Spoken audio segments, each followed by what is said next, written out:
you stories which are brighter than yesterday.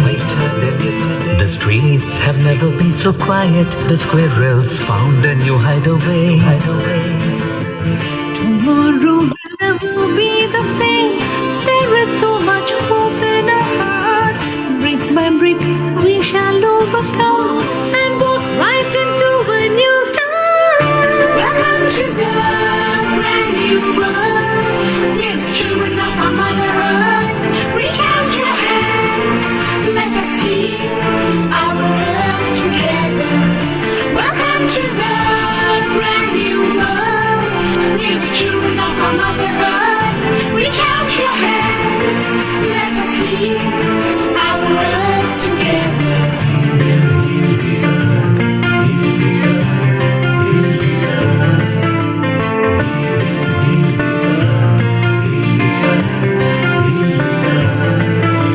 Birds are flying strong and fearless. Green is greener in shrubs and trees. The skies have never been so clear. Air is purer for us to breathe. Tomorrow will never be the same.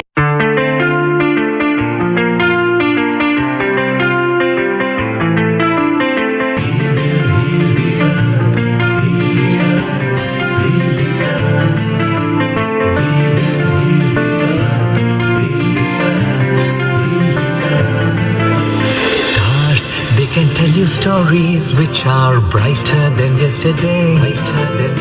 The streets have never been so quiet. The squirrels found a new hideaway.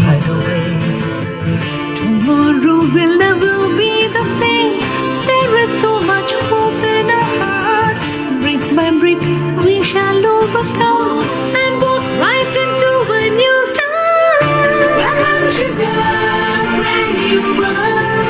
We're the children of our Mother Earth. Reach out your hands, let us heal our earth together.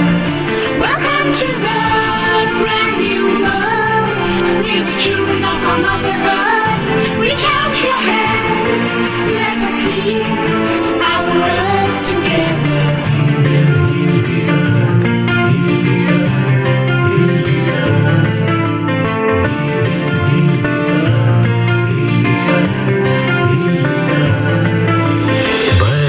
Flying strong and fearless. Green is greener in shrubs and trees. The skies have never been so clear. Air is purer for us to breathe. Tomorrow will never be the same.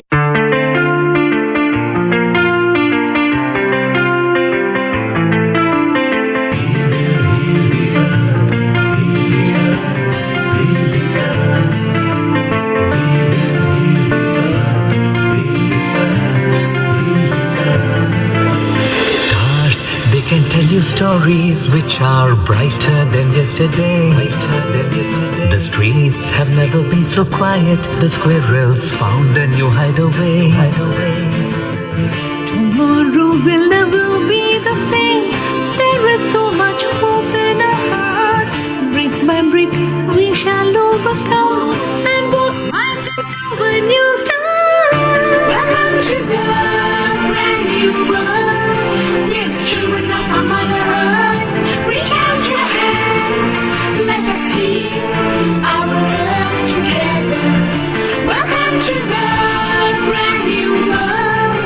We're the children of our Mother Earth. Reach out your hands, let us heal our earth together. We're the children of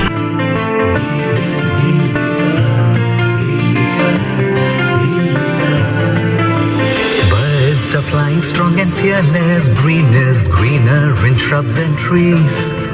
The skies have never been so clear. Air is purer for us to breathe. Tomorrow will never be the same.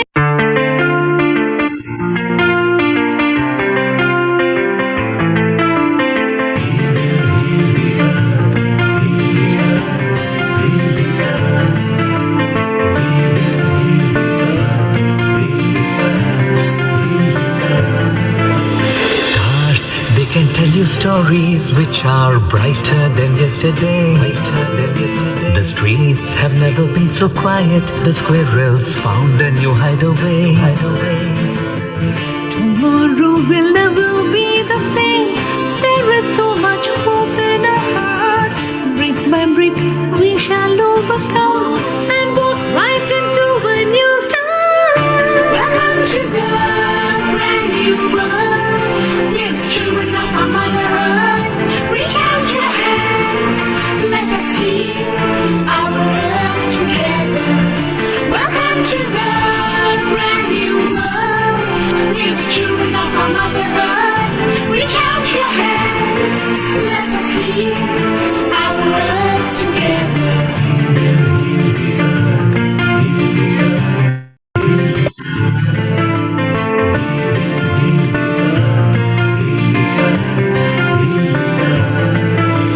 Birds are flying strong and fearless. Green is greener in shrubs and trees. The skies have never been so clear. Air is purer for us to breathe. Tomorrow will never be the same.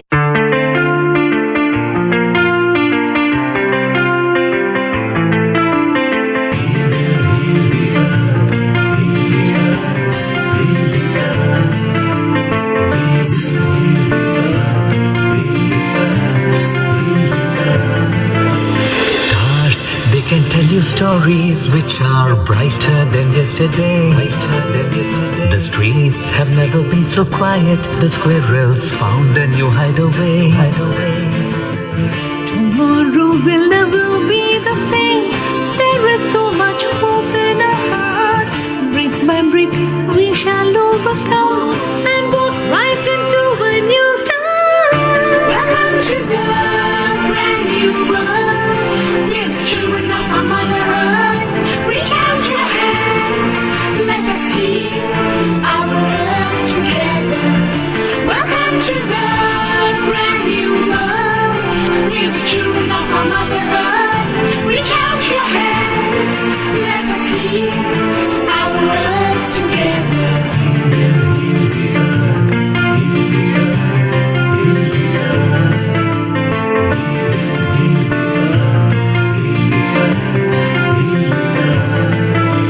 Birds are flying strong and fearless. Green is greener in shrubs and trees.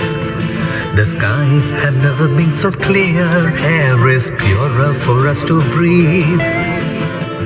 Tomorrow will never be the same.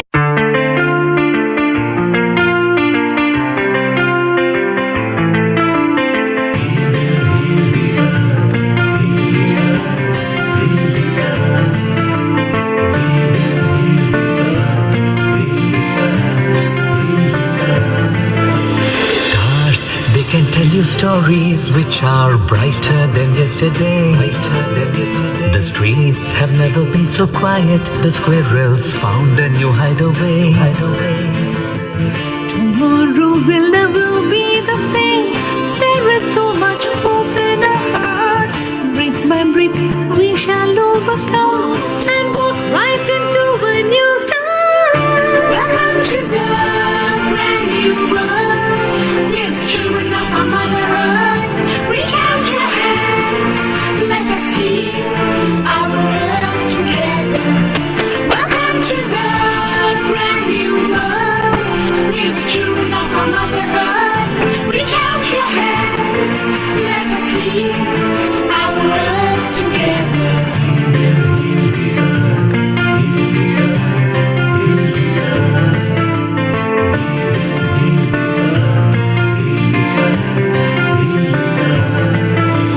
Birds are flying strong and fearless. Green is greener in shrubs and trees. The skies have never been so clear. Air is purer for us to breathe. Tomorrow will never be the same.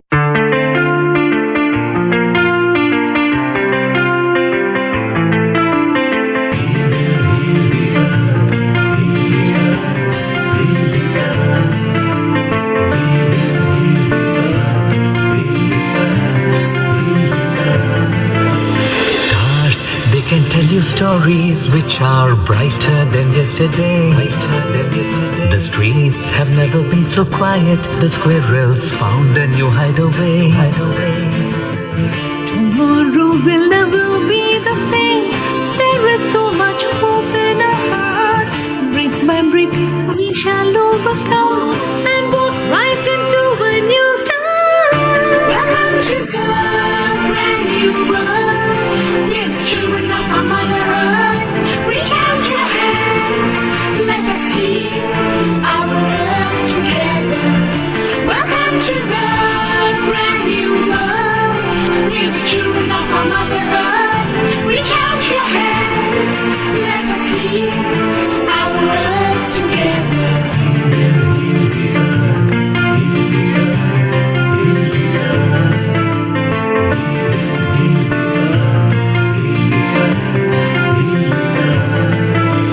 Birds are flying strong and fearless. Green is greener in shrubs and trees.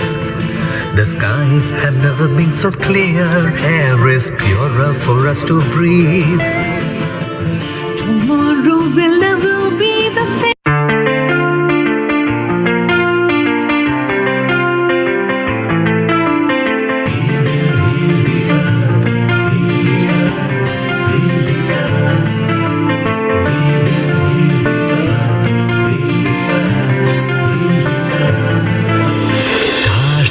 Can tell you stories which are brighter than yesterday. The streets have never been so quiet. The squirrels found a new hideaway. Tomorrow will never be the same. There is so much hope in our hearts. Brick by brick, we shall overcome and walk right into a new start. Welcome to the brand new world. We're the children of our Mother Earth. Reach out your hands. Let us heal our earth together. Welcome to the brand new world. We're the children of our Mother Earth. Reach out your hands. Let us heal our earth together.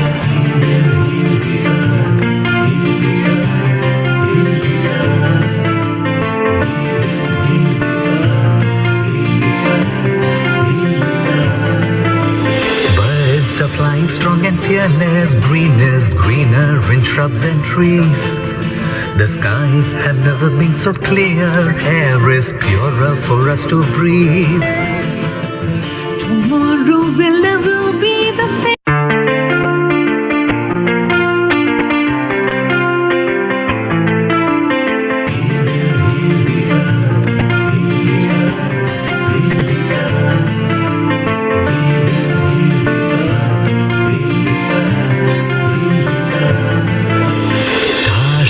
Can tell you stories which are brighter than yesterday.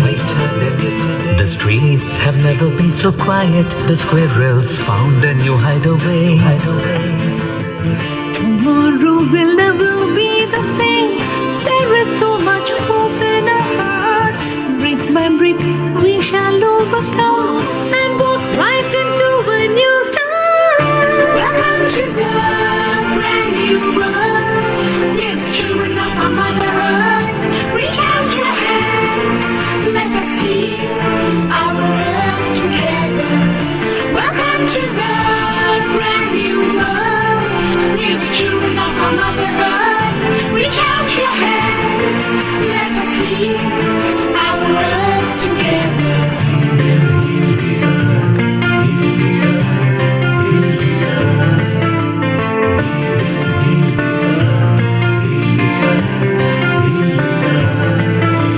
Birds are flying strong and fearless. Green is greener in shrubs and trees.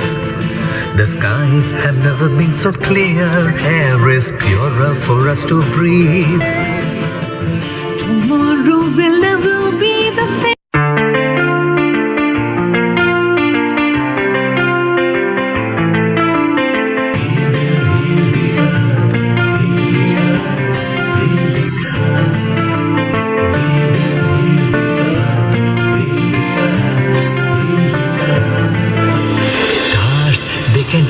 stories which are brighter than yesterday.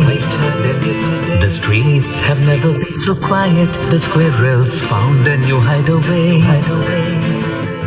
Tomorrow will never be the same. There is so much hope in our hearts. Brick by brick we shall overcome and walk right into a new start. Welcome to the brand new world. We're the children of our Mother Earth. Reach out your hands. Let us heal our earth together. Welcome to the brand new world. We're the children of our Mother Earth. Reach out your hands. Let us heal our earth together.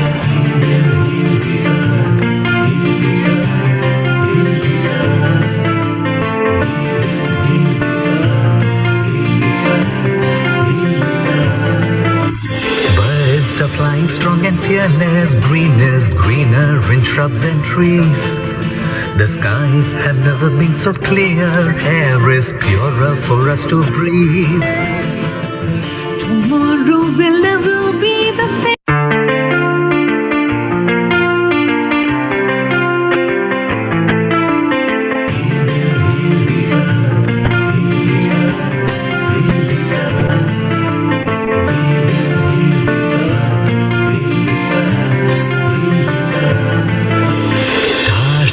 Can tell you stories which are brighter than yesterday. The streets have never been so quiet. The squirrels found a new hideaway. Tomorrow will never be the same. There is so much hope in our hearts. Brick by brick we shall overcome and walk right into a new start. Welcome to the brand new world. We're the children of our Mother Earth. Reach out your hands. Let us heal our earth together. Welcome to the brand new world. We're the children of our Mother Earth. Reach out your hands. Let us heal our earth together.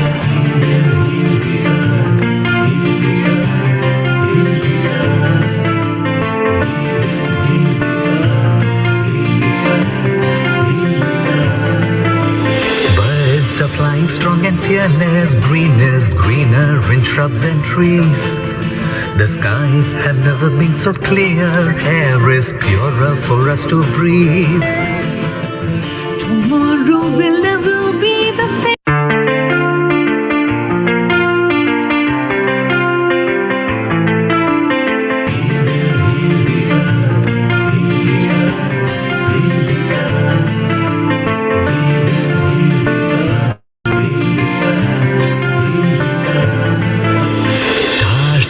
Can tell you stories which are brighter than yesterday.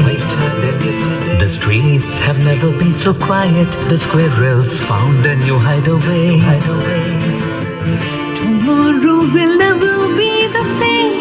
There is so much hope in our hearts. Brick by brick we shall overcome and walk right into a new start. Welcome to the brand new world. We're the children of our Mother Earth. Reach out your hands. Let us heal our earth together. Welcome to the brand new world. We're the children of our Mother Earth. Reach out your hands. Let us heal our earth together.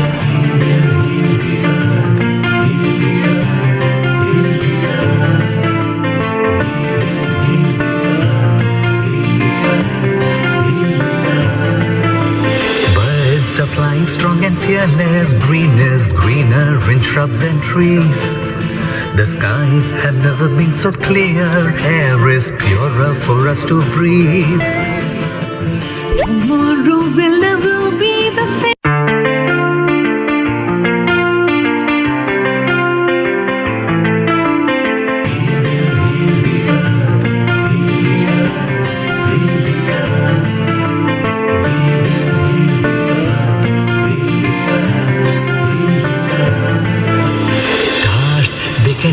stories which are brighter than yesterday. The streets have never been so quiet. The squirrels found a new hideaway. Tomorrow will never be the same. There is so much hope in our hearts. Brick by brick we shall overcome and walk right into a new start. Welcome to the brand new world. We're the children of our Mother Earth. Reach out your hands, let us heal our earth together. Welcome to the brand new world. We're the children of our Mother Earth. Reach out your hands, let us heal our earth together.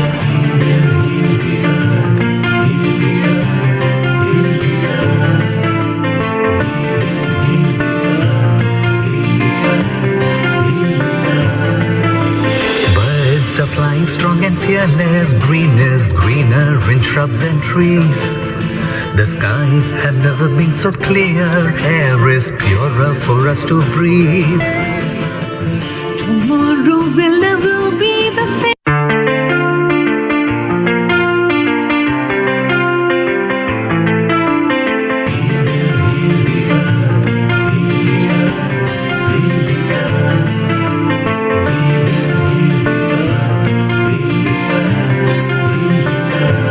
Stars, they can tell you stories which are brighter than yesterday. The streets have never been so quiet. The squirrels found a new hideaway. Tomorrow will never be the same. There is so much hope in our hearts. Brick by brick we shall overcome and walk right into a new start. Welcome to the brand new world. We're the children of our Mother Earth. Reach out your hands, let us heal our earth together. Welcome to the brand new world. We're the children of our Mother Earth. Reach out your hands, let us heal our earth together.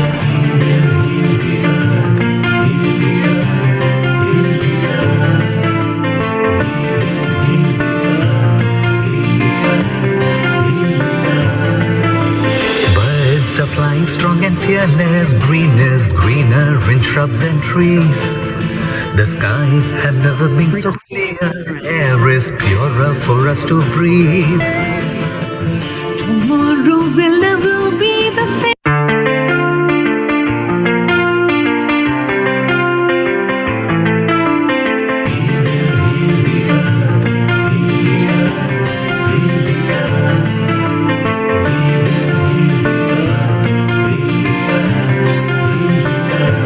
Stars, they can tell you stories which are brighter than yesterday. The streets have never been so quiet. The squirrels found a new hideaway. Tomorrow will never be the same. There is so much hope in our hearts. Brick by brick we shall overcome and walk right into a new start.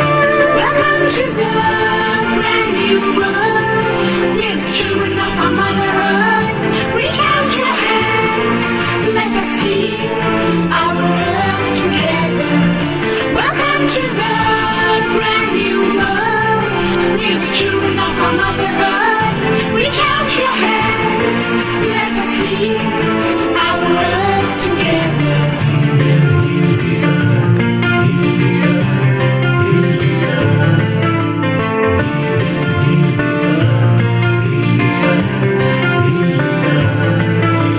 Birds are flying strong and fearless. Green is greener in shrubs and trees. The skies have never been so clear. Air is purer for us to breathe. Tomorrow will never be the same.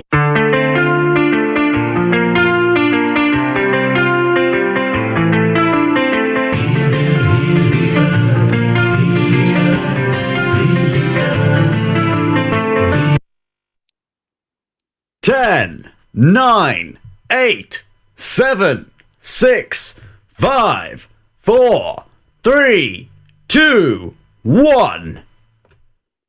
Global Namaste to all the lovely souls across the world. It gives me great pleasure in welcoming each and every one of you for this very amazing 79th event on Healing Our Earth platform. And my dear lovely friends, today's World Environment Day event is brought to you by Healing Our Earth in partnership with Hindu Forum of Europe, and with a beautiful global namaste, namaste world. And by the blessings of divine love, I take this wondrous, wondrous opportunity of thanking all of you for being here. At first, thank you for showering us with abundance of love. As we all know that God has gifted us, and this beautiful Mother Nature has gifted us this lovely planet, Earth, where we all stay. It nourishes us at every point, and it is our responsibility to save her. It is on our shoulders. So we are here to celebrate on this wondrous day of World Environment Day. It's time for all of us to be together and make sure that we make this world, this planet Earth, a lovely place to stay in, because we have no other place to go besides our planet Earth. So I'm truly thankful to Healing Our Earth in partnership with Hindu Forum of Europe, bringing this most wondrous 79th event. Let us all pray for the globe that is going through the coronavirus pandemic in so many countries. So towards the beginning, let us all come together for the Gayatri Mantra. As we always say, prayers work wonders. It heals the heart and, of course, reaches the soul. So please, may we all sit upright, take a deep breath, and join us for the Gayatri Mantra. Om Bhurvubhuvasvaha Tatsaviturvarenyam Bhargo Devasya Dhimahi Diyo Yona Prachodaya. Om. Coming towards the brightness, feeling the light and feeling the brightness within us, we are extremely happy to bring you this free online event every Sunday to spread love, bring unity, create harmony, and share happiness, especially at this point of time, where our mission is to inspire, motivate, and promote happier, healthier, peaceful, and more harmonious global communities by delivering multicultural and diverse online content which enhances the well-being of international audiences, sharing a wide range of information, educational as well as entertaining presentations.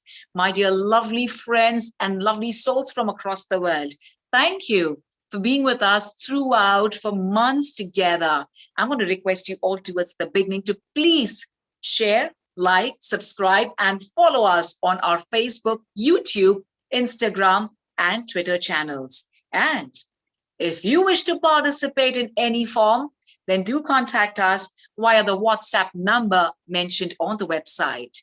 On behalf of our producer, director, and the entire Healing Our Earth team and the Hindu Forum of Europe, we take this wondrous opportunity of thanking all our guest speakers, all our guest attendees, and it's every beautiful soul who's joined us from across the globe, to my wonderful global audiences of Healing Our Earth. Our special 79th event is on the World Environment Day in partnership with Hindu Forum of Europe. And towards the beginning, it's time for me to truly invite the lovely, magnificent lady. Ladies and gentlemen, please join us in welcoming the chair of Hindu Forum Europe UK, Dr. Lakshmi Vyas, who's a visiting professor at the American University of Sovereign Nations. Ladies and gentlemen, Dr. Lakshmi Vyas is chair of Hindu Forum of Europe and European Women's Faith Leader with Religion for Peace. She works with the European Council of Religious Leaders and several prestigious organizations in the UK and Europe. She's a visiting professor at the American University of Sovereign Nations, former principal of Elphinstone College, Mumbai.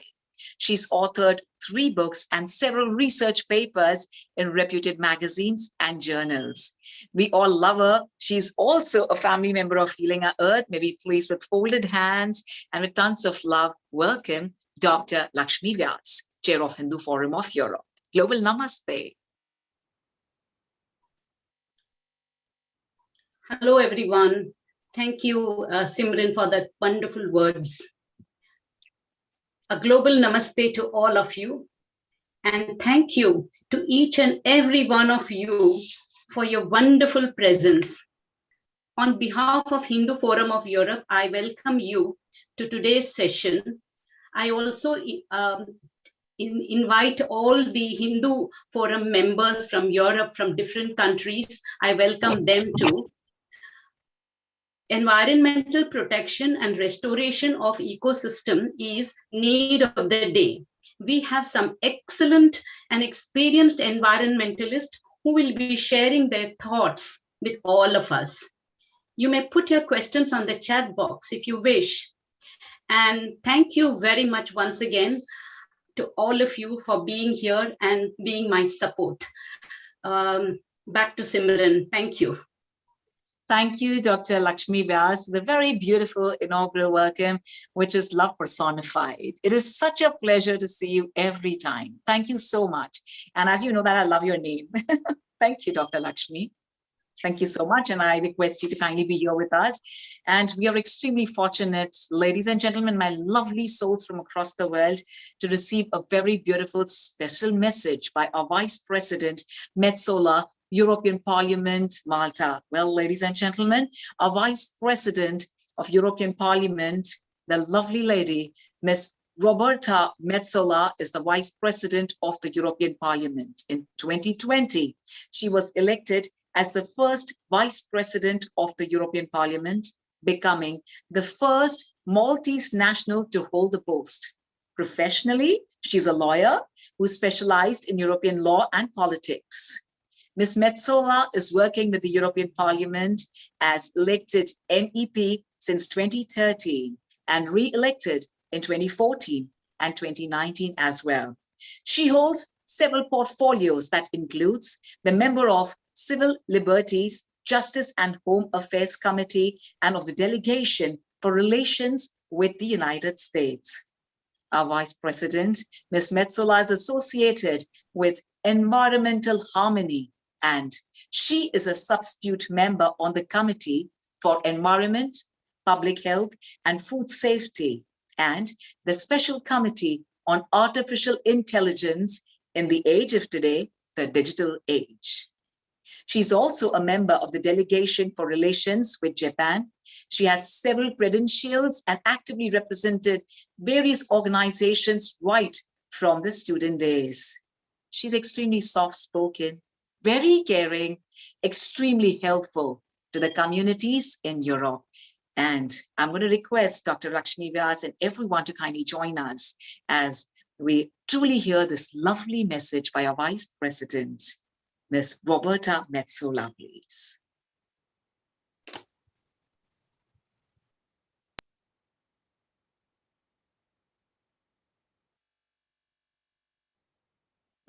Thank you so very much for inviting me to your event.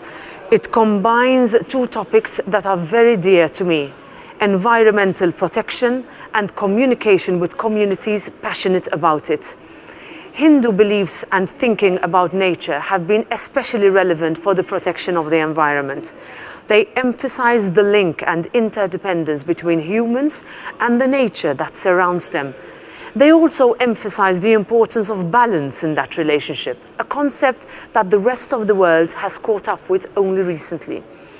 There is scope for peaceful coexistence of humans with their environment, but only if we are careful that we do not take more than we should and give back than what we have taken. As Mahatma Gandhi has said, there is enough for everyone's need, but not for their greed. Voices urging for action on climate change grow stronger and stronger every day. They urge us to act now, But we know that we should have already acted yesterday, and we grow more and more aware of this every day. We not only need to protect what is left, we need to try to salvage what has already been lost. The United Nations have chosen 2021 to begin its decade on ecosystem restoration. The next 10 years are going to count most in the fight to avert climate change and the loss of millions of species. This means that it is up to us, our generation, to save the world. The previous generations were not sufficiently aware of the risks. The next generation will come of age when we have already reached the point of no return. Now, when I say saving the world, this will not be half as glamorous as Hollywood movies have made it seem. Saving the world requires a deep reflection into what we consider truly important, and then reducing or stopping those activities that don't bring us to that goal. It means finding alternative activities that bring less harm. And all this is not something that we need to do just once. It is a profound and systematic change to how we view our world and ourselves in it. But all of this is not just effort. It is also an opportunity for us to reinvent ourselves and find new avenues for growth and development. Concepts such as circular economy are beneficial not only in terms of environmental impact, but they also make economic sense.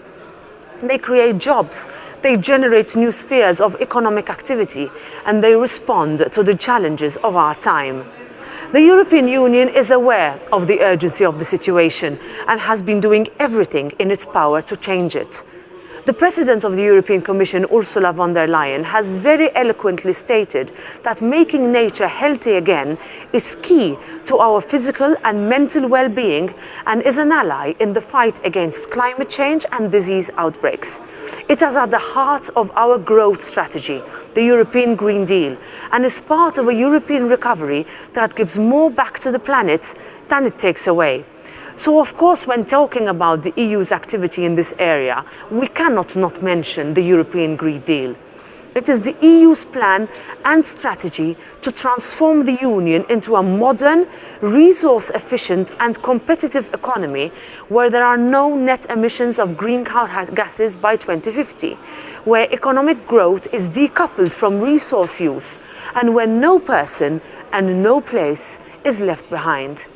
The aim of the European Green Deal is to boost the efficient use of resources by moving to a clean, circular economy and to restore biodiversity and cut pollution. But you may ask, what will happen to those regions that are very carbon intensive or with many people working in fossil fuels? In line with leaving no one behind, the EU has prepared the Just Transition Mechanism, which will give financial support and technical assistance to help those that are most affected by the move towards the green economy. In terms of restoration of healthy ecosystems, the EU has been preparing a new proposal for legally binding EU nature restoration targets to restore degraded ecosystems. Public consultation on the file ended in April of this year, and the proposal is expected in the following months. It will be very exciting to see what is in it.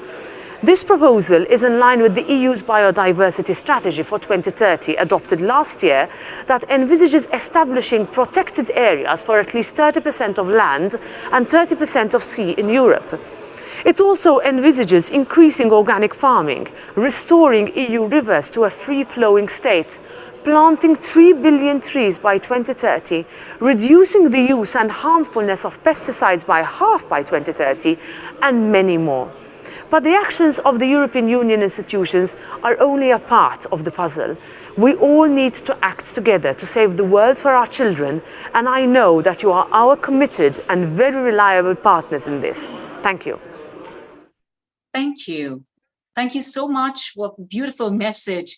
Yes, we're all with you, and absolutely a pleasure for all of us to have this extremely beautiful message by our Vice President of the European Parliament, a lovely lady, Miss Roberta Metsola. And as they always say, it's not yours, it's not mine, but it is ours. So thank you so much. This has truly encouraged all of us to go one step further, to truly go ahead and save the environment. Let us all truly save our mother, who truly nourished us. Wishing you all a happy World Environment Day. And as we all know, here on this wondrous platform, Healing Our Earth in partnership with Hindu Forum of Europe, we travel across the world. So it's time for all of us to take you all to Africa right now. And absolutely a pleasure for all of us to welcome Mr. Elvis Paul Nufor Tanjim, who is from Ethiopia, but right now he's in Senegal in Africa, and he's flying back to Ethiopia this evening. My dear lovely souls, Mr. Elvis Paul is the coordinator for the Great Green Wall Initiative of the African Union Commission. Dr. Tanjim worked as a Regional Enterprise Development Manager for Tree Aid International, which is a UK-based international development charity, before joining the Great Wall Initiative in Africa. Dr. Tanjim, with his strong environmental inclinations, has also worked in Scotland, Environmental Justice Foundation London, Watershed Task Group in Cameroon. Dr. Tanjim holds a master's in ecology and management from the University of Ethiopia, an executive MBA from PGSM Paris, and PhD in business administration and several certificates and diplomas. He's a member of several professional networks, including Junior Chambers International, where he is a senator, and a pioneer member of World Greening Alliance created by WBCSD and Elion Group in China. The Great Wall Initiative is Pan-African flagship program aimed at resilience building in the dry lands of Africa through a mosaic of sustainable land management, restoration, and sustainable economic development projects. With folded hands, we are truly delighted to take you all to Africa, and let us all meet Elvis Paul Tanjim. Global namaste to you. Good afternoon from Dakar. Good afternoon, everyone. I hope I am not muted. No, you are absolutely heard, and the screen is shared as well, sir. Please go ahead, Elvis. Excellent. Thank you very much for the invitation. It's a great honor to talk to you on this special day. Thank very much to Laxmi for inviting us and for on this special day when we are celebrating our environment. So today I'm going to talk about the Great Green Wall, which is a Pan-African sustainable land management and sustainable land and water management initiative that was initiated by the African heads of state in 2005. So this is just a background of what I'm going to talking about. We're just going to look at what is the justification for this Great Green Wall and what we have been doing so far. So before we go on, we have to look at, I would like us to look a bit about the areas that this program is focused. And it was initiated to work on the Sahel. And the Sahel is this middle band of Africa that borders the Sahara Desert in the north and the lush evergreen forest in the south. And the Sahel is made up of about 14 member states of the African Union, and it covers, our target covers a landmass of 8,800 kilometers square by 17 kilometers. So this was the initial thought of the Great Green Wall. It also covers all the countries that you find there, targeting about 300 million people. And the general geography in this region, as you probably know, is arid, semi-arid, and in some areas, extreme arid region. And our target was generally we were using the rainfall patterns to look at areas that have between 200 to 600 millimeters of rainfall annually. And we are talking here about a lot of these areas. And when we talk about the Sahel, there are two characteristics in the Sahel. There is the extreme precipitation and there's the extreme temperature. In the Sahel, like in Niger Republic, what you can see is 400 millimeters of rainfall can fall in 24 hours. And that will be the end of the rain for most part of the year. And so we have these extreme weather patterns that happen in this region. There are times that in Mali, we have 57, I've been in Mali where we had 57 degrees in temperature. And so these caprices, this increase in temperature is very, very, very difficult for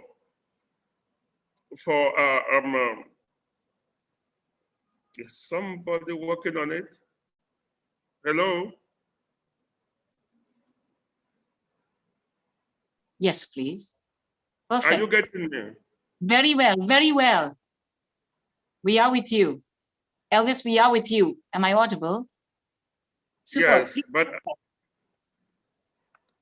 I'm no longer seeing the slide. The slide is there of over 3.2 million people with the map. Strange. I'm not gonna see. Okay, I think.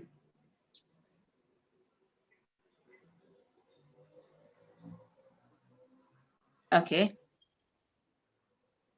Should we again, Mr. Neil, if you could kindly help us? Yes, please. Everything is perfect. We can see your slide. You've come to the conclusion. Elvis, carry on talking. Over. Super. Thank you, Mr. Neil. Please go ahead.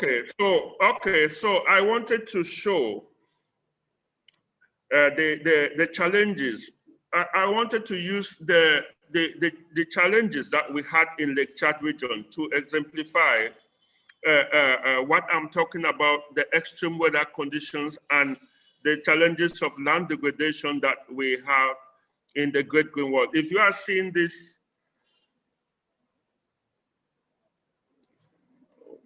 there is Fora is requesting remote control of your screen. Is Fora one of you? Yes, it's the implementation of MEAS. That's the slide we have in front of us. Yes. No, there is somebody requesting to control my screen. Is it one of you, Fora? No, Elvis, nobody is requesting. You are in charge. Your screen is being shown at the moment, which is about famine, hunger. Please carry on or stop the screen sharing and you may just chat. That will be fine. Elvis, thank you.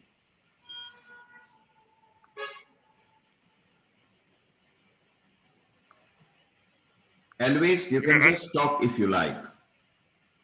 Yeah, I think there is some sort of a bug attempting to control the screen. Okay, switch off the screen share and just chat, Elvis. That will be fine. How do we do it? Let me go there. Oh my God, this is strange. Okay, I think I will just chat. So Sure. if you are getting me, that's fine. Very well, very well. Yes, sir. Very good, because I think there is something happening with the screen. So the Great Green Wall initiative was created in 2005, 2007 to provide a solution, a Pan-African solution to the issues of extreme weather climate and the advent of climate change in this region.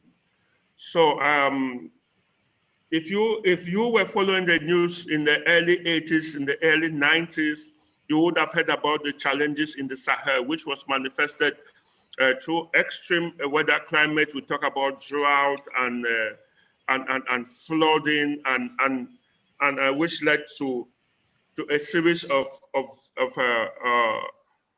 developmental and climate-related challenges.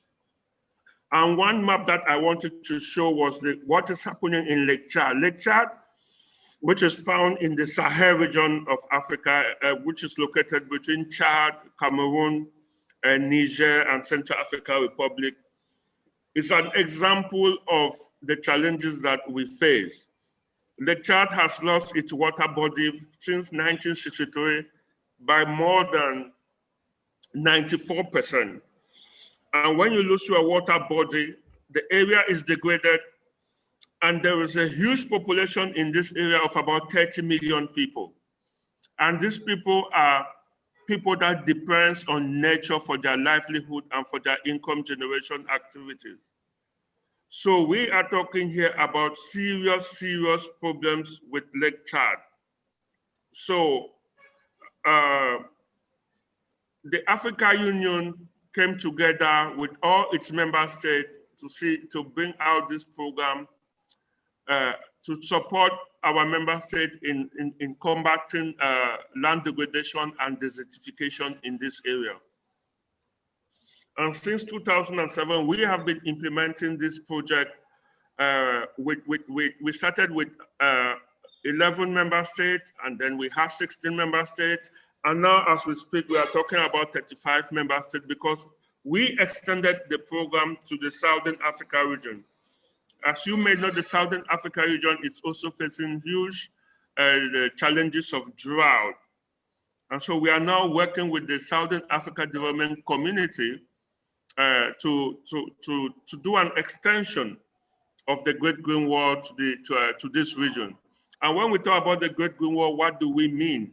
Here we are talking about a mosaic of sustainable land management and restoration initiative, which means we're talking about forestry, agroforestry, afforestation, sustainable or climate smart agriculture.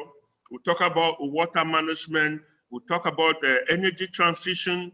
We're talking about implementing all of these things on this landscape that would enhance the resilience and support institute development in this area. So the Great Green Wall is more about sustainable development.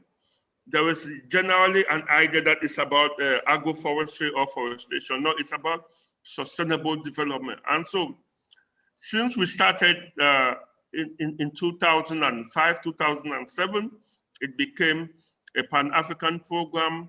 Since then, implementation has been going on in diverse areas. And so if we want to look at the impact today, we just did an impact assessment a few months ago in 2019, 2020.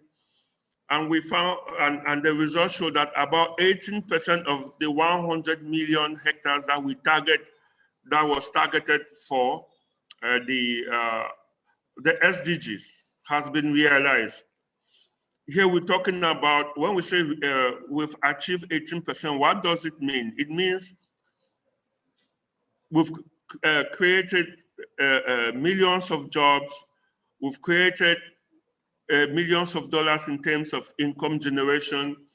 We've created, we've restored and planted about more than, not planted, because when you say planted, is different from grown.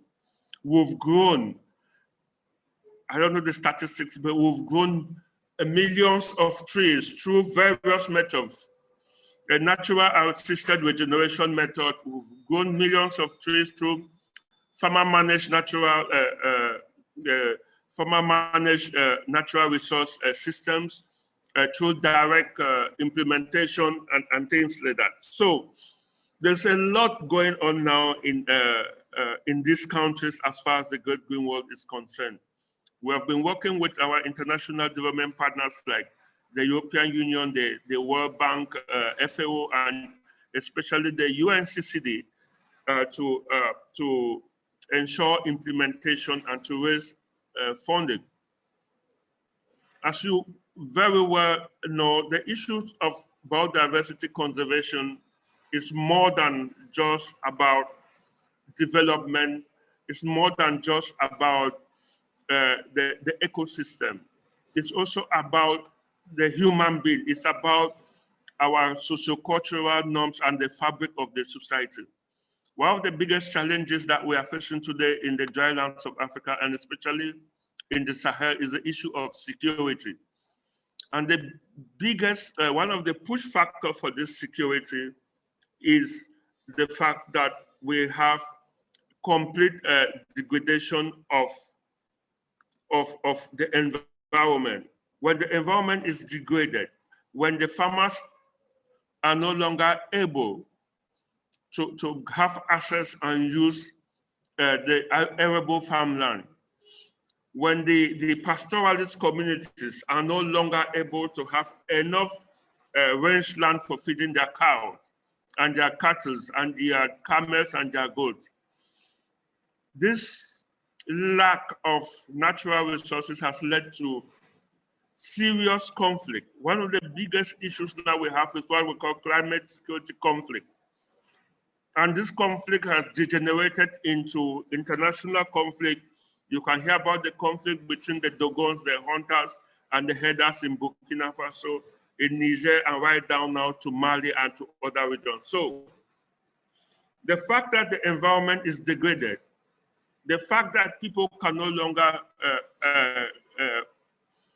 feed themselves, it has also led to complete disintegration of the social norms and the social fabric. And so the environmental degradation is far more than just about the economy or the environment. It's about the human being. You must certainly be getting about the thousands of young Africans that are fleeing, trying to cross the Mediterranean Sea through the Sahara Desert. These young people have lost hope. These young people have completely given up because most of these young people are coming from the dry lands of Africa. And so we are talking here, if we have to heal the world, if we want to heal our soul, if we want to heal our communities, we have to start from healing the ecosystem. We need to balance the way we use. We need to a complete paradigm shift from the unsustainable lifestyle that we've been living, from the too much focus on profit, to go down to look at the human being and the environment. And I think if we have not learned from the fact that we have destroyed nature, I think the outbreak of the COVID pandemic has shown us that there is a huge need for us to rethink our development strategy. There's a huge need for us to rethink our relationship with nature and our relationship with one another. Thank you very much. Thank you so much on this brilliant note, Elvis, that you spoke about, how could we actually heal the ecosystem, especially in a day and age like today when, the entire world is facing, of course, whatever we're going through. It's time for all of us to save the environment. Absolutely wonderful. Elvis, I'm going to take this wondrous opportunity of thanking you, but please be here with us because we have to truly ask you something very special. So thank you so much to all the lovely souls who joined us. Towards the beginning, we had the wondrous inauguration by Dr. Lakshmi Vyas, and then, of course, the inauguration by our Vice President of the European Parliament, our lovely lady, Roberta Metsola, and the welcome by Dr. Lakshmi Vyas. So Dr. Lakshmi Vyas, I'm once again going to invite you, please, to kindly be here with Elvis, and we are here to have a beautiful conversation with him of few seconds to a minute. And of course, I'm truly looking forward to meeting your guest as well. Absolutely a pleasure. Thank you so much, Mr. Elvis, for the keynote address. And maybe please welcome Dr. Lakshmi Vyas to thank Mr. Elvis as well. And we're looking forward to still meeting our beautiful guest. Thank you, Dr. Elvis, for your enlightening and stimulating keynote address. I appreciate your commitment and felt the deep involvement with the project as you were speaking. The Great Green Wall Initiative, covering several countries, is nearly 4,350 miles long, and it is an Herculean task, to build the wall. I can quite understand. It is not just growing trees, but transforming lives of millions of people in the Sahel region. A decade is over and 15% underway, I think, as you mentioned. Let us all support this project and get involved in whatever way we can. Your presentation drew the audience and held their attention for a long time as you were speaking. Once again, I thank you very much for accepting my invitation and sending a brilliant message across. Thank you very much, Dr. Elvis. Thank you, Dr. Lakshmi Vyas. And Dr. Lakshmi, I definitely must mention this about Dr. Elvis, that, he was waiting for the slides. But I think right from the slides, whatever we watched, to everything he spoke is as deep within our hearts. And I think he's not just inspiring us, but also aspiring us to do something about the environment. I'm going to take this wondrous opportunity of thanking you, Dr. Lakshmi. And I'm also looking forward to meeting Bharatji in a while from now. So just waiting for you in case you want to call him right now. Yes, Dr. Pankhania is here. A very, very warm welcome to you, a global namaste to you. And it is indeed really a matter of pride for us that you are here with us. Dr. Pankhania is he is a COVID special doctor, and he is a wonderful person as a doctor as well as a human being. And let us hear from him what he has to say on global warming. A couple of minutes of message from Dr. Pankhania. Namaste everyone. And it really was heartening to hear Elvis talk about the green wall in Africa. As a fellow African born in Kenya, I'm very aware of the degradation of the environment, which is then causing mass movement of people. And when I lecture at my university, and several of them, Bristol, Exeter, Plymouth, Imperial London, I tell my public health students, if you do not act on these issues, then human beings are going to come and knock on your door in the UK. The UK thinks that it is an island and it can look after itself, so why bother? And I say, listen, people can get onto dinghies now and navigate via their smartphones and come and knock on your door. What are you going to do about it? And one way we can keep a sustainable, a thriving population in the country in which they were born is to stop, number one, conflict, war, the items of war, tools of war, guns, bombs, planes. And then secondly, enable these people to live where they're born. And if you enable them to live where they're born, they're not coming to knock on your door. The issue with respect to global warming, moving on in another direction now, is still understood. And until a few months ago, we had President Trump and his entourage who were basically bought off by the fossil fuel lobby to deny that fossil fuels contribute to global warming. So we are dealing with a very dark force, because when we have people like President Trump and others in power for too long, they will put us over the tipping point. We are already at the tipping point, and we only need a few people like President Trump and others, I mentioned, and others, who will tip us into a point of no return. So what is this global warming, climate change big issue? And it is as follows. For millions and millions and billions of years, planet Earth was created and then it settled down. And as it settled down, life evolved. And life evolved with plants, animals, vertebrates, and then finally human beings came along. Before human beings came along, the planet Earth was stabilizing itself by sequestrating, meaning capturing carbon, and it made coal, and it made gas, and it made petroleum, crude oil. It sequestrated it. So the carbon dioxide, which was on planet Earth before human beings walked, and this is the issue with climate deniers. They say it is a natural phenomenon. Let me explain to you why it is not natural. So before human beings came, the carbon dioxide levels were that high.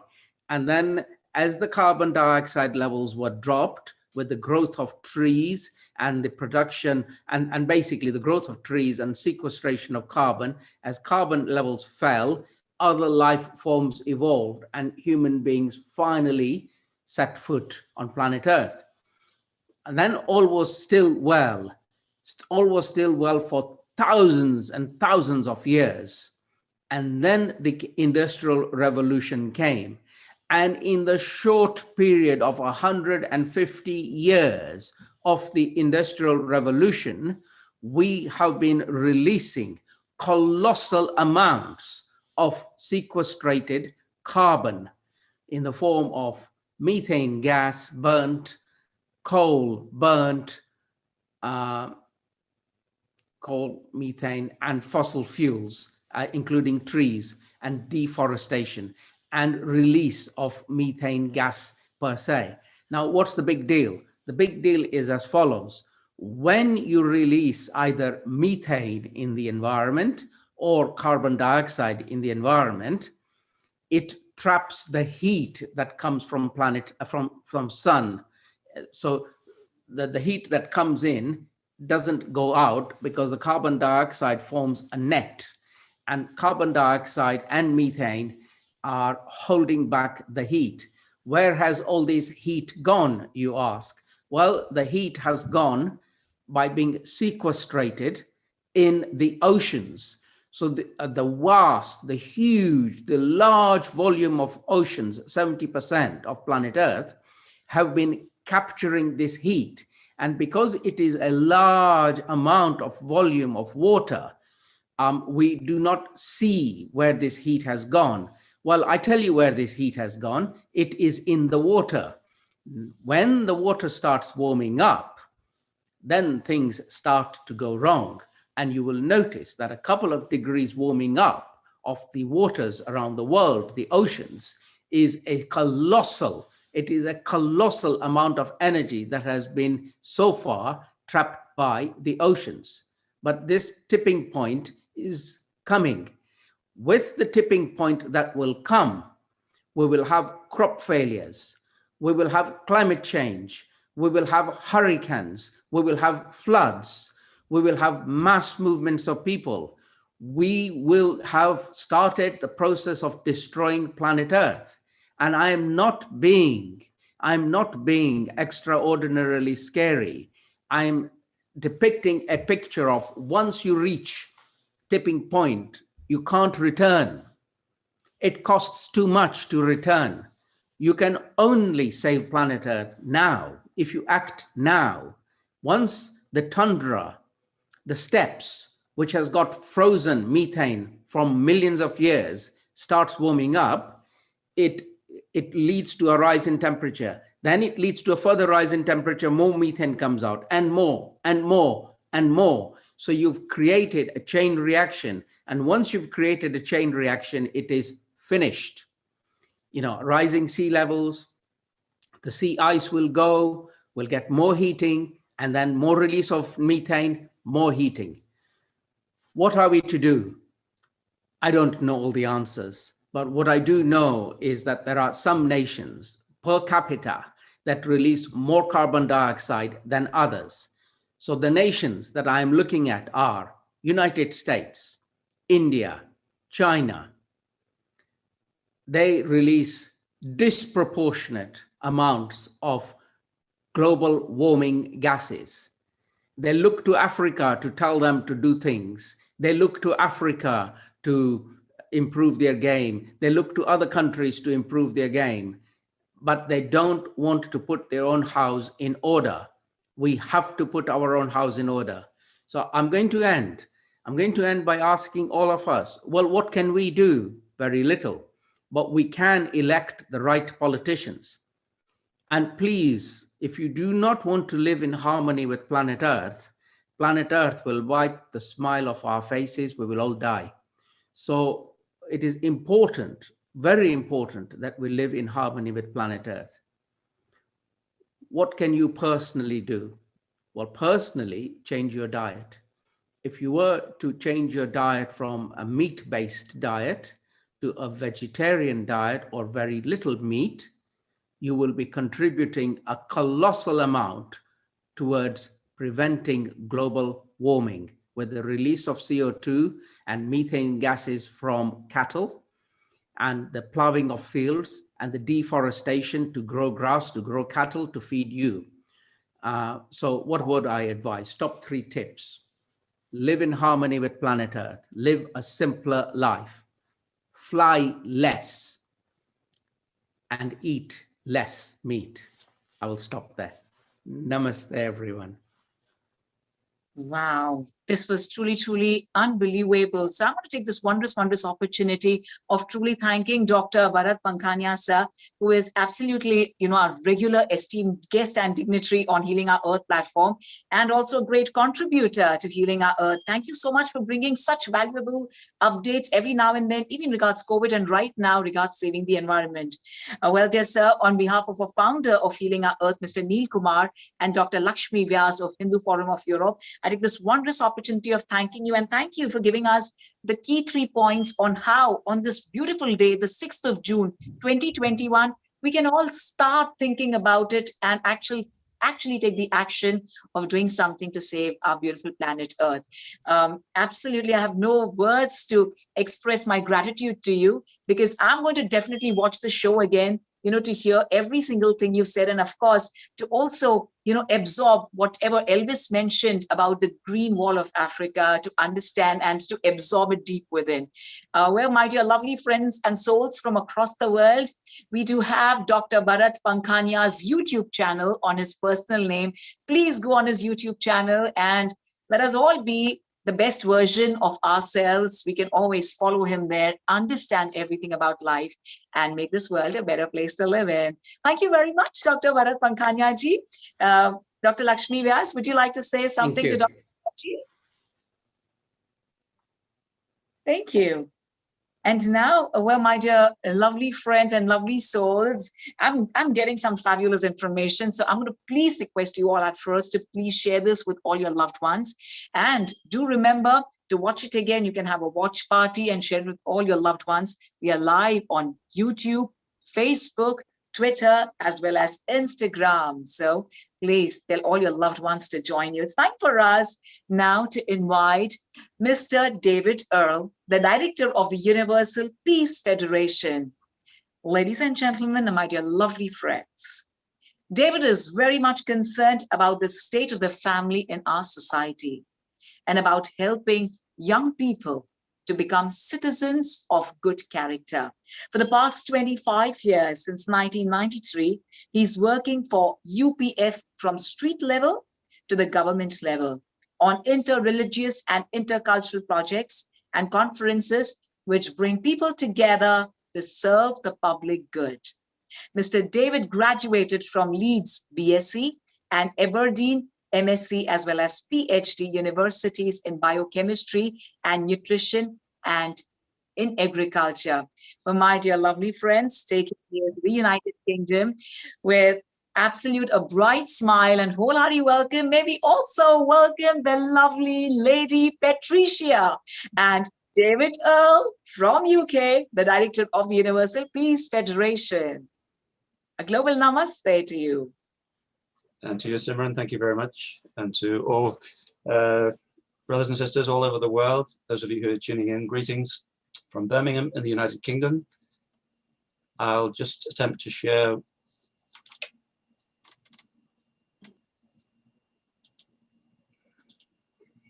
Is that okay, Simran? Perfect, sir. Very good. Our lovely planet. Thank you. Isn't that beautiful? So beautiful. Yes, it is. It Not is. least because of the blue oceans. And I'm going to talk a little bit about that, but I'm going to just introduce myself briefly, very briefly. My wife and I have tried to spend as much time as possible in nature. And my wife is intoxicated by oceans and the sea, partly because that was a formative part of her upbringing in Belgium. She spent so much time with her parents during all the holidays by the North Sea. And the same thing with my grandfather on my mother's side. You can see a picture of him here speaking to Her Majesty the Queen. He spent a lot of time in Malta, the Honorable Roberta Metzeller's home. And my mother, who grew up in Malta, she and her father, my grandfather, could not live apart from the sea. He had to live by the sea. And my point here is that young people, nature should play a formative part in their upbringing. If they're going to become decision makers in the future and make a better change to our planet, I want to leave two basic ideas with you today. The first is we should do there are many ways of approaching the environment, as you will hear. We've heard from Dr. Bharat and Dr. Elvis. I'm going to leave two ideas with you. We should do as much as possible to help our young people as they grow up engage directly with the natural world, to get their hands dirty, to get their feet wet. And the other idea I'm going to leave with you is that we have to, at the top end, we have to find ways to encourage our decision makers and people in government to go beyond national self-interest. And I'll speak a little bit more about that in a moment. So in terms of young people, this is an article recently on the BBC website from many psychologists, eminent psychologists, that children, there are so many benefits to allowing young children and our kids to really get their hands dirty, to get rid of excess energy, to meet challenges and adversity, and to experience actual reality rather than virtual reality, which they do, of course, on their mobile phones and social media. So many benefits to young people. So a lot of my work has been taking young people into the natural world to experience nature, to challenge them, to develop their leadership abilities. This is in North Wales, in Snowdonia, taking young people, as I said, to get their feet wet in the Atlantic Ocean, but also to climb Mount Snowdon and see the beauty of nature and the majesty from the top of Mount Snowdon, as you can see there. I also do work with young people, especially environmental projects. So in Birmingham in 1996, these young people came from all over the world, all faiths, all cultures, all races, and they built a nature trail for local people in Birmingham. They established a recycling center. And in the process of doing that in a tree nursery, they made friends with each other, and they learned about the value of nature, recycling, the natural environment. The following year, another project, we came together from all parts of the world and we built a park for people in Small Heath, as well as friendship between one another. So that's something of the nature of my work, as you mentioned, Simran, in the introduction, bringing people together to serve the public good. I'll just turn now to the oceans. And the co-founder of our Peace Federation, Dr. Haq Jahan, said this in her autobiography about the ocean. The sea can be frightening. Maybe some of you have experienced that. I dearly love the sea, as God's deep will can be found within it. My husband also loved the water. And even during our busy schedules, we'd find ways to visit a river or the sea, but not just to admire the scenic beauty or a fishing trip. As we rode the rough waves, we wanted to tell people of the world that humanity's future is found in the sea.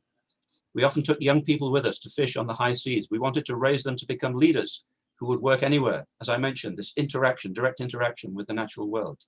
When we stayed in Kodiak, Alaska, young people from around the world came to receive education, but we didn't lecture or preach to them. We only offered the advice, go out to the sea. On the sea, you'll discover what God wants to teach you through this direct interaction with the natural world.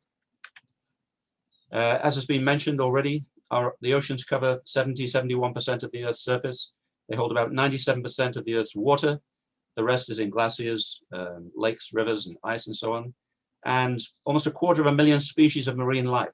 There's still many we have yet to discover. And of course, the water cycle, as I think Dr. Bharat was mentioning, is an integral part of how the Earth's atmosphere and our planet is maintained. So how we treat the oceans and water is so important. And the temperature, as Dr. Bharat mentioned, levels of oxygen and CO2. So I'll look at 3 points here. CO2 emissions, Dr. Bharat has covered this expertly far better than I could do, but human emissions are clearly to blame for our oceans becoming acidic as the CO2 dissolves in the water, especially warmer water. And that's already caused a 30% loss of species, particularly in coral reefs. And they also play a major role in global warming, CO2 emissions. So as the Earth's atmosphere increases, as we heard, in temperature, sea levels are slowly rising as the oceans warm and the oceans expand. They get bigger, the sea levels rise, and ice sheets and glaciers melt. And of course, another key point is warm up oceans. As they warm up, they hold less oxygen. So that adds to the problem of increased acidification. Secondly, plastic waste. Big problem. I'm sure you've heard about it in the news. The oceans are such a vast resource, it might seem they can absorb any amount of pollution, but it's not the case. A truckload of plastic waste enters the oceans every minute. One foundation predicts that by 2050, there could be more plastic than fish in the sea by weight. And the main causes, surprisingly perhaps, are litter, what goes down your kitchen and bathroom plug holes, microfibers from the laundry machine, microparticles from toothpaste, all kinds of things, and landfills. And unfortunately, the UK is only second to the USA as the biggest source of plastic pollution per head, per capita in the world. We have a lot of things, we have a lot to do. And the third point, I want to mention this in relation to national self-interest, overfishing. We are not able to manage fishing stocks, largely because of national self-interest. So just, you know, between ourselves and Denmark and Norway and Germany is the North Sea. And in the 1970s, there was a 270,000 ton population. It decreased sixfold by 2006 because of overfishing, because we couldn't agree how much to catch. Even though there was a common agricultural policy, national self-interest overrode that. The stocks recovered by 2016, but as you saw in the previous slide, by 2019, the stocks had just collapsed again. And it's a lack of implementation of the common fisheries policy because there's so little political will to fish sustainably because of national self-interest. What can we do to combat that or to help our decision makers make the right kind of decisions which are in everybody's best interest? Well, our UPF ethos is interdependence, as we know, so well from COVID, mutual prosperity, and universal values. Interdependence means not being defined by our borders and barriers, but by our common humanity and our shared future. We have to get that into the minds of our young people. Making decisions for mutual prosperity, win-win situations. What's good for me and you as we negotiate, my country and your country, when we come into negotiations. COP26 in November in Glasgow. We've got to get this message to our decision makers, to get beyond national self-interest and around our universally shared values, which should guide the fact that we have a common interest and a shared future. So to come towards a conclusion, we need to get the right relationship between our body and mind. This might sound a little bit simplistic, but our body, our physical self just focuses on me, but our mind and our spirit and our heart can think about the greater good, the public good. We need to get the right balance between the two, of living for myself and others. All our faith traditions teach about this. Making decisions centered on the whole purpose, on higher values, on the good of the whole.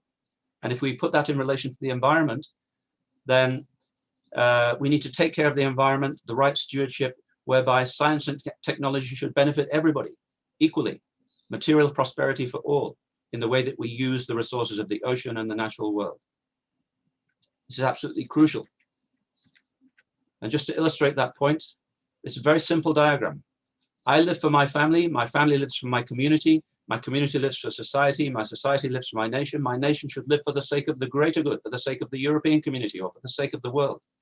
And then if we get into difficulty, the whole will come and support the individual. But the opposite of that, especially national self-interest, is that we take from the whole. We take fish from the North Sea, the British fishermen, the Icelandic fishermen, the Denmark fishermen, the Norwegian fishermen, and the stocks go down. The whole diminishes because we're putting my nation and our jobs before other nations and their jobs. And the whole goes down, and we, in the end, who loses? Everybody loses. Everybody loses. So in conclusion, then, our UPF, our Peace Federation, is trying to impact on the lives and the minds of decision makers. This was an Africa Summit, 55 nations in Senegal, where Dr. Elvis is at the moment. And we try to help them think things through. I'm speaking here with the State Minister of Education from Nigeria and the Deputy Minister from Lesotho to try to help them to think beyond, to get beyond national self-interest and think about the common good, the whole purpose, our common humanity. And lastly, our Peace Federation awards the Sunhak Peace Prize, which is started in 2015 to President Anote Tong of Kiribati, which is the first island nation which will go under as the sea levels rise. He developed migration with dignity in his forward-thinking view of things.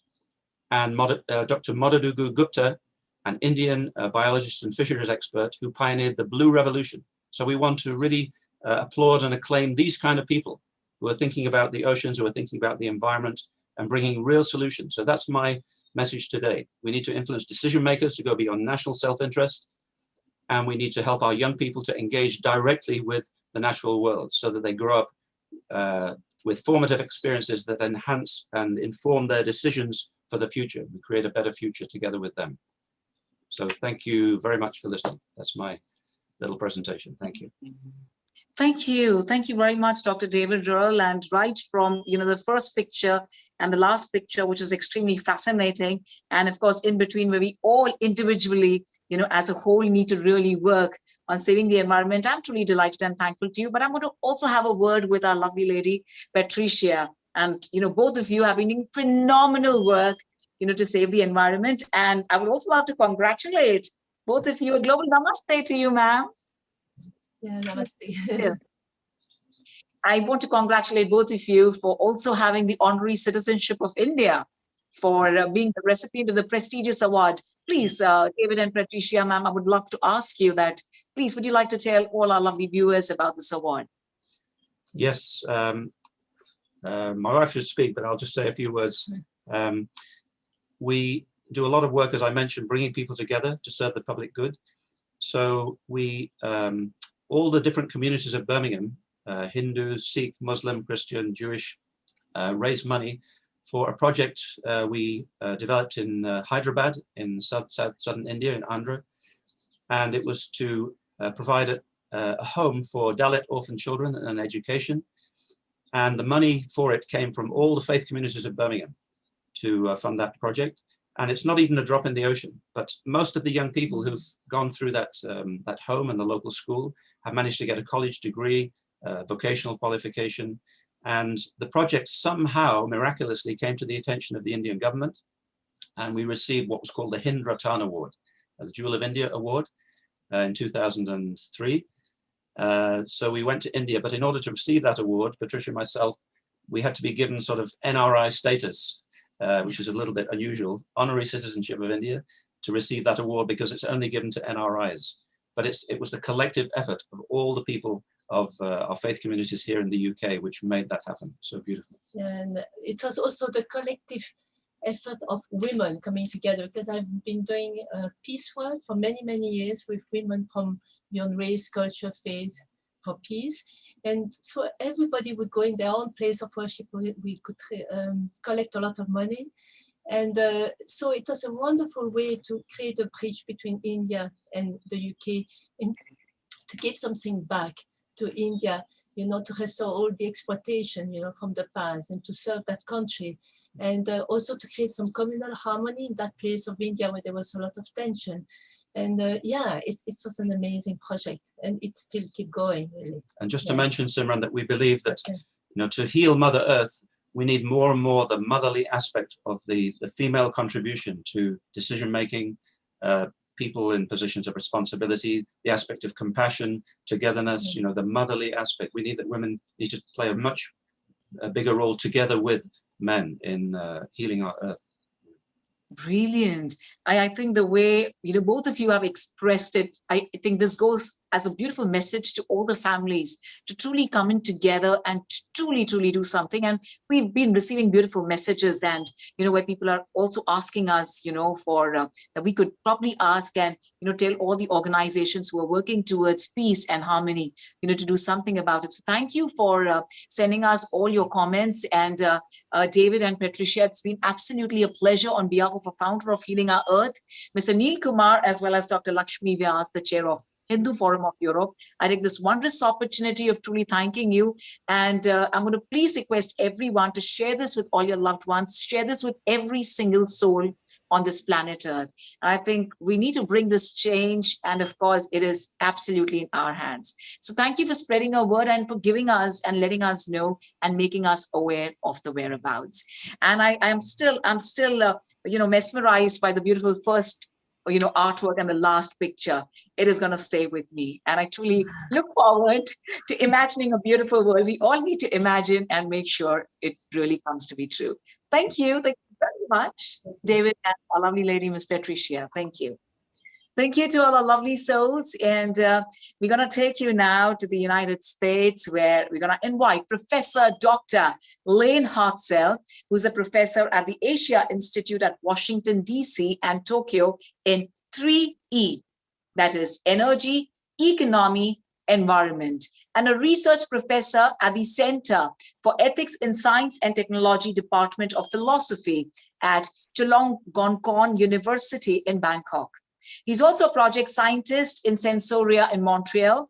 Earlier, he worked as an assistant professor on convergent studies in Sukmayong Women's University, and he's also worked as a lecturer at the Mahidol University Department of Molecular Biology and Bioinformatics. He's extremely dynamic in his thoughts and research. And to speak more about the restoring ecosystems, maybe please, from all our heart and soul, welcome Professor Dr. Lane Hartzell from USA and Thailand. Absolutely a pleasure to have you here. How are you doing, Professor Dr. Lane? Hi, thank you for having me, Lakshmi and Simran, and to the other participants and respected guests. And I appreciate the, particularly this topic, dealing with the regeneration of ecosystems and the earth. And I'm going to provide a, can you hear me okay? Should I ask Very that well. first? It's perfect. Good, okay. Thank you. The I'm going to provide a reflection. It involves a personal reflection and also philosophical, both moral reorientation, we might say, and then a hypothetical deductive. I'll get to that later. When I was much younger, 30 years ago, and I was doing medical research, we would debate in our lab together about this kind of question: will technology save us, or will people stop using energy, food, as Dr. Pankania, I hope I got your name right, mentioned about the tremendous amount of waste, energy, and so forth that we use. Will we stop that? I took the position at the time that I thought that yes, we will, as individuals and societies and so forth, reduce our consumption, make the correct individual choices and so forth. My counterparts, the other researchers, actually we were in surgery at that time, they took the position that we're going to have technology. Now at middle age, I think that we were both wrong, and I have some ideas about how we might make this more right, some of which you've already talked about. So I'm going to try to find a basis for grounding my talk. As you know, it's very difficult to find ethical and moral basis in many things. It's not as easy as, say, mathematics or physics, which is quite a bit more stable. So before I start off directly, I talk about universal values that we already have codified into the UN 1948. That's law. Universal bioethics declarations and protections of nature. All of these are laws that can be relied upon when we're working to make some type of change. So it's not just wishful thinking anymore. These are laws that have muscle. The general systems that I talk about, as Professor Simran said, technology such as the mixture, economy, technology, the natural environment, and so forth. And we also have to talk about the organization and production of capital and labor, since that's the predominant, the large system that we have today. And then there's a universal absolute system that we call nature, and that's in the background, but it has become the foreground over the past few decades, particularly since the 1950s, the atomic age, now the digital age, and so forth. So I framed this as an ethical argument for the practical application of 3E, energy, economy, and environment, in a moral reorientation, maybe, and a look at our definitions. applied ethics of global justice for human development within the natural environment is a kind of argument on global justice for ecology, I think. So this is a normative argument. That's philosopher speak, normative arguments about how we go about each day and how we interact with each other. These are the norms that we have and how we're going to implement particularly technology and economy in society. Global justice arose in the latter part of the 20th century and currently seeks to evaluate our duties and obligations to each other as members of humanity, and also now with the new addition of ecological integrity. So we've, over the past 30 years, the environmental movement has come about, conservationism. That's been a major development. It's a mainstream issue on every TV station quite constantly now. And human rights, of course, is there in the background and all well known. So what are our obligations and rights that we have, and are these within harmony with nature? It was during that second half of the 20th century that we asked, how does the human being and technical society fit into nature? We are within nature. We're taking from nature minerals, biomaterial. We're involved with the geophysical system of the planet, which we call Anthropocene right now, the age when the human beings actually affect the climate and geophysical system. And that's been a quite abrupt addition, many people think, but as one of the speakers earlier said, that this has been going on since at least the 1750s and the Industrial Revolution, and by the late 19th century, within 150 years, scientists were already speculating that this was affecting the environment, such as Arrhenius, the Swedish chemist. This was already known. By the 1950s, Humboldt Oil, which is now Exxon, scientists were recognizing that there were effects on the environment. And by the 1970s, the oil companies were buying up leases on the under the ice because they thought that the ice would melt and expose the land, which it is, and is increasing. So sea level rise and so forth was banked on by the current economic system. Might we have a moral reorientation? As I said, I want to keep coming back to that theme. So the presumptive argument that I have actually centers around the fact that we're going to have to rely on technology now at this point, different than, say, my musings 30 years ago, which may have been naive. We're going to have to rely on the technosphere, the digital age, and so forth, and how we physically and mentally relate to the world and our interactions with each other. As someone mentioned earlier about the children using augmented reality and on their machines a lot, and they need to be out in nature also together.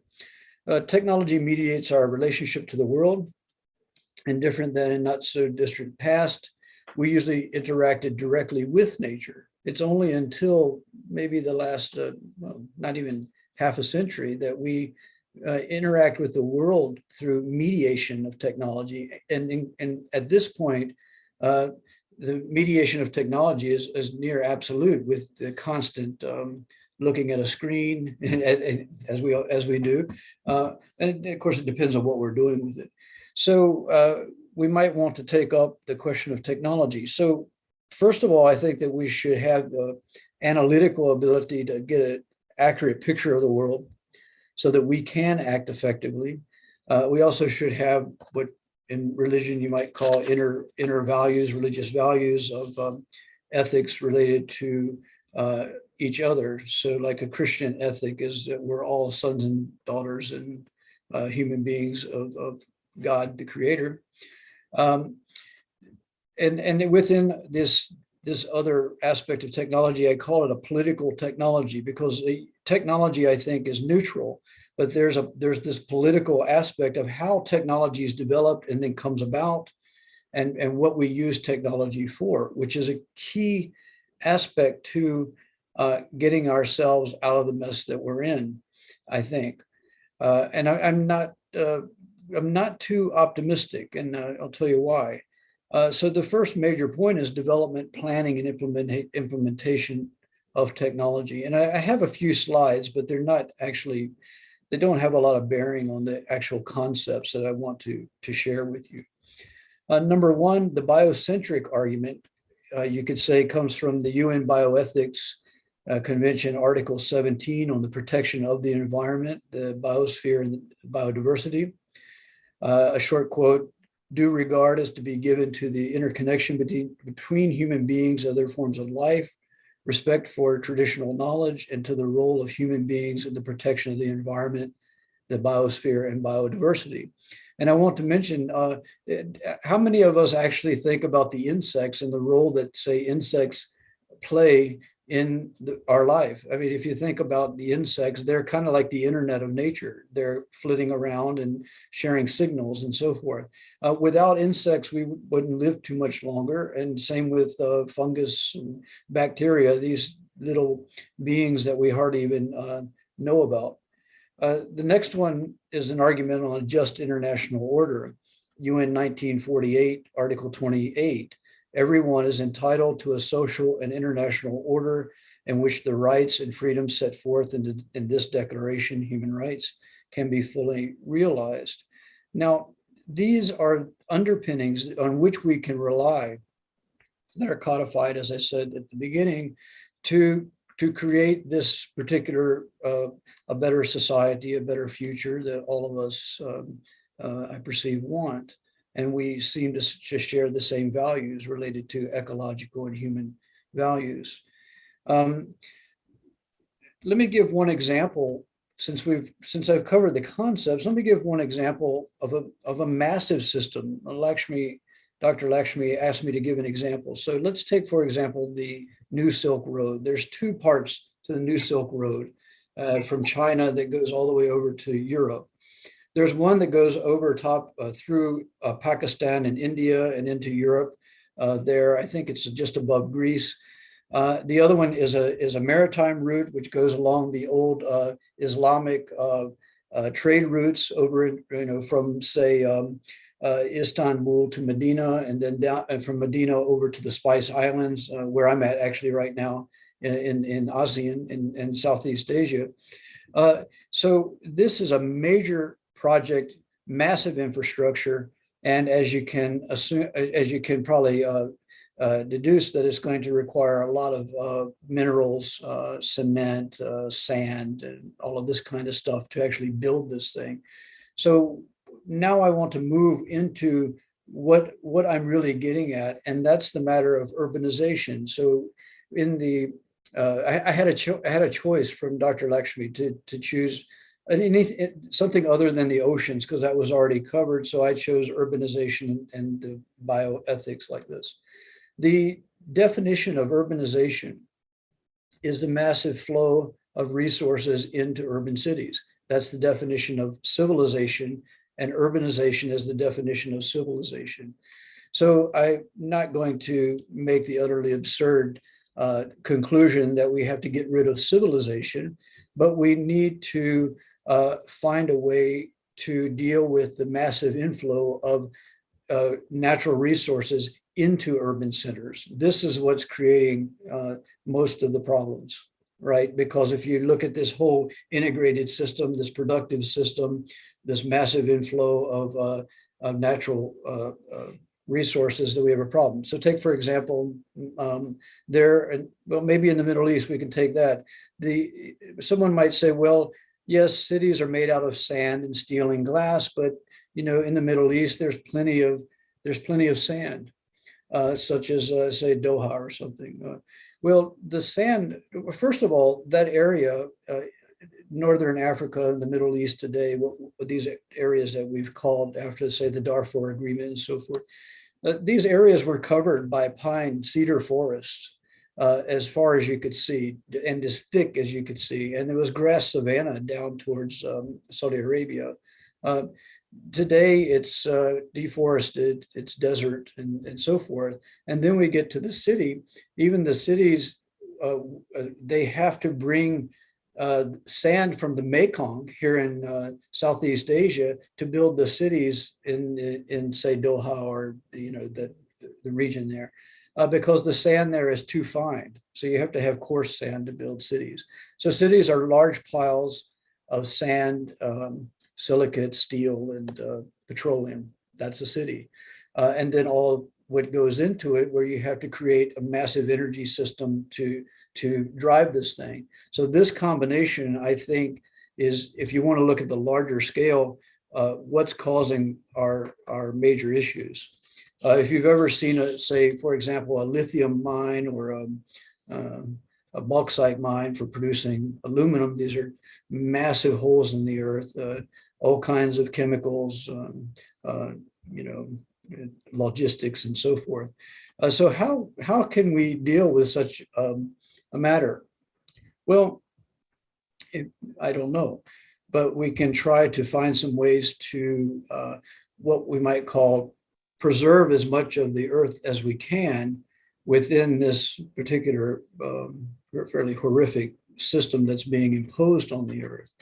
And I don't mean to insinuate that any of us in this call, I'm serious, are actively involved in the destruction of the earth. I think that people in this call are practicing what Mahatma Gandhi or Vinoba Bhave would call a non-cooperation with destructive aspects of the social system and the economic system. And I think that you're probably more up on that than I am.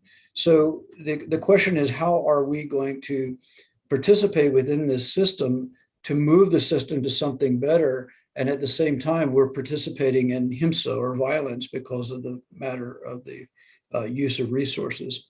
So there's an argument of access to the technosphere, that we should have access to what we need. So that this is a matter of just rescue. There's a lot of people that just need rescue. They can't access this technical system. And for people like us that have access to the technical system, how can we turn this to use it for a better system, such as bringing about a better fossil fuel regime than we have now? We're not going to get a renewable energy system. We're going to get a next level fossil fuel system. It's going to be better, but it's not going to be a renewable system. So how can we do this, and how can we participate in sharing the benefits of culture, knowledge, and so forth, rather than ending up in some kind of worldwide conflagration of militaries going out of control and something like nuclear weapons or thermonuclear war ending the human species before the climate change does. So there's serious issues with conflict that we have to deal with. It makes things sound quite difficult, but I do have hope in the fact when I see people like yourselves talking about the issues and so forth. Dr. Simran, how much extra time do I have here, or how much time do I have? Yeah, actually, I would just request if you can conclude it, because just... Okay. Yeah, so the sharing of the benefits was the last part that I had. That's actually in the bioethics convention. It's codified into law, sharing of benefits. And many people don't really realize that, because the current economic system is more of a cost benefit analysis, not a sharing matter. But this is Article 15. It's in the UN bioethics. Economic activity is the primary driver of the global environmental change. It's a new geological epoch, which is the Anthropocene, one of the major titles of my talk, and the disruption of the Earth systems, processes that are essential to not only the planet's self-regulating capacity, but the kind of sweet spot that we live within, that if it were to get out of control, as Dr. Pankania said, if you have these kind of positive feedback loops, such as the methane escaping, if that were to go, very massive problems, and very quickly. And we're already seeing quite a bit of problems, if you just look at the news. So the environmental crises of the Anthropocene are deeply connected to economic production. And of course, as I said, the urbanization and civilization. And I think that we need to see this clearly and understand the predicament that we're in, and rely on the codification of the particular articles that I quoted to move forward. Thanks a lot. Thank you. Thank you so much. I'm going to take this wondrous opportunity of truly thanking Professor Dr. Lane for throwing some light right from the concepts to talking about the ecosystem and, why and how, certain parts of the world are what they are. And of course, what could we truly do about this? I'm going to take this wondrous opportunity of thanking you. Actually, we had, one very, very small question. What is it that you think, if you could just explain to us in one sentence that we could do as individuals to save our planet Earth on this beautiful day of message of World Environment Day? Well, I don't think, as the professor earlier noted, I don't think the individual can do very much. I'm not particularly one to adhere to this kind of self-esteem movement where we can save the world, or like this kind of Apple Corporation go against the system and this kind of thing. I don't think that individual can do a whole lot. What we can do, I'll just echo. In fact, it was like I was listening to Vinoba Bhave or to Gandhi. Well, we can reduce how much meat we're eating. And that's a very destructive process in the type of agriculture that's used. So if you can, it takes maybe maybe 9 kilograms of grain to produce half a kilogram of beef, for example. That's really wasteful. I don't drive a car. I don't take airplanes unless I have to. These kind of things. I mean, it's not very popular because people think you're kind of weird. But okay, well, I've been doing this for so long, and I'm weird. That was mentioned. Popular movements. We know that with large scale mass movements that are evidence-based, scientifically sound, that have the sharing of benefits together, a commons type attitude, are highly productive. Take, for example, Black Lives Matter. Black Lives Matter has changed the United States for the better, regardless of the criticisms of Black Lives Matter. Maybe they can't. Maybe they have some organizational problems, and that's a very small issue compared to the change. We have a Black vice president, female, in the United States right now, who's doing very well, I should add. I think. Yeah. So, and Black Lives Matter is now going to change the world. They're out in the world. So that's a very positive development. La Via Campesina, that's another one. Wonderful. So the farmers movement in India. I can go on and on.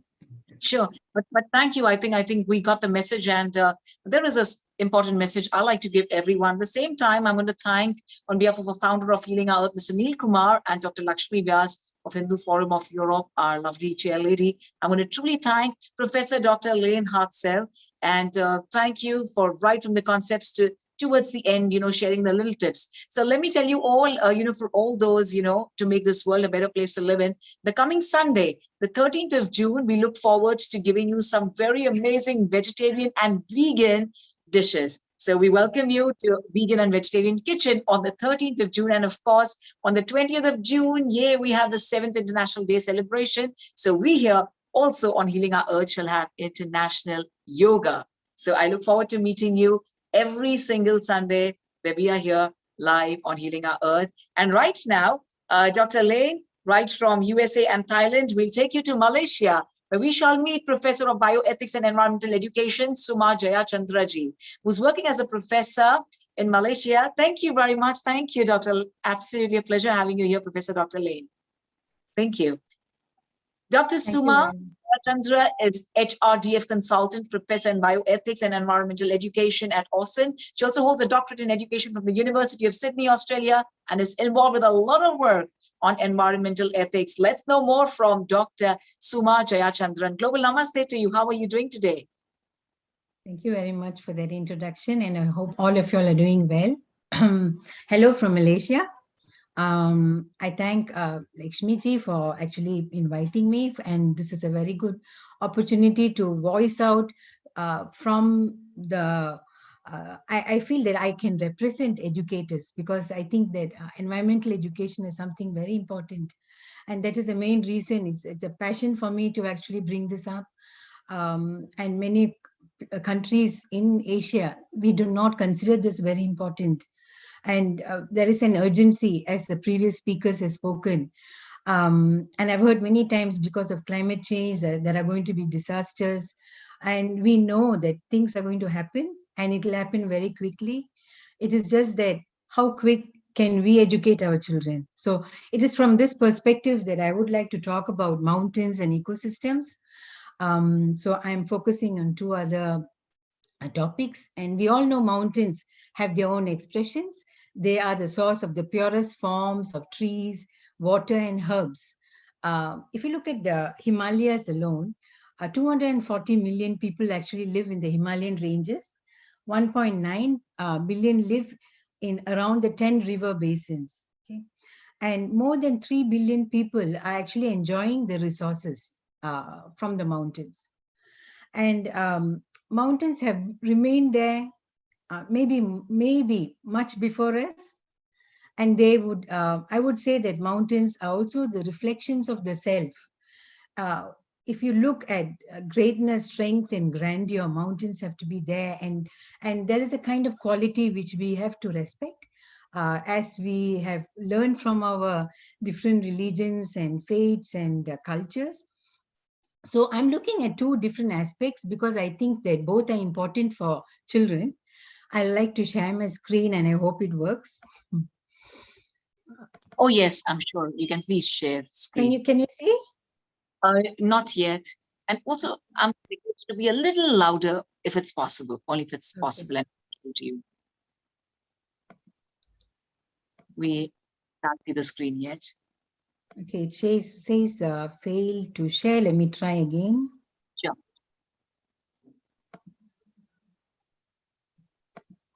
We just want to talk about it. Would be Yeah, fine. I think I'll talk about it. Yeah. So Sure. I just close the screen. I'll have to just stop sharing just a minute. Sure, sure.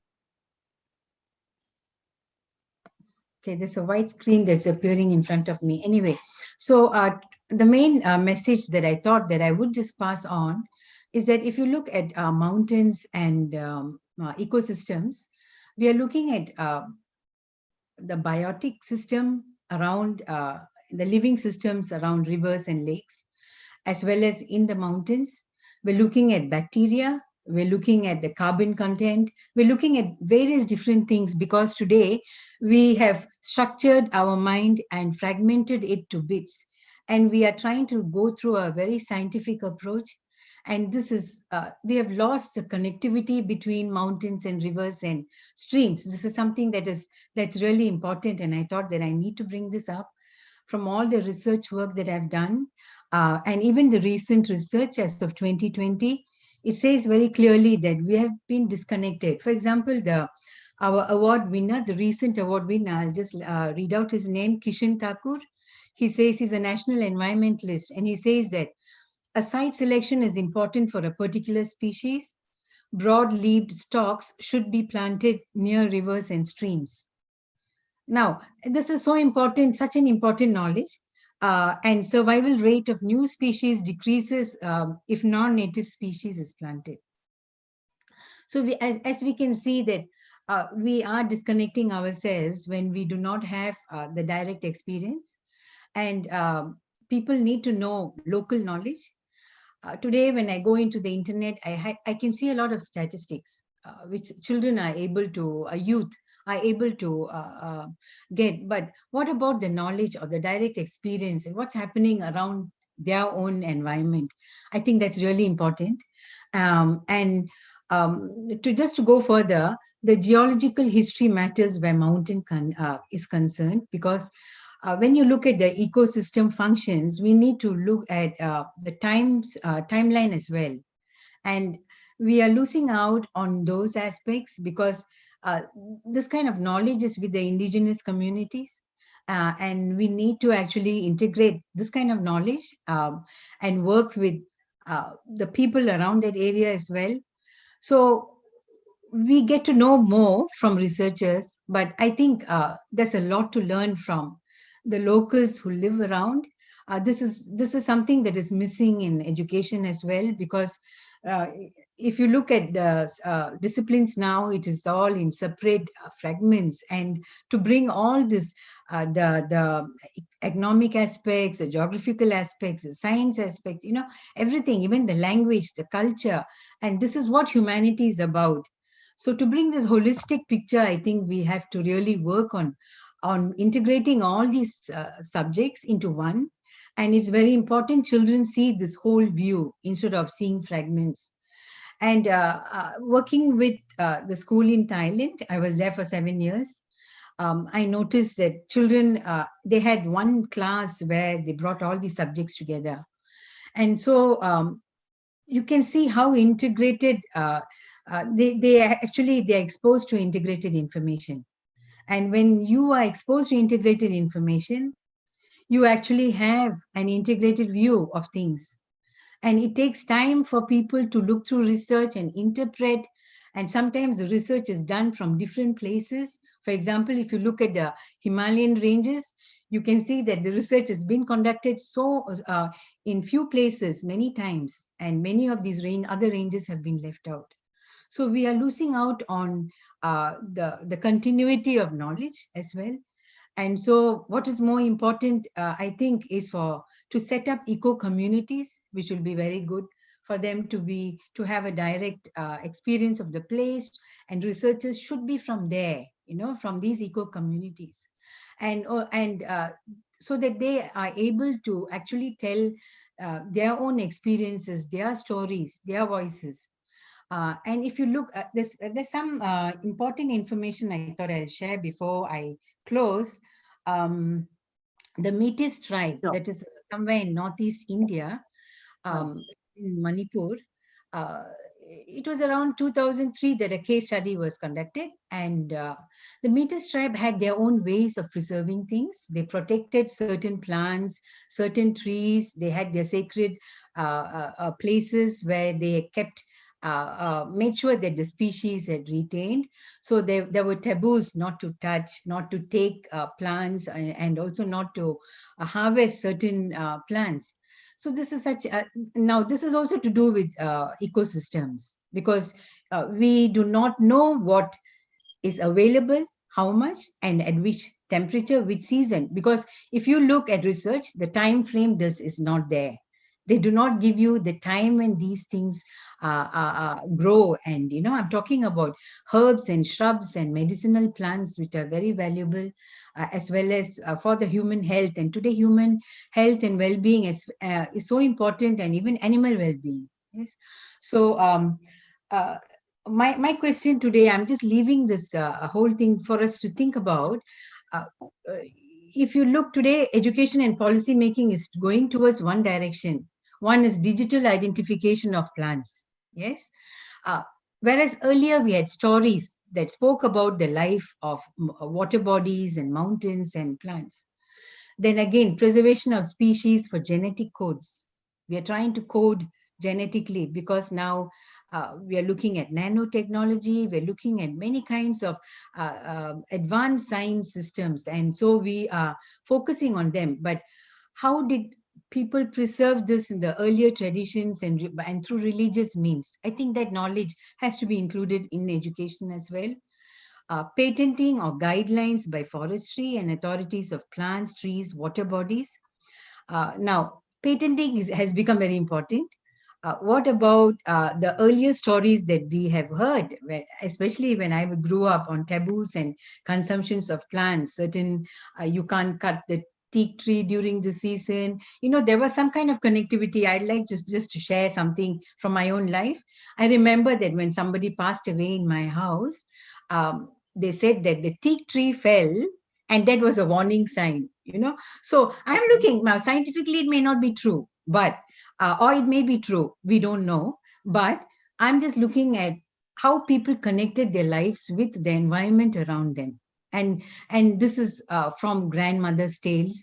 So we know that they were very connected, but it's not happening now with our children because they move on and they do not, like somebody said earlier, they don't have a direct experience with their own land, with their own soil, water, and Sure. they don't play. Yes.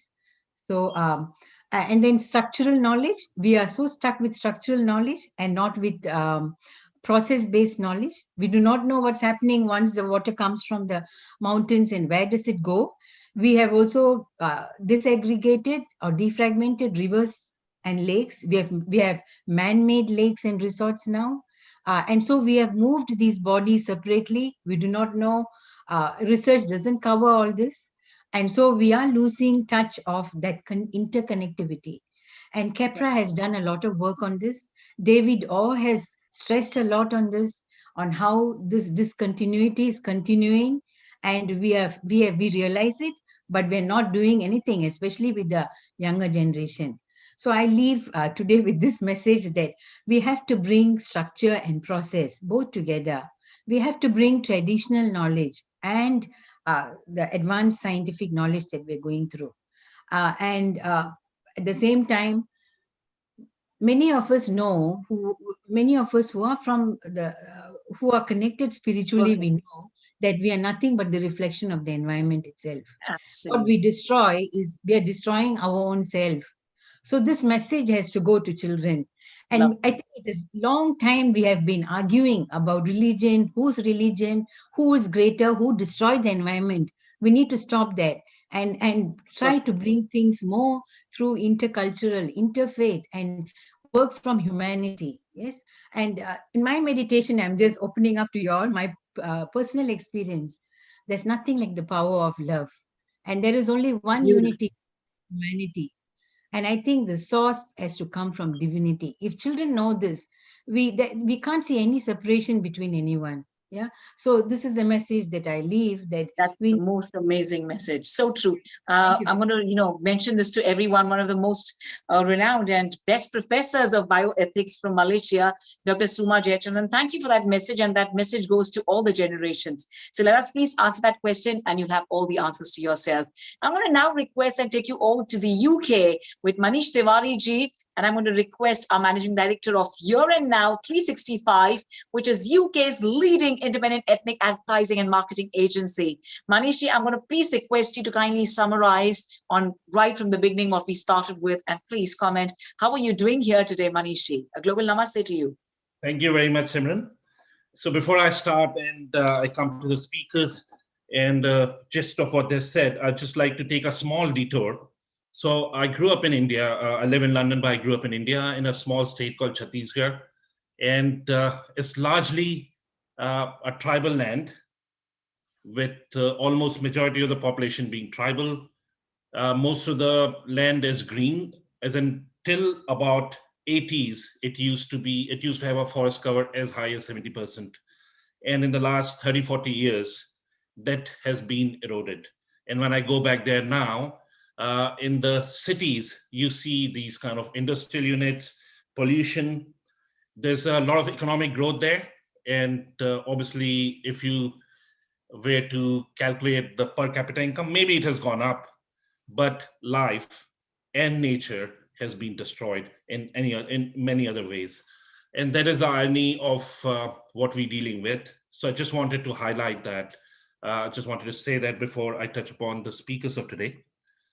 So David Earl from the Universal Peace Foundation, and I'm supposed to start from David, so I'll start with that. He touched upon where we're going wrong with the oceans.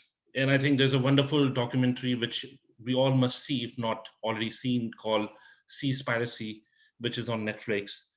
And it just brings to life the fundamental destruction which is happening in the sea, which will lead to unsustainable fishing in just about 20 years. So by 2045, our seas would not have enough fish because of the kind of commercial fishing and its impact. And David very nicely touched upon those topics. He also touched upon the fact that we have to go beyond national self-interest. We can't be a nation state alone. We are so interdependent. He touched upon migration. So migration is a reality. We can't close our doors to our neighbors. We are an interdependent world. We buy and sell in every part of the world. People in London, they're from every part of the globe. This is a melting pot. I think from last research, and this will be proven again by the census, 55% of people living in a city like London are actually born outside the UK.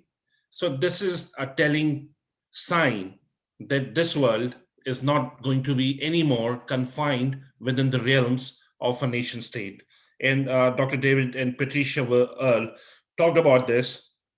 The other thing which they did talk about is the carbon dioxide emission and the plastic waste.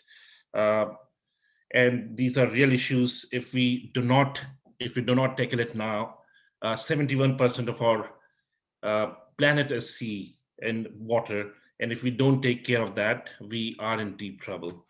I'll move on to the next speaker, Dr. Lane Hartzell, who talked about bioethics and some wonderful facts that civilization is not necessarily urbanization.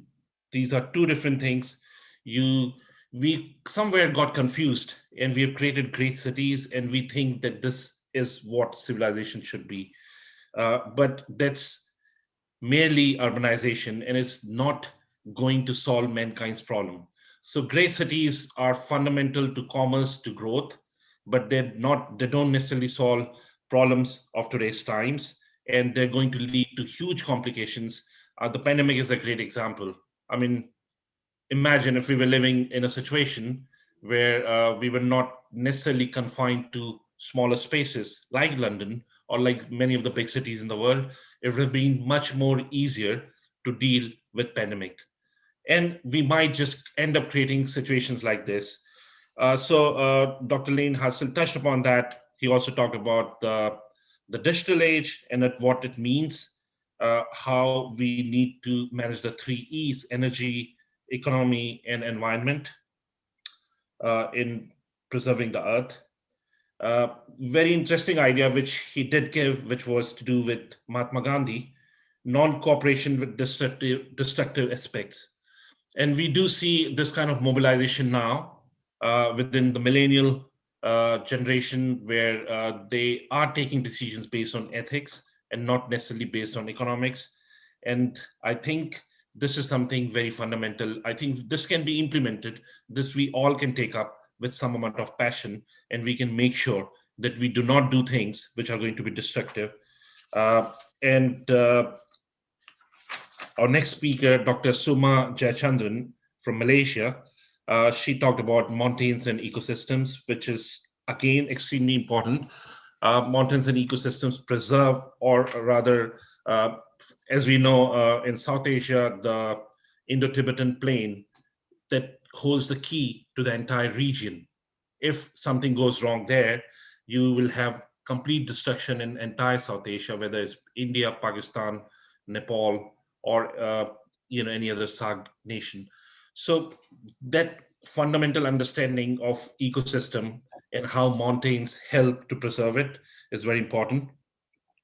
She talked about the ongoing research and its shortfalls, and we all know that there's not enough mobilization of resources towards the right kind of research, but it needs to be done. We've lost a lot of knowledge of herbs and shrubs, and we do not have still operating system where we're able to take away all that ancient knowledge or knowledge which was there and to be utilized into the present time. Lastly, she did talk about knowledge, but not just structural knowledge, but wisdom. So this is what the takeaway from the 3 speakers we had. Wonderful. Thank you very much, Manish Tiwari, for summarizing them. And for all those who just joined us, you can watch this program on all our social media handles of Healing Our Earth. And Manish Tiwari, I'm going to request you kindly be here with us. We're going to Look forward to meeting you again. And for now, well, my dear lovely friends from across the world, Healing Our Earth in partnership with Hindu Forum of Europe is presenting a beautiful dance on environmental harmony by a lovely performer, Raga Susha Vinjamuri, who's an associate lecturer. Dr. Raga Susha is an associate lecturer at the University of Sunderland in London. She's a trained award-winning classical dancer who has performed on very niche topics and holds the distinction of presenting dance 24 times at the British Parliament Houses and twice at the European Parliament so far. She has established Sanskriti Center for Cultural Excellence to impart dance training and also carries research into lesser seen rare tribal dances of India. Maybe please welcome and take a look at truly a mesmerizing performance, but with a lesson by Dr. Ragasudha Vinjamuri. A global namaste to everyone, and thank you, Simranji, for that wonderful introduction. My first thanks go to Healing Our Earth and Hindu Forum of Europe for giving me this opportunity. A different dimension to what what has been happening so far on this platform. Excellent and amazing presentations on what could be done, what is being done in environmental topics, and everybody, all the experts have been bringing in their own perspectives and work. As an artist, I feel artists can contribute quite a great deal to this as well, bringing in a collective consciousness, because it's a collective responsibility. Environment is not you and you, it's a collective responsibility. So I feel artists can also bring about a greater change by using their creativity and performing acumen. What I'm presenting today is a small piece doing abhinaya, doing dance on what is called as Earth Anthem, written by Ambassador Abhay K. It's a short piece. And what I would like to do before I start dancing, I would like to do, few movements, explain what these few movements are. So when I'm dancing, you exactly connect with what I'm trying to say. Our cosmic oasis, our cosmic blue pearl, the most beautiful planet in the universe, with all the continents and the oceans of the world. United, we stand as flora and fauna. United, we stand as different species of one earth. Black, brown, white, different colors. We are humans, and the earth is our home. The earth is our home. And there's much more to it, but I just wanted to show you some movements so you all understand. The song is sung by, I have to credit the music. The song is sung by Shreya Sotang, and the music is supported by Sapan Gimire. And I would like to start the dance. It's, as I said, it's a very short piece. Wonderful. I loved the way you expressed. Oh my God. We actually felt every bit. Please. Thank you.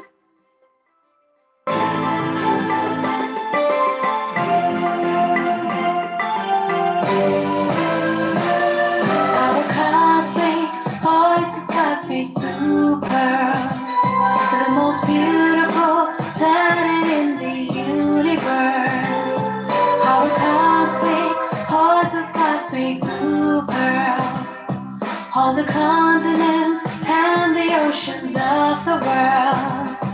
United we stand as flora and fauna. United we stand as pieces of one earth. Black, brown, white, different colors. We are humans. The earth is our home. We are humans. The earth is our home. We are humans. The earth is our home. We are humans. The earth is our home.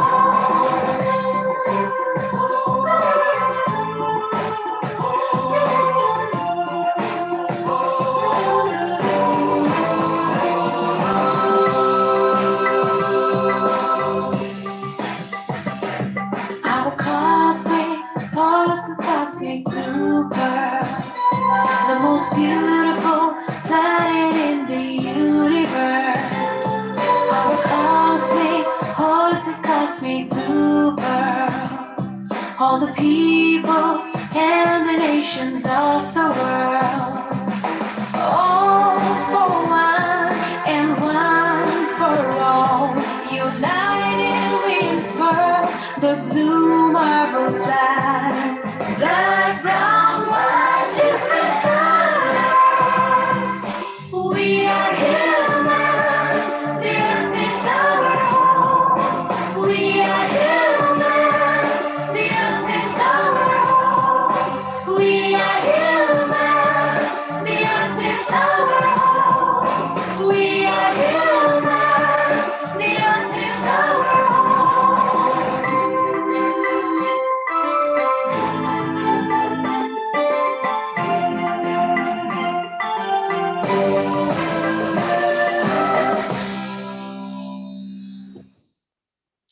I'm sorry, but I can't resist applauding. What a beautiful blessing. I have absolutely no words to express, our gratitude and thankfulness to you, through the beautiful dance form you are spreading positivity and light in the world. Absolutely a pleasure. Thank you so much. And you're looking so stunningly beautiful, as well as the way you performed. I think it's going to be in our hearts forever. And of course, we're going to truly make this change just after looking at your performance. So thank you so much on behalf of Healing Our Earth and Hindu Forum of Europe. Thank you for being here with us, sweetheart. Thank you. And, ladies and gentlemen, my lovely souls from across the world, it gives me great honor to welcome Mr. Nitin Palan, MBE-FCA, who's the founder and chairperson of Palan Foundation at Hindu Matters in Britain. He's also the director of BAPS Charities Limited. Well, remembering the Indian soldiers in the World War I, and the patron of Hindu Forum of Europe, as well as Healing Our Earth. Let me tell you all, once you look at the smile of Mr. Nitin Palan, all you feel is only love and positivity, and you forget all the worries. The only thing what you can see is hope for the best. May we please welcome our gentleman, our legend, Nitin Palanji. A global namaste to you. Namaste. I haven't heard such flattering words for such a long time. I've been missing you for a number of years. So thank you for the flattery. It's very, very kind words. And I'm ever so grateful. Sitting amongst all of you in London on a sunny day and remembering that we are here today to pay homage to the Mother Earth. We are all children of the same Mother Earth. We're all made up of the same composition that the Earth gives us from air, fire,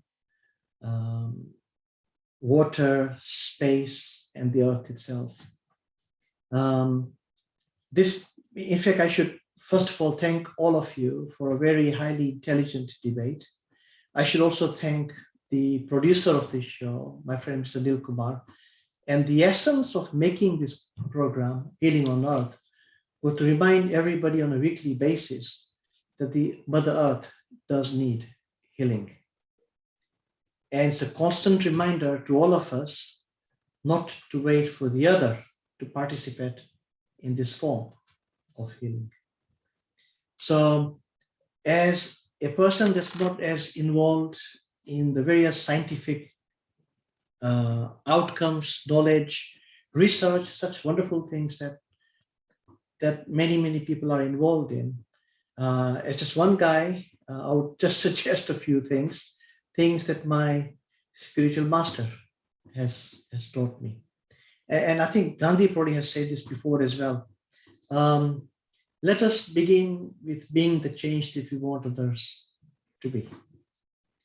And can you imagine if all the 6 billion people changed their lifestyle, we wouldn't have this problem in the first place, would we? I mean, it might put Nil Kumar out of a job, but we would have a better world, and I would be able to spend more time with Nil Kumar as well. So great knowledge. There's 2 or 3 outcomes I would love for all of us to be involved in. And this doesn't necessarily apply just on the issue of healing the earth. It applies even on the COVID situation, which brought to us the weakness of the human society. The borders that we have created in our mind, that we are all different countries, all different people, and each island is individual rather than earth is one. Imagine if you were to think as one earth, one world, we wouldn't even have the problem of COVID to worry about today. But we still think as us and them rather than children of earth. So let's suppose if you were living in the world of wisdom and maybe with one thing in common. Let us make the people that we put in power responsible. Let us make them accountable. We ask people in power to say, you will do certain things for us, including looking after the earth. We simply do not make people accountable for the reason, for what they're meant to be doing. The solution is there. The solution to resolving the earth's issue and many other issues exist, but we are waiting for the other to sort it out for us. So simple request, simple prayer. Let us begin with our change of lifestyle ourselves. I'm recommending that everyone becomes a vegan starting tomorrow. Drop all the non-veg diet rubbish, just become vegan. It's far more fun. Put some more spices, some chilies. It's more fun. And you'll save maybe a bit more of the planet. And I mustn't be too political on this platform. I might get checked out in a minute, but that's an idea. That's an idea. Perhaps we should consume what we need and accumulate less. Maybe that's another possible idea. But all of us, you're all doing a great job. The fact that we're here together to want to contribute to what is being said, I think it's wonderful. I wish you all well. Wish you loads and loads of luck, and be part of this change. And most important, make people accountable for what they're meant to be doing. And let's be part of the human race and be part of Mother Earth. Namaste, loads of happiness. That's it. Thank you. These were truly the words of wisdom, as you said, one earth, Nitin Palanji. And let me please take this wondrous opportunity of reminding you all that since Mr. Nitin said, yes, if you could a little change, bring a little change by being vegan, then the coming Sunday, the 13th of June, to give you the best of dishes in vegan and vegetarian kitchen is what we bring to you, healing our earth, and on the 20th for the International Yoga Day. Our humble thanks to you, Nitin Palanji. Thank you. That into Namaste. this beautiful world of one earth. We're all one. Thank you so much. Thank you. Thank Namaste. You. Namaste. Well, my dear lovely friends from across the world, it's time for all of us. Please join me in welcoming the head of networking and engagements for Quackers in Britain, the lovely lady, Miss Suzanne Ismail. She's a part of the staff team leading the organization's campaigning work on climate and economic justice. Ms. Suzanne also has the background working for church investors, carrying out research to inform ethical investment practices and engaging with companies on a wide range of social, environmental, and human rights issues. May we please, with all our heart, welcome the lovely lady, Ms. Suzanne Ismail, the head of networking and engagements for Quackers UK, and a global namaste to you, sweetheart. Oh, thank you. Thank you for such a warm welcome, and what an inspirational day. I'm honoured to be invited. Brilliant speakers and great performances, so thank you. So yeah, I'm here to talk a little bit about the work that Quakers in Britain are doing on climate change and climate justice. I really just want to share a little bit of our journey with you. But before I do that, let me just say a little bit about Quakers. We're a relatively small religious community, certainly in Britain where I work. There's about 20,000 people attend our meetings, and we're the Quaker community in Wales, England and Scotland. There are Quaker communities elsewhere around the globe, but I can't speak for them. As a movement, we grew largely out of Christianity, but many of us also find value and spiritual nurture in other faith traditions too. So it's particularly good to be here today. And our journey around climate justice, it's really resonated hearing some of the other speakers today. We've really gone on a journey, really seeing the issue at first as something to work on as a technical issue, as a personal issue, and actually now very much seeing as a structural and an economic and a political issue. So it was refreshing to hear Nitin say, make people in power accountable. And I hope I'll say a little bit about how we're trying to do that today.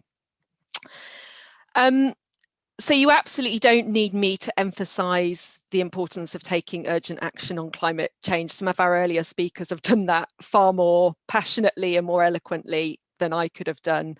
Elvis and Pankania in particular, I really appreciated hearing what they had to say. But when I started working with Quakers, it's probably about 2 decades ago now, concerns about climate change were just starting to become mainstream. And the first reaction that many of us had was that call actually that we've heard from many of our speakers today. What personal action can we take to reduce our carbon emissions? So lots of us started calculating our own carbon footprint. Some of us gave up our cars, gave up meat, stopped flying, changed to renewable energies, lots of things that we've heard others talk about today. And of course, all of that is so important, absolutely vital. And Dr. Pankania saying, if we can live simply, that's an important foundation. Actually reminds me of one of our dear Quaker phrases, which is a simple lifestyle freely chosen is a source of strength. And I think that's really important. Having said all of that, we quite soon realized that as vital as that was, it wasn't enough and we needed to do more. We could do all we wanted personally, but if the system didn't change, we wouldn't have the systemic impact that we needed. So just as a small example, lots of Quakers changed their energy suppliers to renewable energy. And that's really important. But if that remains a niche, relatively expensive thing that only a few of us can afford to do, we're just not going to make those deep carbon reductions that we really needed to. So that was something for us that sort of gave us pause for thought, really. And at the same time, we also started having conversations with allies and partners, particularly in the global south. We were painfully aware that communities where we had connections, particularly in Eastern and Southern Africa, and in Bangladesh, were being disproportionately affected by climate change, floods, droughts, crop failure, all the things that we heard from Elvis about earlier. So we asked them, what could we do to help? And I remember really vividly the response that came back. One colleague in particular said to me, he said, it's not about helping us. We don't need charity. It's about justice. And his point was that countries that were suffering most from climate change had done the least to cause it. And they were suffering largely because of the actions of developed countries like Britain. Dr. Pankania spoke about the Industrial Revolution. Well, Britain was a driving force behind that, and a driving force behind the carbon emissions that resulted. So again, that was something else that gave us quite a lot of food for thought. And it made us realize that it isn't just about us as individuals or us as a Quaker community. It's not even just about what happens in Britain, but it's actually about our place in this complex web or system that joins the whole world together. And again, we've heard a lot about that from our other speakers. So as we started to realize that, our approach shifted, and and we started to think about what we could do to influence the system as well. So today, the majority of our work on climate justice as a central faith body is political work, actually. We still very much support individual Quakers and Quaker communities to take those steps to live low carbon lives, really important, and it gives us a moral authority to speak out as well. But as a faith community as a whole, we think we can have a bigger influence if we also act in this political sphere.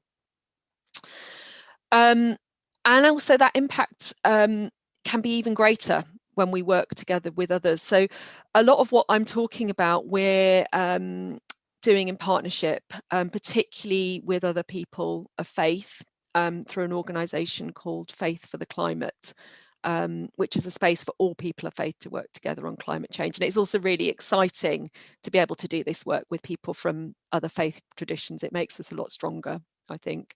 And I know that the Hindu Forum of Britain and Hindu Climate Action are supporters of this work as well. So it's particularly nice to be able to come here today.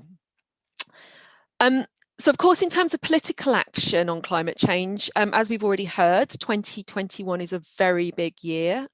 David's already mentioned COP26, the meeting that will be happening in Glasgow this November. So COP is the decision-making body of something called the UN, the United Nations Framework Convention on Climate Change. And that's an organisation whose job is to prevent dangerous and runaway climate change. So at this meeting in November, the aim will to review progress that's already happened and to try and agree future and deeper commitments. So the UK government is the host of this conference. So for us in Britain, this is a really big moment. And as a faith community, we've been pushing the UK government to have much more ambitious commitments for a number of years now. And there has been some progress, I'm really pleased to say. Their latest commitment, which is to reduce UK emissions by 68% by 2030, is theoretically one of the strongest in the world. But we're a bit worried that there isn't enough of a concrete plan to back this up. And so we're asking for progress in two specific areas. Again, Dr. Pankania talked a lot about fossil fuels earlier. So one of our areas is about stopping public money going to support fossil fuels. Again, this is an area where there's been a lot of discussion, but not real commitment. And so we think that's really important. And secondly, we want the COP26 conference to make some firm commitments to secure additional sources of finance for countries that are hit by climate disasters. So the UN has found that climate disasters are now occurring at a rate of 1 per week, which was pretty shocking to me when I heard that. And we know these disproportionately affect developing countries.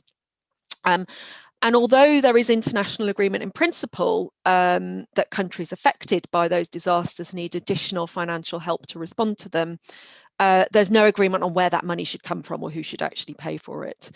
And this is a key demand from countries in the global south, yet industrialized countries like our own government are quite reluctant to talk about it. So this is a key issue for us to get this onto the agenda of the commitment. So as you can see, there is a lot to do, and I've just given you a flavour, really. Some of you might already be involved in this work, and if you are, I thank you. It's really, really important.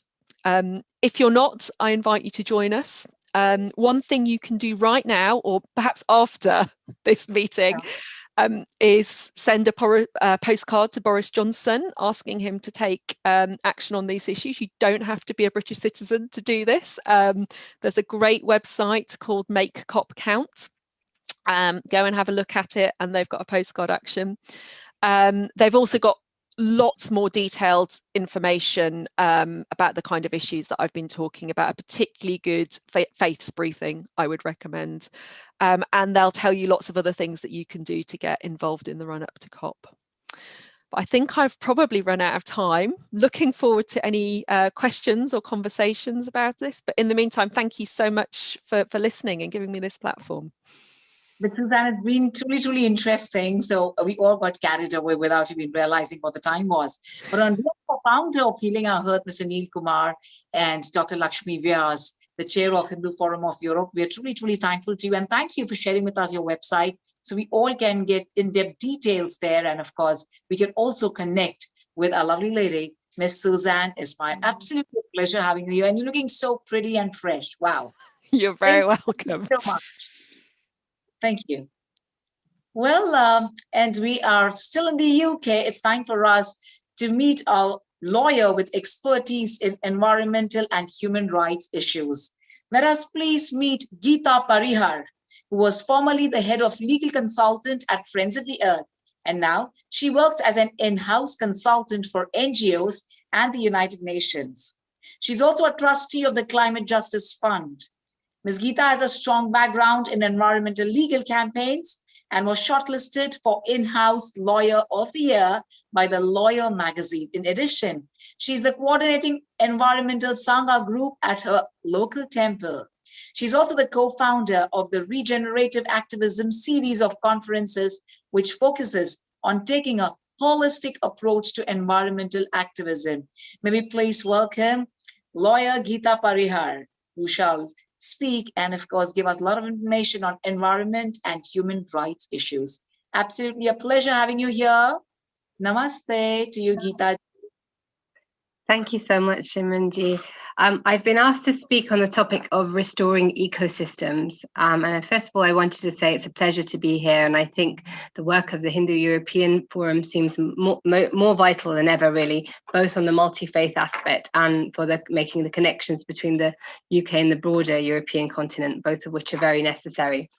So when I was thinking about preparing for this talk, I thought I'd look up what the word ecosystem means on Wikipedia and how they define it.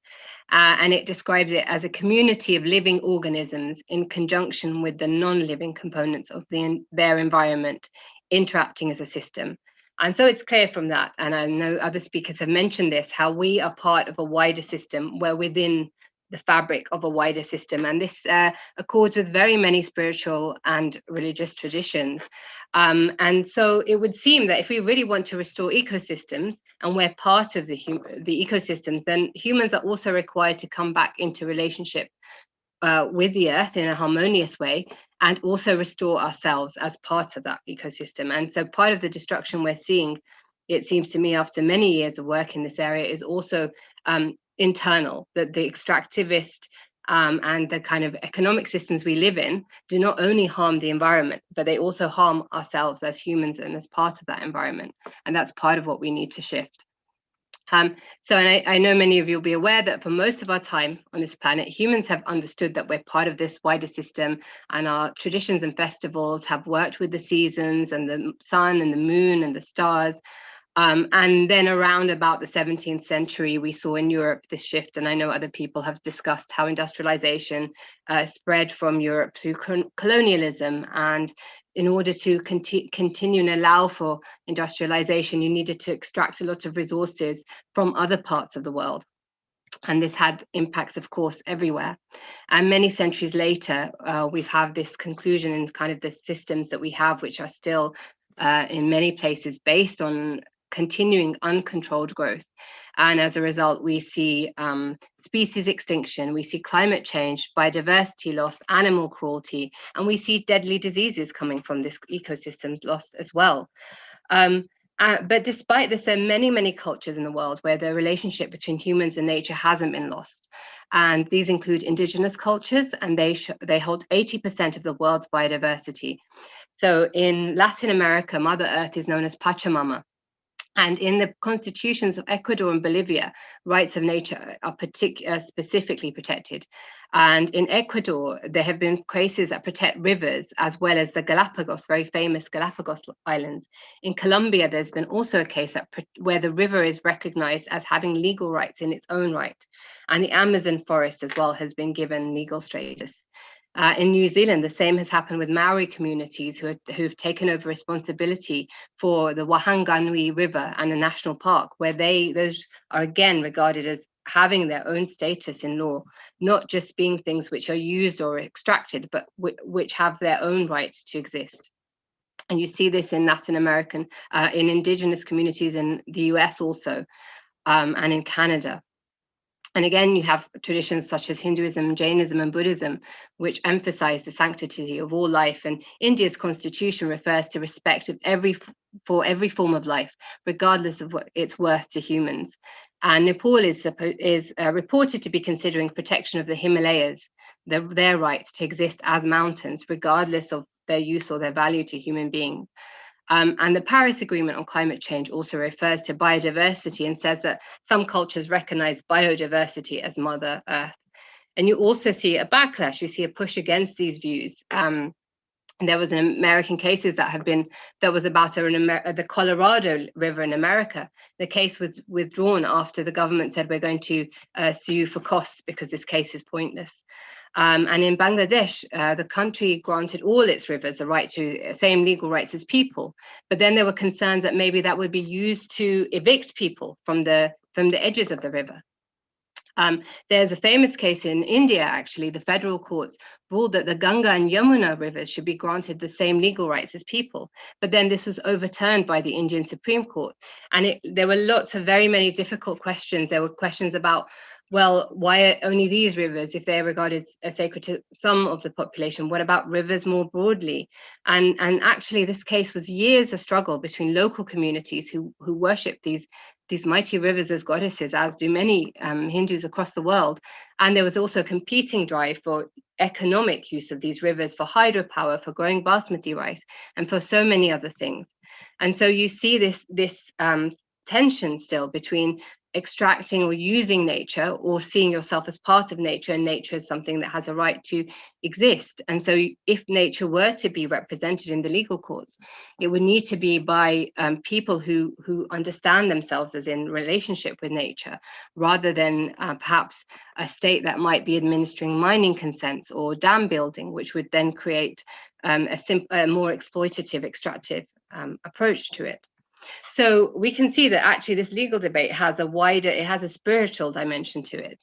And I think this is very relevant for me, because I'm I'm born and raised in the UK and trained within the Western positivist legal tradition, but of course also raised in the Hindu Vaishnava tradition, in which the divine feminine, sacred natural sites and non-human forms of nature all play a central role.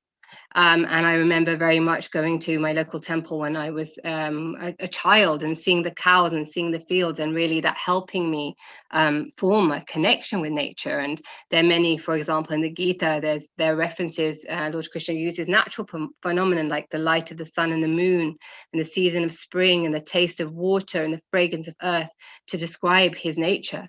Mother Earth is also known as a goddess, as Bhumi or Prithvi. And there's an ancient text called the Bhagavatam, which talks about a king who comes across Mother Earth in the form of a cow, and religion or right behavior personified in the form of a bull or dharma, and they're being attacked. And he is so horrified, and he tries to, attack tries to kill the person who's doing this as retribution for the harm that they're causing. That person says, oh no, I surrender, please can you look after me? And the idea is this person is actually representing the age of Kali, which is the age we're in. He's personified, and he says, well, please can I live somewhere? And so the king says, you can stay wherever gold is hoarded. And this to me is a really interesting foreshadowing of what you have, where the idea of taking more than you need and hoarding that, and how that relates to environmental harm, and how environmental harm and protection are also related to well living and right behavior. So all of these things show that the ancients actually understood the importance of harmonious relationships. and seeing ourselves as part of a wider ecosystem. And this is, of course, many, many different traditions see that. And I think that the reason that that is important to flag, I think for me here is I've been someone who's been part of the environmental movement, climate justice movement for a long time. And part of the system change debate, but I do see what happens if you disconnect that from the spiritual understanding is that you have burnout and you have hopelessness because the challenges look so deep and insurmountable, and people often feel like it's personally down to them and they have to do everything on their own.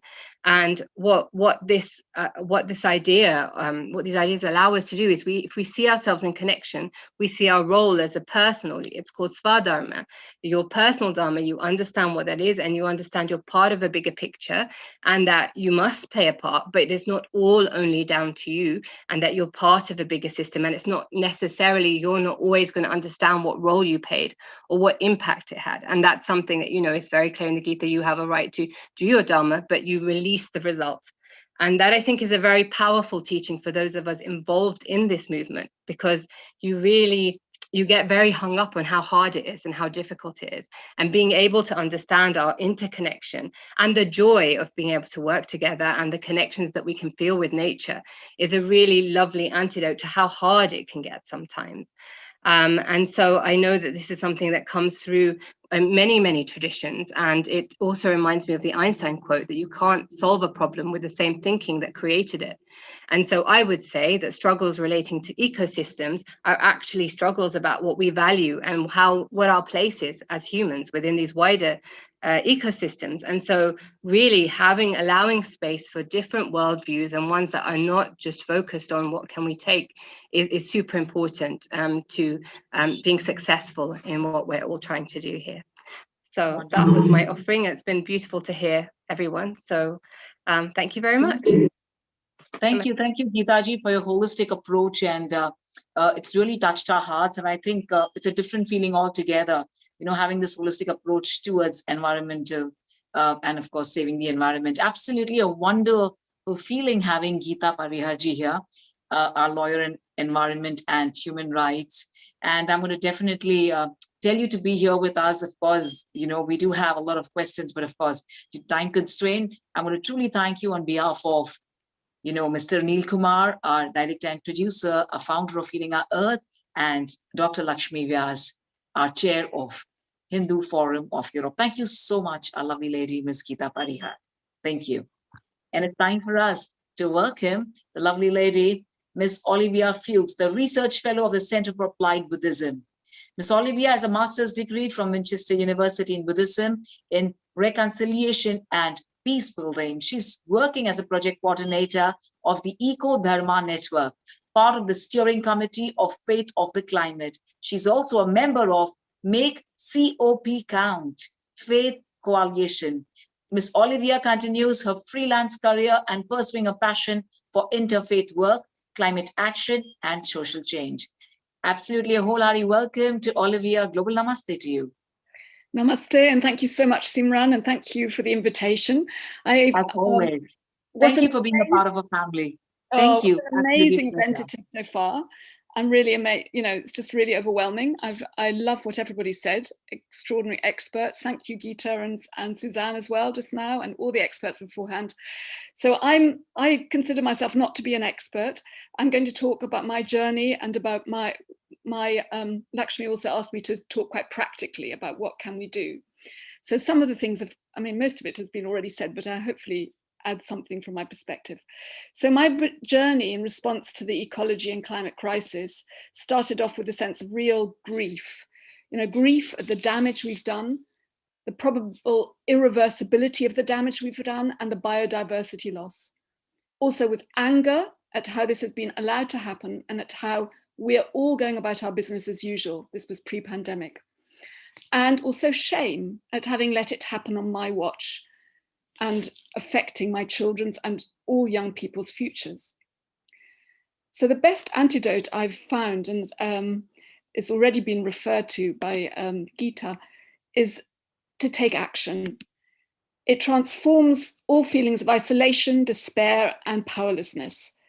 So in 2019, I set up the Eco Dharma Network, as already been mentioned, and it's an intra-Buddhist network aiming to expand the number of Buddhists actively engaged in climate action and ecology action, and also to resource and inform Buddhists who are already engaged, to build community, and to support and influence a transformative outcome from the COP26 in Glasgow this year, to add a Buddhist perspective, a Dharmic perspective. So we're part of Faith for the Climate, and I'm on their steering group, and I'm also on the Make COP Count group, which is an interfaith coalition working towards COP26, because this is an extraordinary opportunity we have this year in Glasgow, hosting COP. I'm based in the UK. The other thing which I think is important is collaboration. So taking action together can help us make a difference. And it's also much more fun and much more connecting. We can start to practice the future that we want. My Buddhist practice, talking from a spiritual point of view, my Buddhist practice, which has much in common with Hinduism, informs and supports everything I do. And it's how I understand the world, particularly the concept of interconnectedness, the interdependence of all key things, everything, this interbeing, that is key. Our interconnection with nature and all life is an intricate web illustrated so beautifully in Indra's net, this image of the god Indra, who has his net in the skies and the heavens, which with a precious jewel at the intersection of each thread, reflecting all the other myriad jewels in a beautiful sparkling universe. So when we pull at one thread, when we make one change, everything else reflects and reverberates. So we are nature, there is no separation. We are life, we are the earth, and we are the universe. So my inner transformation, therefore, means, has a huge effect on everything. And again, like it's already been mentioned, I believe that when I change, my intention and my attention changes, affecting how I take outer action. So both my inner world and the outer world are completely interactive. When I change, my environment changes and the world as well. When the world changes, I change and I choose to respond. We could also say that our inner ecosystems are intricately interconnected with the outer ecosystem, which means that we must restore our own inner ecosystems as human beings as well, overcoming our greed, transforming conflicts with each other, with nature and with ourselves, and overcoming our ignorance in order to believe in the possibility of us to co-create our future. So what can we do? I've got 7 things that we can do to help save the planet, or to at least help save ourselves, in the sense of it'll make us happier. And the first one that I want to really focus on is to speak out, to use our voice. So that's my focus for now. So there are many ways to speak up. There are ways to speak out on behalf of the earth, on behalf of nature, ecology, and the climate crisis, as well as on social justice. And all of these issues are interconnected. There are many campaigns we can support. Some of them have already been mentioned, like the postcard campaign of COP26. And we can also contribute to building and sustaining movements for progressive, joyful, and creative change. And we can do this in many different ways. Speaking out can mean, for me, for instance, dialogue within our families, within my family. I've had a lot of dialogue with my mother. She's affected a lot of change in her environment. Dialogue within our neighborhoods, within our communities. Also dialogue within ourselves. Often this needs to precede other forms of speaking out. I have to talk to myself. I have to pray and chant and transform in order to be able to valuably speak out. Speaking out in our places of work, in our faith communities, joining campaigns and groups, or self-organizing. Also taking non-violent direct action, which is not everybody's cup of tea, but we can do it. Supporting others to take action through providing childcare and other support. Also speaking to and connecting and influencing our political representatives, which is what I've been learning about more recently, particularly with an organization called Hope for the Future. If you're based in the UK, you can ask for their help to talk to your MP and really make climate the issue. So some of our I think it's really important that we speak out and contact those in power, the influencers and decision makers. Some of our representatives actually want us to tell them what we're concerned about, as it gives them a mandate. They want us to put pressure on them, so let's not feel shy. Then the other things we can do, a lot of them have already been mentioned. I'll just quickly go through them. So to be informed, to educate ourselves, to travel responsibly, walk, cycle, take public transport, fly less, to eat sustainably, mainly a plant-based diet. To be vegan is the best, and vegetarian a second. And again, like already mentioned, it can be really fun and delicious. To reduce our waste, so to delete any single-use plastic, recycle, upcycle, waste as little food as possible, compost. There are many things we can do. Also to watch what we buy. One, to buy less, that saves money, is also more fun. And when we buy, to buy eco-friendly. So I made a pledge at the beginning of last year to buy no new clothes for the year of 2020, which became quite easy because of the pandemic. But I've kept it up until now, and it's actually been an amazing thing. So I can buy secondhand, I swap with friends, I look at things that I've got at the bottom of my wardrobe that I never wear. And we can also volunteer and support nature in so many different ways. We can do tree planting, wilding, conservation, supporting trees and their extraordinary underground networks is just so important. I'm reading a wonderful book about the hidden life of trees and insects and birds. I live in Southeast London, quite an urban area, but I'm very fortunate to have a lot of green, long gardens behind my house and also the adjacent houses. So we have a lot of, I've rewilded the back of my garden, it's completely wild. I did no mow May, which means you don't mow your lawn in May to allow ecology to merge. And we have so many birds. We have blackbirds, sparrows, robins, great tits, blue tits, and even bats, as well as a lot of parakeets. So this is an important moment in time. We're running out of time, it's urgent. It's a precious opportunity. The UK is hosting the G7 this next week, and afterwards in November, COP26. Let's use that as an opportunity to talk out, to speak out, to take action. As faith groups in particular, we can work collectively and we have a moral voice. We have the inner resources, we have the resilience, and we have the support and connection through our networks and communities. And we care for those most vulnerable in society. So as an interfaith network, we can really span the whole world. Just lastly, I want to just talk a tiny bit about climate justice. Why climate justice? The UK, much of Europe and North America are historically the biggest emitters who have gained most from industrialization and fossil fuels. We therefore have a huge historical carbon debt. We now need to play our part in our own emissions reduction, as well as in supporting low-income countries to reduce their emissions.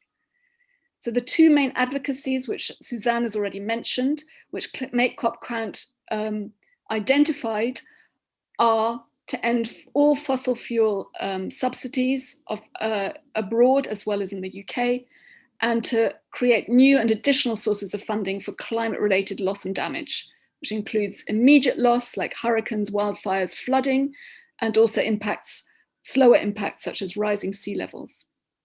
So let's all use our voices and take action.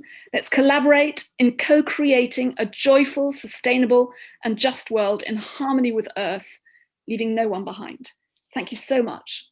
Thank you. Thank you so much, Ms. Olivia, and for giving us a list of things to do. And all of us, irrespective of age group and the generation we belong to, can definitely be a part of this. So thank you for sharing with us such great insights and sharing with us all the research that you've done. Absolutely a pleasure having you here every time. Thank you very much, our lovely lady, Miss Olivia. Thank you. And now we're going to request yet another lovely lady, Ravinder Kaur Nijalji, to kindly summarize in the next 4 minutes what our speakers have mentioned. Well, my dear lovely friends and souls across the world, our lovely lady, Ms. Ravinder Kaur, is the chair of Religions for Peace UK Women's Faith Network. She's a former member of the International Women's Coordinating Committee of the Global Women of Faith Network. She's also a member of the board Women of Faith Network and was awarded the Scottish Asian Women's Lifetime Achievement Award in 2013. Sat Sri Akal, and absolutely a pleasure to welcome you here. Global Namaste, Ravinder Kaurji. Namaste, Simranji. It's an honor and a pleasure to be here with you all today. And just listening to all the speakers has been so inspiring. Thank you very much for this beautiful environment today. So we started off with Suzanne, who is a Quaker, and she talked about looking at personal action and then also systemic change needed to occur if we wanted to have an effect on the environment. But then she talked about, human beings' place in the whole world and how could we affect change in this world. And the best way they thought that the Quakers have thought is to work in partnership with other faiths, but also to have a look at how can we influence the political leaders in the different countries. And so here in the UK, they looked at what is the ambition that we should be going for, and asking Boris Johnson, especially as COP26 is here in the UK. And can I just say that I am based in Glasgow, so it is very, very dear to me that we do make a difference to the commitments that we want governments to take and the action that we want them to take for future generations and for us as well. So send the postcards to your various MPs, make that commitment. But then Geeta also talked about restoring ecosystems. She talked about that we have to restore ourselves internally first before we can make the shift to the external restoration, and the need for nature to have legal rights, whether it's rivers or mountains, but then looking at the debate of the spiritual dimension, that we are all interconnected. And I think the ancients, she said, understood how to live harmoniously with nature. So we have to recognize that we are part of a much, much bigger system. Olivia, again, can I just say that Olivia is part of the UK Women of Faith Network Coordinating Committee, as well as Lakshmiji. So it was lovely to hear from you, Olivia. And she talked about partnering with others, but the key is looking at yourself, your inner being first, to make change with your inner being and see how your inner being is connected to the outer world. So 7 things she said that we all have to do is to learn how to speak out, whether it's just speaking with our families, whether it's speaking to others, to other faith communities, speaking to political leaders, speaking to MPs. Do try and educate others. For example, what changes can you do yourself? What actions can you take yourself? And she talked about that she traveled less, eating more eating well, becoming vegan or vegetarian, reducing your waste, and being more eco-friendly. So looking at how much do you really need in order to exist here? And what is our moral voice? We need to use our moral voice for COP26. So what are we going to ask the political leaders? I mean, sometimes we always think that the problem is so big that we cannot affect change. But if we do all work together, if we interconnect together, then we can affect change. And one of the things that Olivia was asking for that, and everyone else is asking for, is to end all fossil fuel subsidies, and also to finance those. Where is the finance going to come from for all those countries who are affected in the south by basically the greed of the northern countries where they've been using fossil fuels? Can I just say as an ending that as a Sikh, that I'm informed from my holy scriptures that human beings are honored and privileged as sovereigns. We're the highest species, and therefore we have a responsibility to nature. And as stewards and custodians, we have to help safeguard, heal, and protect and facilitate the flourishing of all life. Sarbat Tapala. And one of the things that we can do ourselves is we can help the climate crisis by using nature itself. For example, we should be using, in the UK, we've got so much surrounded by water, we should be using more wave power. We have in Scotland, we have pure air, and we should be using more wind power. I know we don't have much sun, but we could be using more solar power as well. So, and also a sustained program of tree planting that would provide a long-term solution in taking in carbon dioxide and giving us precious oxygen that all living beings need to survive. So we need to think of how can we let nature be the solution to the crisis that humanity has created. So do get together and do influence the political leaders for COP26. Together, we can make our voice heard, and together we can make a better future for ourselves and for generations to come. Thank you. Thank you. That's really very kind of you, Dr. Ravinder Kaurji, and for summarizing as well as, of course, giving us your inputs as well. And we're all together, we're all one. I want to request right now Dr. Lakshmi Vyas, our chair of Hindu Forum of Europe. Would you like to add something to so brilliantly Dr. Ravinderji has summarized everything, absolutely wondrously spoken by our esteemed speakers here today. Dr. Lakshmi Vyas, would you like to add something here? Thank you very much. I think Manish ji and Ravinder ji have very well summarized what the speakers have said. And, it was an enlightening session, especially Geeta ji, Suzanne and Olivia. Though it was, the time got a little restricted, but it was a wonderful session. There was a lot of information. There was a lot of work that was done on the topic that they were talking about. And Ravinder ji summed it up so well. She's always good in her summing up, and she did a very good job. And thank you for that. And with that, I will also go to some of the other people who are around. Namaste, Sister Jayanti. So nice to see you, your soothing and your serene face. It's so wonderful. And I've got quite a few of people who have, is Dheeraj Shah around? Can I see Dheeraj Shah? Okay, so I will just sum up some of the guests that who are around. So Dheeraj Shah is one of the very leading personality in UK. He was there in the morning, but we could not accommodate him to speak. Similarly, Nemu Chand, he is the head of the Jain Institute of Jainology. He was also here, but I don't know, I can see his name, but I cannot see whether he is here or not. And also we had Irene Dusk from the Lelung Dharma Center, the Buddhist center it is. She was also around, but I cannot see her, but I really thank all of them for being here.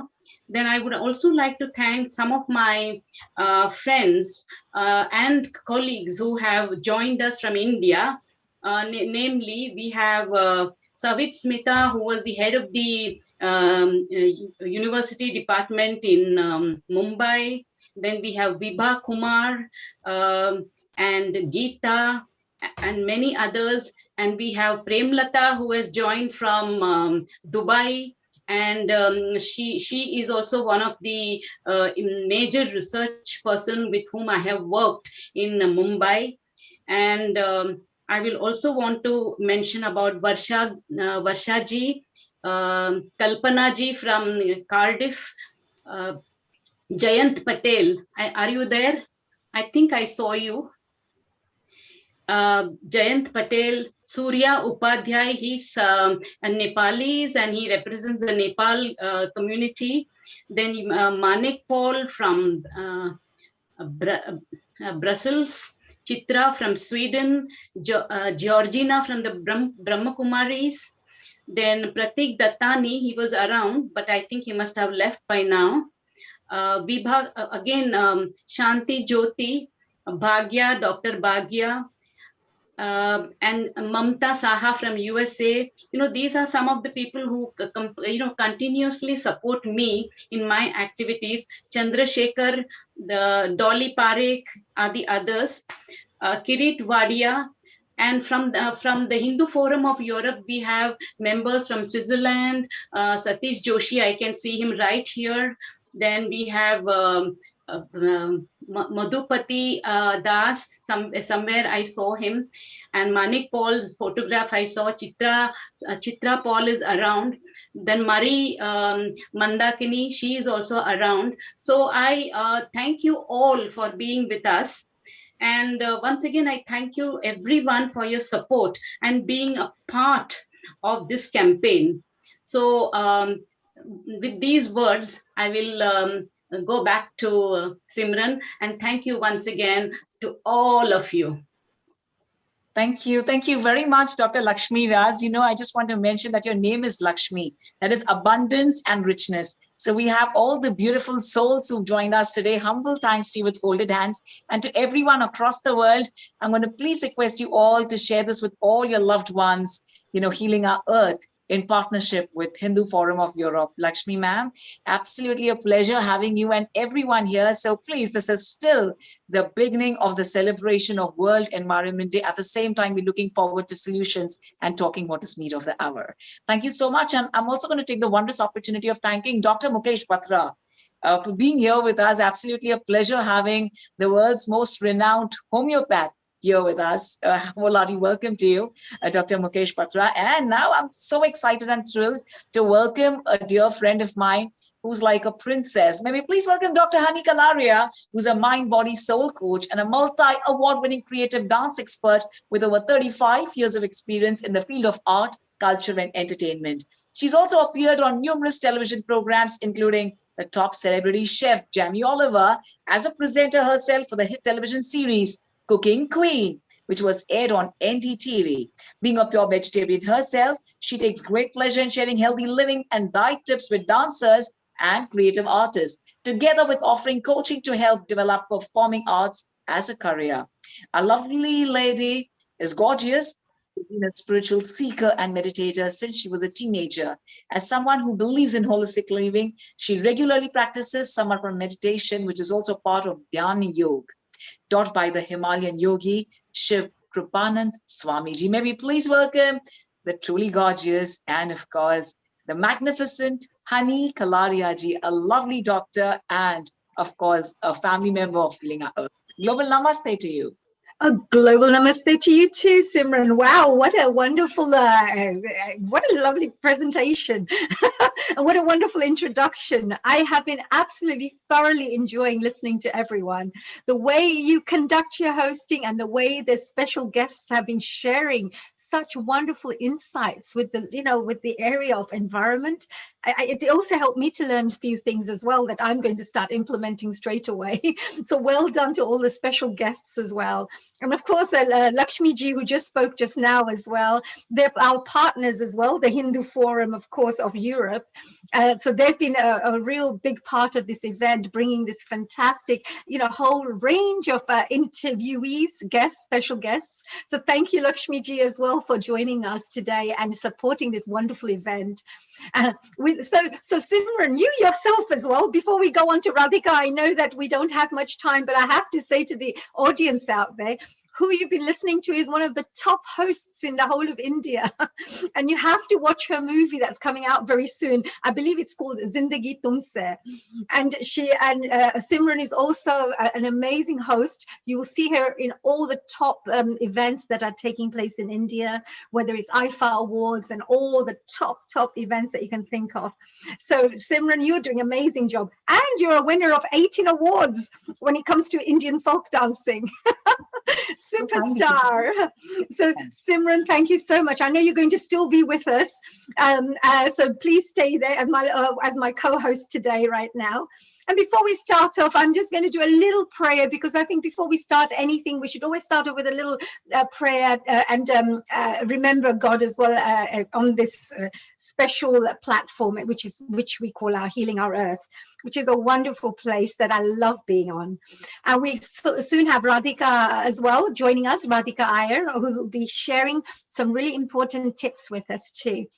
So before then, let's remember our Gurujis, and Gurujis means also our inner knowledge. Anything that helps us to make the right decisions in this world, anything that helps us to give spiritual insight and removes ignorance in our lives, because we can become quite ignorant in the way we look after the earth, the way we live our lives, that are really having very detrimental impact on the world, on the earth, and other people. So let's remember Gurujis before we start. So I'm going to start off with a little prayer, which is Guru Brahma, Guru Vishnu, Guru Devo Maheshwara, Guru Sakshat Param Brahma, Tatsmai Shri Guruve Namaha. And that's to all the gurus out there teaching, and every single special guest who's joined us, who's also a guru today, because they're sharing their knowledge with us. Radhika, we have you here very soon. Are you there? Hello. Hello, honey. How are you? Hi, very well, Radhika. Let me just do a little bit of an introduction about what an amazing person you are, Radhika. I know we know each other very well, and I know that you've been doing amazing work as a senior journalist. Of course, let me share this with our audiences out there. Radhika is a senior journalist. She's currently based in London, and she has over 16 years of work experience in reporting current affairs, international politics and trade, conflicts, and extremism as well. She's a double master's in journalism and communication, so she's super experienced in her field. She also, at the moment, currently works for a charity called the Akshay Patra Foundation, and she is doing an amazing job. Really, I think that they have a fantastic asset with them, who is our dear Radhika. Apart from that, she's also director of communities and communications and marketing for that foundation. Radhika has also won several awards for her writing and reporting, as well as writing challenging stories on environmental issues and natural disasters and all sorts of fantastic, things that we should know about. So it's thanks to people like Radhika that we get to know about all this. Hello and a global namaste to you, dear Radhika. Thank you very much. A global namaste to you as well. And I Yes. really like the term global namaste. So a big namaste to everybody present here on this meeting. It has been about 1 hour since I logged in. And I must say that it's been a very enriching and a very valuable 1 hour. So thank you very much to all the former speakers. Thank you to Hani, thank you Simran, and thank you Lakshmi Vyasji, Neil, Nitin Bhai, all of you present here. It's my great pleasure to be a part of this event, because anything to do with nature, even if it is a simple holiday, I never get a no from my end. And you know, as Hani was introducing me, I thought to myself, maybe I would like to, in a few years, be introduced as a minimalist. I think since the lockdown started, we've all realized so many different things within our own selves, things that we always loved and we didn't probably explore that side to, things that we were scared of sharing about our own selves and we didn't quite have the ability or the courage to admit to. Over the lockdown, I realized that we are able to do without so many things. The things that we would want to declutter from our minds, from our bodies, from our system, from our homes. There are so many such things. All you need, I've realized, is a good pair of pajamas, maybe two, a toothpaste, a little bit of a cleaning agent, maybe a soap or a body wash, and that's all that you need. The kind of cosmetics that women end up buying, the kind of clothes that all of us end up accumulating or hoarding. Didn't we realize that we can actually do even without toilet paper for a brief period in the UK when we ran out of toilet paper? So I think the topic restoring ecosystems is is a wonderful thing to speak about. However, I feel also as humans, it's a bit high-handed for us to believe that we can restore nature. Who are we to restore nature? We're after all mortals. Nature can restore itself. Nature is just such a powerful engine to be able to restore itself, even at the verge of extinction. All we have to do is to just allow nature to restore itself. Unfortunately, we as humans have created a problem of plenty, and I won't go into the problems because I truly wanted to share not the dark side of where we are, but the good side of where we are. The fact, and I'm a journalist, so you have to pardon me, I'm going to share some facts with you. The good news is that just in the UK, for example, if you took UK as a case study, veganism has grown by 40% in the last 24 months. The Grocer has reported that 62% of adults in the UK have started producing and purchasing plant-based foods regularly. Organic industries have grown globally, and within the UK, it has grown by 23% in the last 3 years alone. These are fantastic things to read about in our newspapers, in our headlines, because these are indications that we are truly on the right path. At least all of us have begun talking about it. So having these kind of compelling conversations is the first step, and we're already doing that. We, I think, as humans are also under repair. When the lockdown happened, for instance, all of us went into homes. We started appreciating the little things that we had. We started appreciating nature. I, for one, started appreciating the bird that lives in my neighborhood, which I completely ignored for the last, I don't know how many years. But the first time during the lockdown, when things were so quiet, I got to hear this bird, this little chirpiness that it had. And I thought to myself, how foolish have we been to be able to ignore such wonderful things about nature. Now all of us are embracing our long walks, our 10,000 steps, and our organic little somethings. And I wish, though, that we had the wisdom to do this even before nature imposed upon us what we are seeing today as a pandemic. Sorry about that. That's a breaking news alert from my phone, but I'll stay away from news. So I truly do believe that we as humans are under repair, and so is nature. Imagine the joy that deers and lions and trees and tigers would have felt in the last 1 year in the jungles where humans weren't around, and they would have thought, how nice we have our forest to ourselves, just like how we didn't want to have visitors in our homes, just like how we were following the rule of 6 and so on and so forth. So truly, I feel that if we as humans just allow nature to restore itself, it will do its job. And there are several such opportunities that we can find in our daily lives, in short term, in long term. The United Nations has, of course, declared that 2021 to 2030, this decade is going to be a decade of restoration of the ecology. Like I said, we are having positive patterns, and I'd love to share with you one story, or maybe two, actually, because storytelling really encourages all of us, and these are real stories that I'm sharing about. There was this man, he was a botanist, Hugh Wilson, who in New Zealand, and he proposed several years ago to regenerate farmland into native forest, and people in the neighborhood began to laugh. They were not just skeptical, but were also very angry and thought that he was a fool, and that this is a man who probably runs a farmland and he's talking about making that into a forest. But he was determined to make the change. So Hugh carried on with his project. 30 years later, we saw and we read stories of how he oversees now today 1,500 hectares of native forest in the Hindwai Nature Reserve on New Zealand's banks of Peninsula. And wildlife is flourishing there. Over 47 to 50 waterfalls are in permanent flow.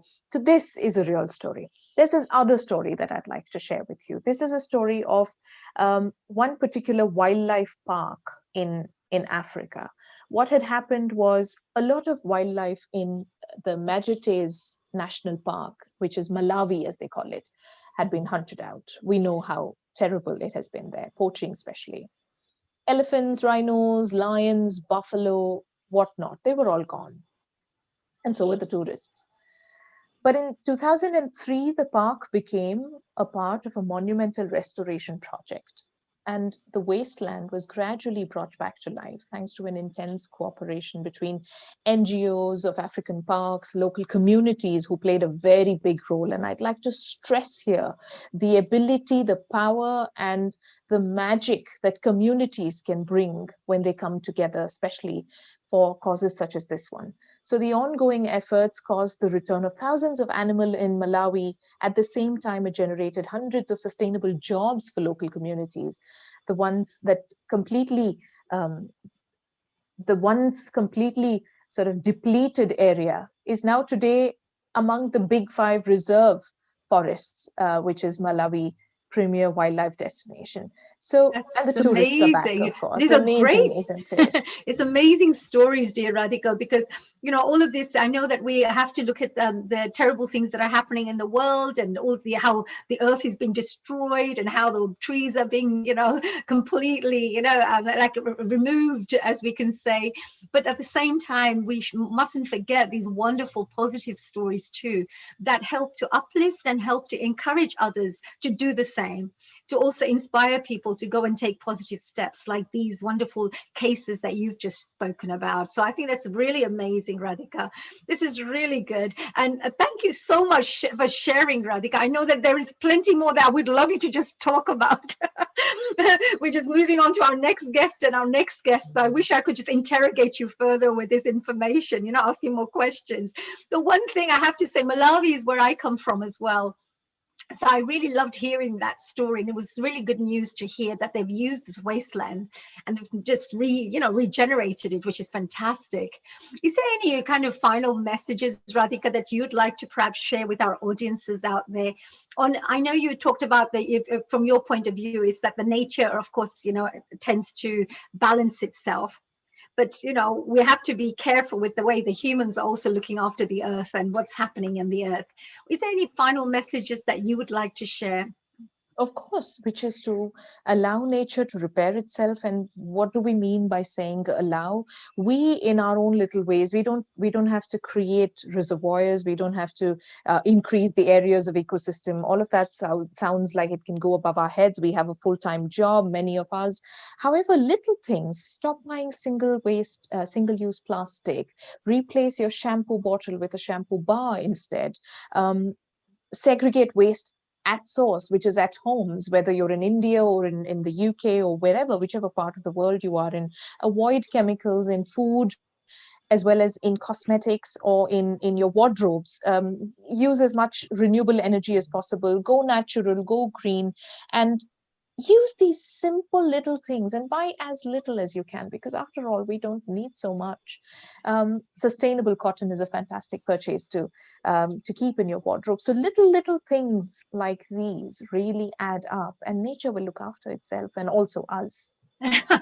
That's wonderful. What a lot, you know, when you look at positive people, you always notice how they look at all the positive things in life. And it's amazing to see that in you, Radhika, you know, truly positive person who will always look at the best things that happen in this world. And I'm really pleased to hear this. It's helped to uplift me too, hearing this wonderful news. Thank you for having me. Yeah, we like to say a very big thank you, Radhika, for these wonderful words of wisdom. Good luck with, of course, all the journalism side of things that you're doing right now, and wonderful news that you bring to the audiences to educate them, inform them. And please do keep supporting our Healing Our Earth, which you've been doing for such a long time. So with that, I would like to say a big global namaste to you, dear Radhika. Thank you for having me. Oh, you're so welcome. Sorry for the wait as well. We're a little delayed today, but there's so much information that's coming out today that we're taking out every drop of wonderful information that we can get from everyone. Thank you. Enjoy your day. So before we move on to our next guest, of course, I would like to also bring back on board Lakshmi Vyas ji, who's of course part of the Hindu Forum of Europe. We've been staging and organizing this event in partnership with this wonderful organization, and who's brought so many wonderful guests to you. Dear Lakshmi ji, global namaste to you. Namaste. Namaste. That was wonderful message that you also finished off with just a little while back that you shared, and the thank yous you gave to all the list of people who have supported this particular event and has been supporting the organization too. Is there any final messages that you would like to perhaps finish off with that you could share with our audiences?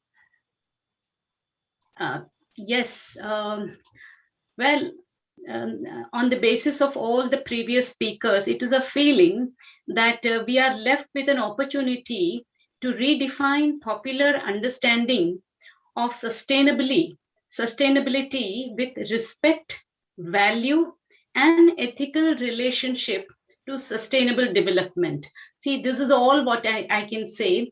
And on the basis of these speakers, you know, I can, I could bring about 10, 15 or so many different recommendations I can bring about. So I don't know whether I have the time to speak or not, but I may just stop here. And I have 15 challenges, you know, that I have I have written it down, you know, to send it to UNEP, so that there is somebody who is looking at it and, you know, taking actions. So this is what I was going to say. But due to the paucity of time, I would like to just sum up that all the speakers, whoever have spoken so many things and so many wonderful information that they have given, we have to utilize them to make use for the future and for the benefit of the environment. So I would also like to say that on the 18th of June, we have planned a tree plantation program with the school, primary school, where little children will be planting trees, and you know, they will be told, you know, how to take care of those trees, because planting trees is the easiest and is the best thing to do for environmental safety. So with these words, I give it back to you. That's actually such a beautiful thing. Actually, I have to also share with the audience, because, you know, I have to say Lakshmiji has an amazing background, because she's actually the chair of the Hindu Forum Europe, as I mentioned. She's also the European Women's Faith Leader, and she also works she kind of spreads messages of, I would say, peace, using the field of religion. So I think that's really amazing. She brings lots of people together from all different faiths. She also works with the European Council of Religious Leaders. She's also part of several prestigious organizations in UK and Europe.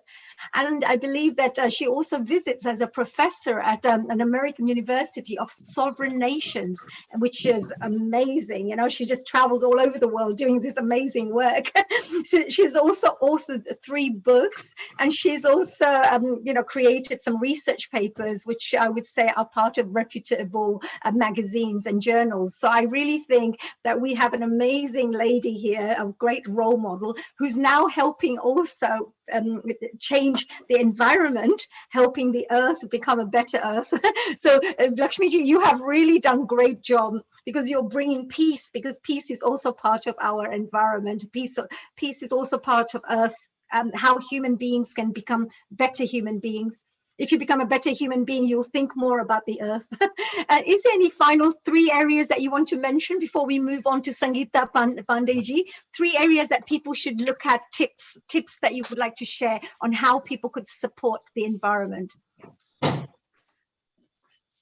One question that I would like to ask everybody is, do you need that extra car? Do you need that extra clothes or properties? You know, these are individual decisions, but in the larger interest of the world population, the extravagance can be reduced.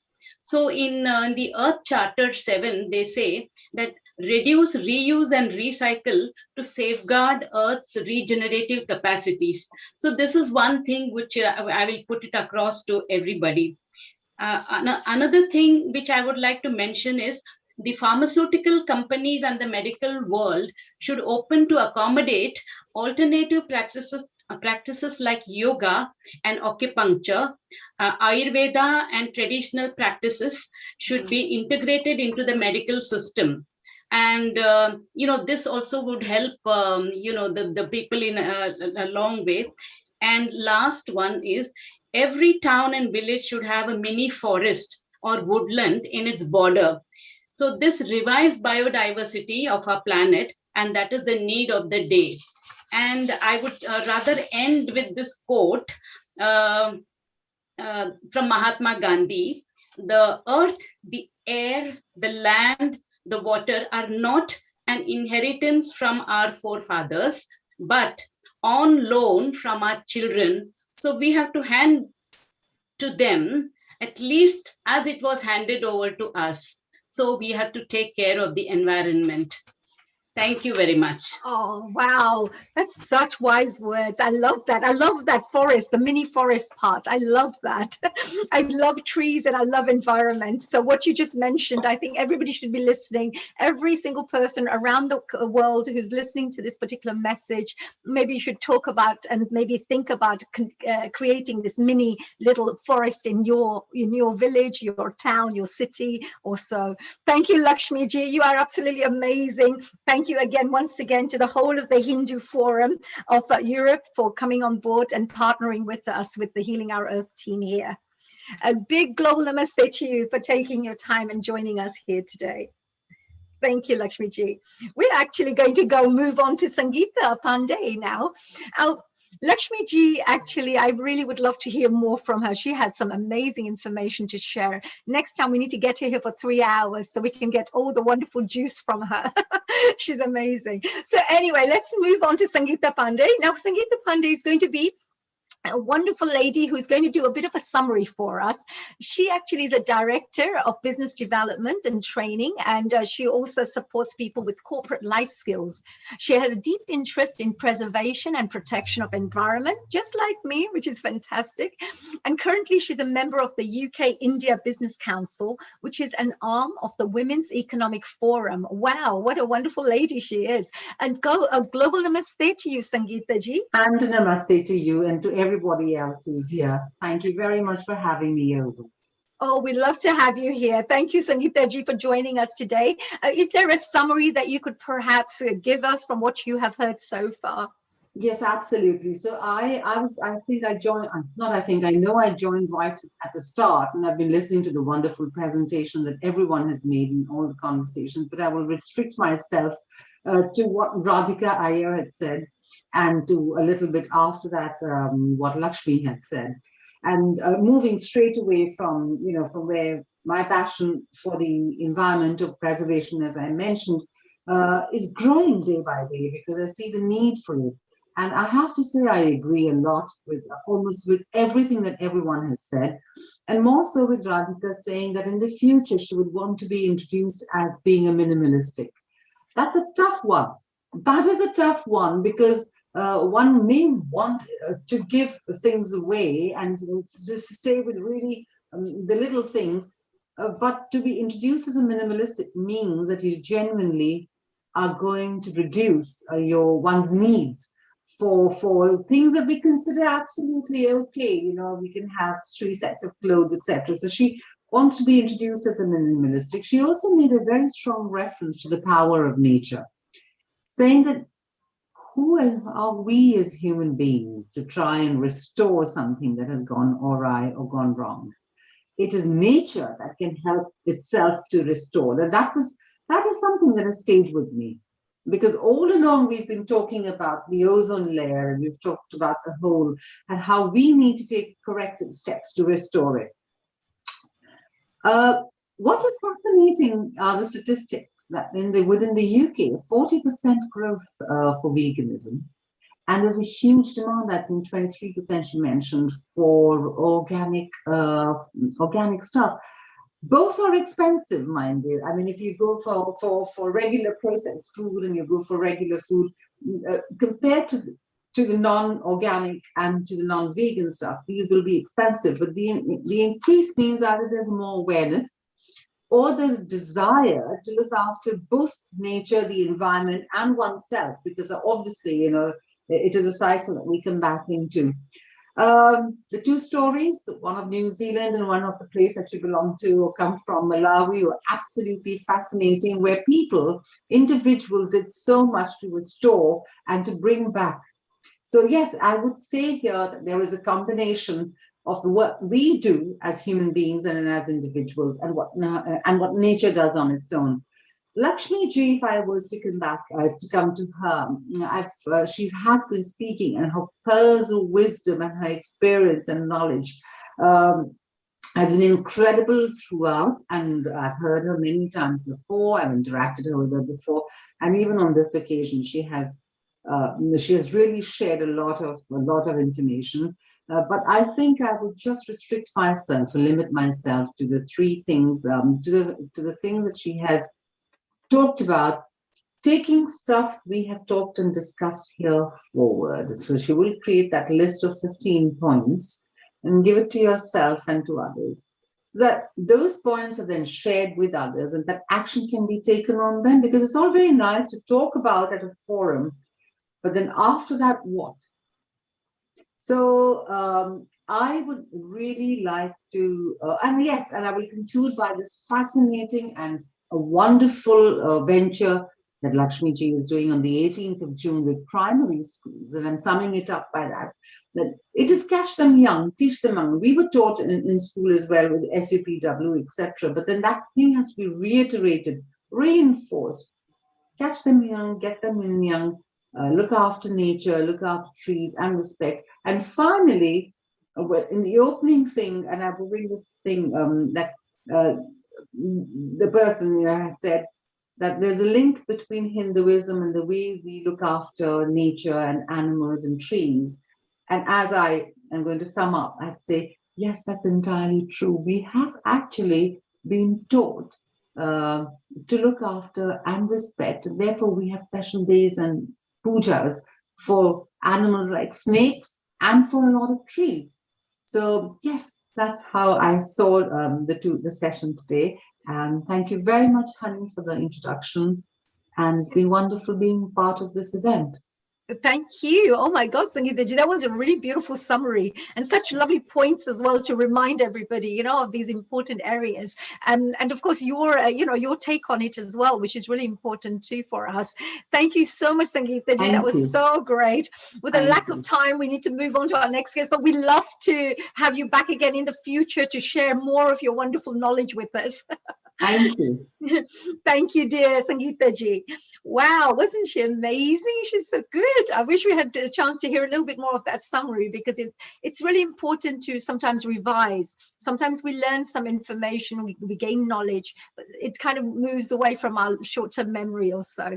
So by going through a nice little revision there, helps us to remember all the main points. Now I'm going to be moving on to a really amazing lady. She is such a wonderful role model of mine. This is Sister Jayanti. She is actually a European director of the Brahma Kumaris, who I'm a very fond supporter of. Her Grace, Sister Jayanti, is a European director of Brahma Kumaris with over 40 years of experience of Raj Yoga meditation, and of course its practical application in daily life. Her gentle voice, you'll hear it very shortly, and profound insights on spiritual solutions to everyday problems have touched the hearts of thousands around the world, including mine. Now, Sister Jayanti has a unique ability to impart the deepest spiritual truths with the utmost clarity. So we're going to be finding out what she has to say about the environment very shortly. Her prominent lecture themes have included health, education, racial harmony, women's needs, the religions of the world, sustainability, peace, and international relations, all of which have generated a lot of media interest. As an author of several books, she travels the world as a speaker and a broadcaster, sustaining people spiritually, as well as fulfilling her role as a director of the Brahma Kumaris National Coordinating Office in London. I just think she's amazing. And of course, all the BK activities go on in 28 countries around the European countries around the world. And that's something Sister Jayanti is also very, very involved in. So I just wanted to say a very big global namaste to our Sister Jayanti ji. Hello. Om Shanti and a global namaste to you, dear honey, and also to Brother Neil and also Dr. Lakshmi Vyas, and of course, everybody else. It's a privilege and a joy to be with you, especially on World Environment Day. And I've enjoyed all the talks that I've been hearing. It's been a huge amount of very good insight and information.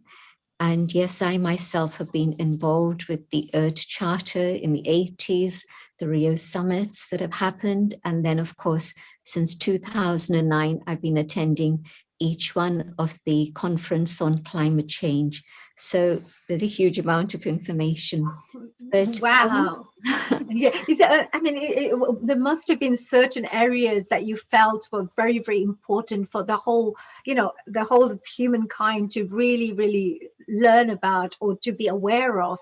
Are there some areas that you feel are very important for all of us to be educated about? A very simple thing. It's simple, but it's absolutely essential.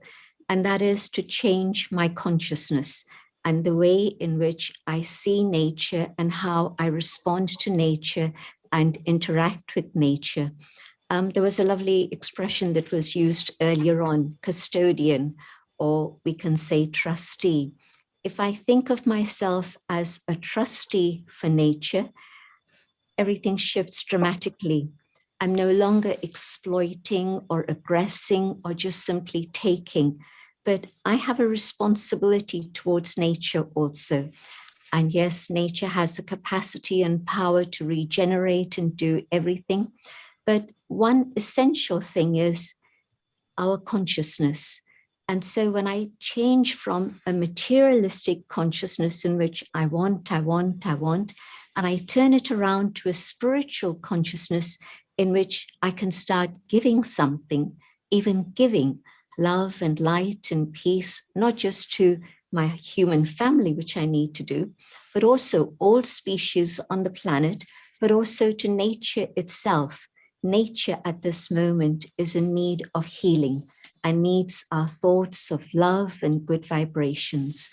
And I'd like to give you a few practical examples of this, because Brahma Kumaris is very concerned that it shouldn't just be something that's in our heads in an abstract way, but spirituality and life are not disconnected in the way that so many people think. But spirituality is the essence of life itself.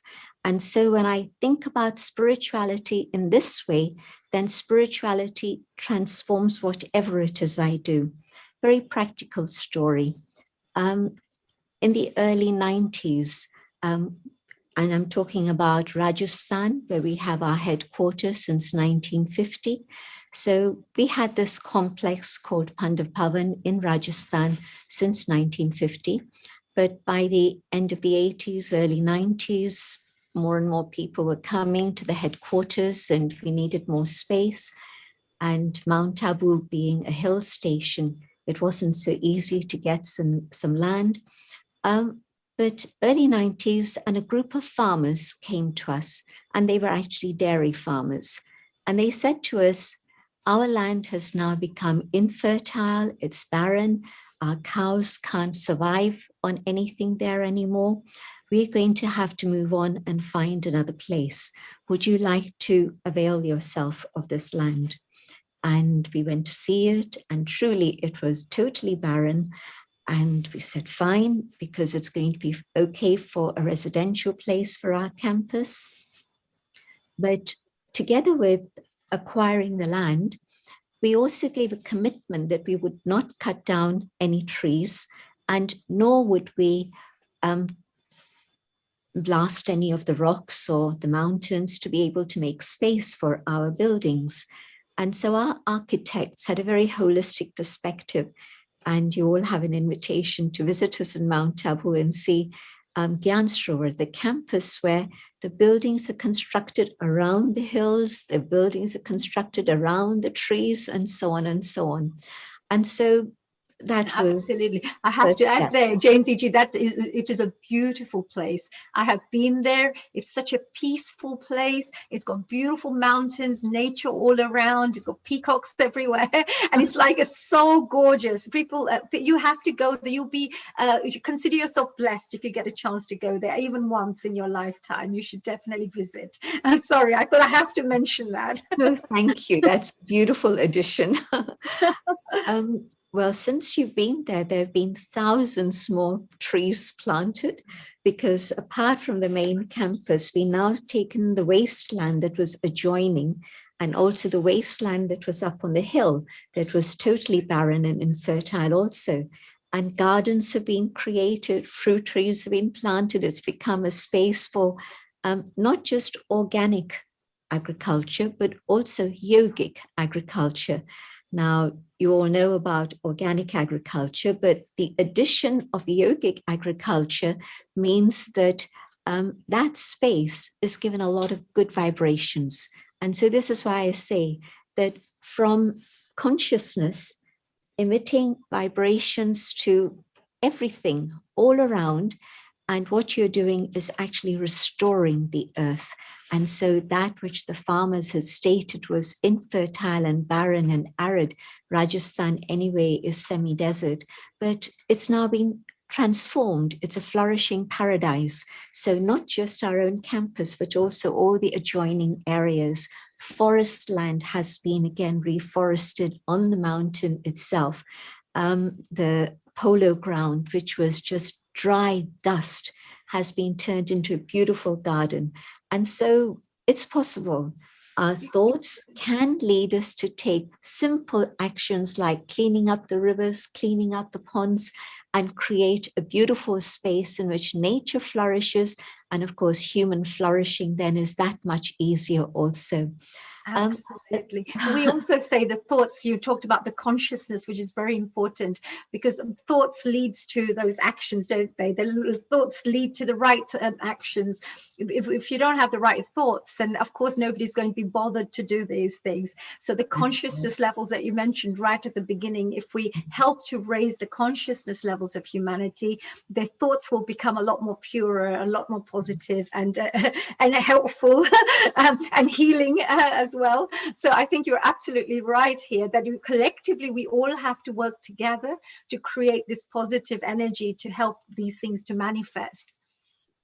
The second project I want to mention, because this yogic agriculture is actually not just in Mount Abu or at the bottom of the mountain, Abu Road, but it's actually in hundreds of different places in India with thousands of farmers actually practicing, sending good vibrations first to the seeds, to the land, the plantation, the harvesting, all the way through. And what they found is that yogic agriculture is actually bringing benefit to the soil, to the creatures living in the soil, to, of course, the farmers, because you're getting holistic food, you're getting food filled with good vibrations and nourishment. So all of this happens with organic agriculture. And we've been practicing organic agriculture in Tapovan at the bottom of the mountain.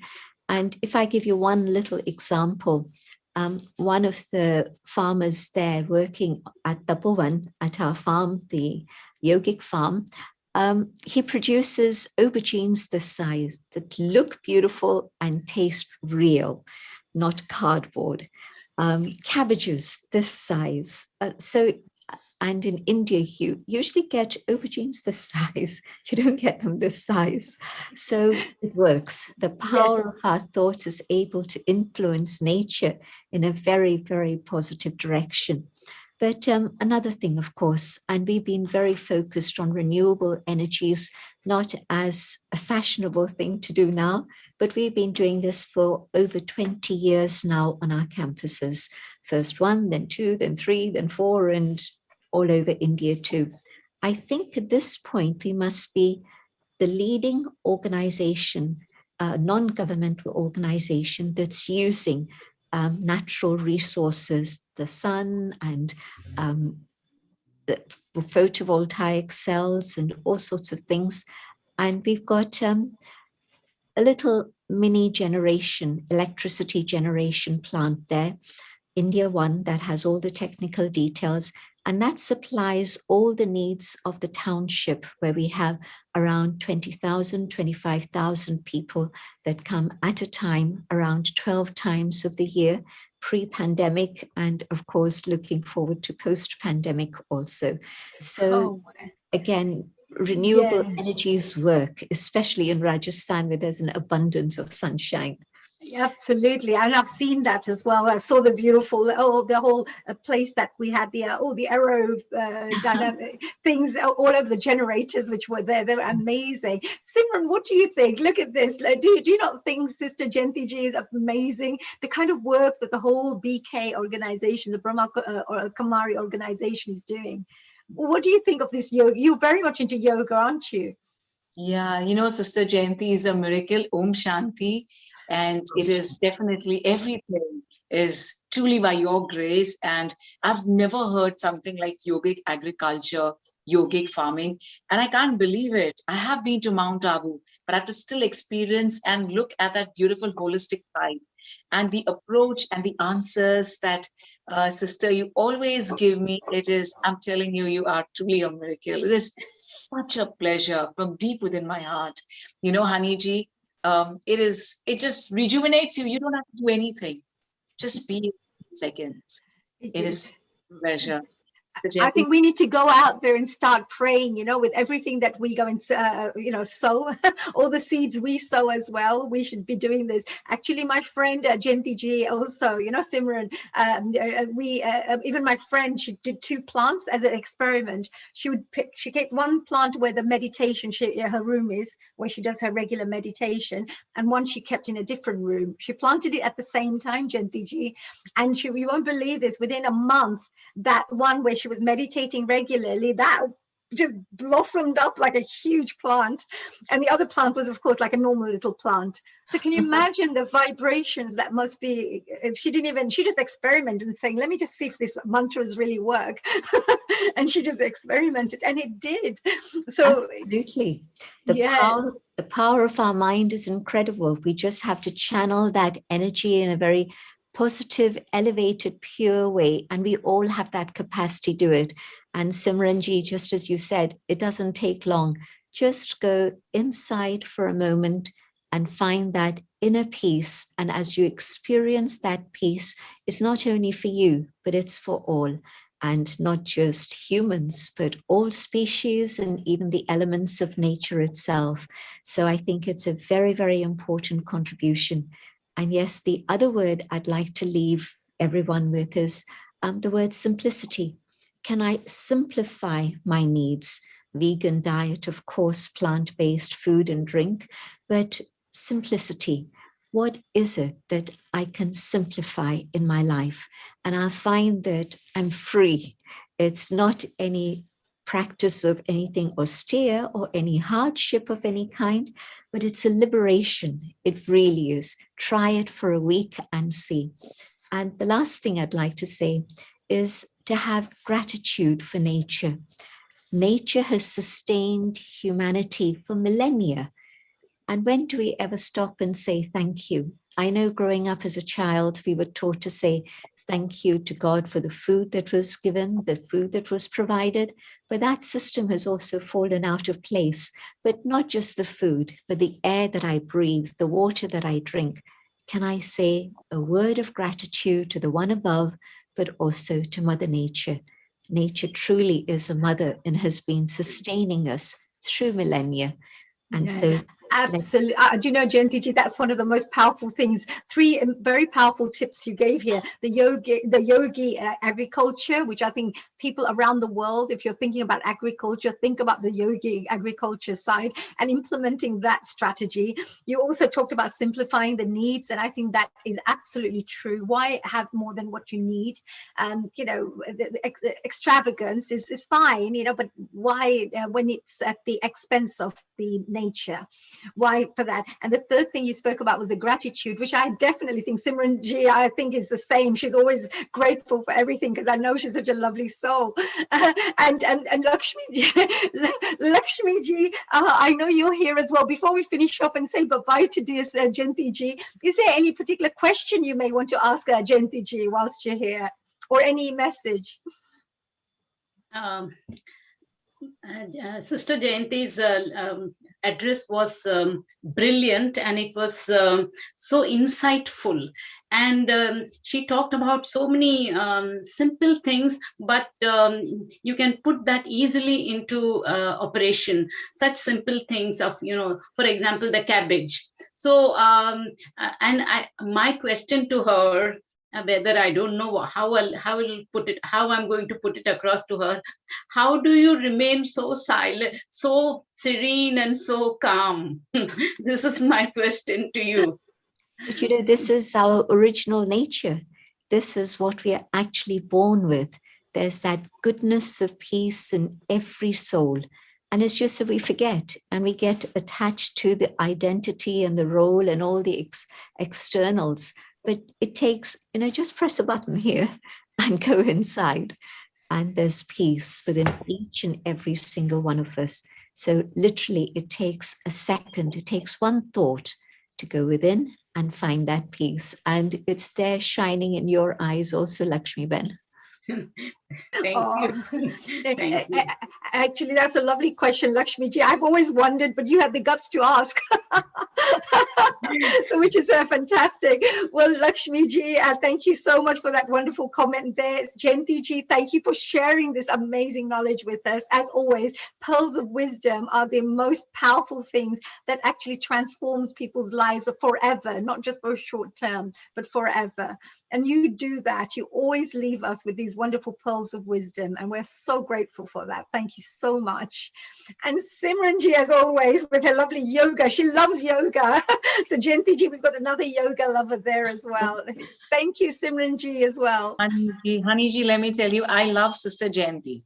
And absolutely, these are the utmost precious moments, not just for us, but everyone, who is here with us.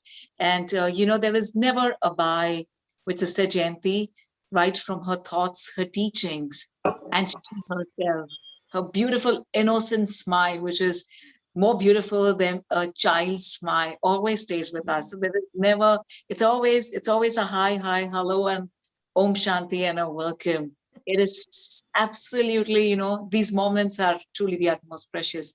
Sister Jayanti.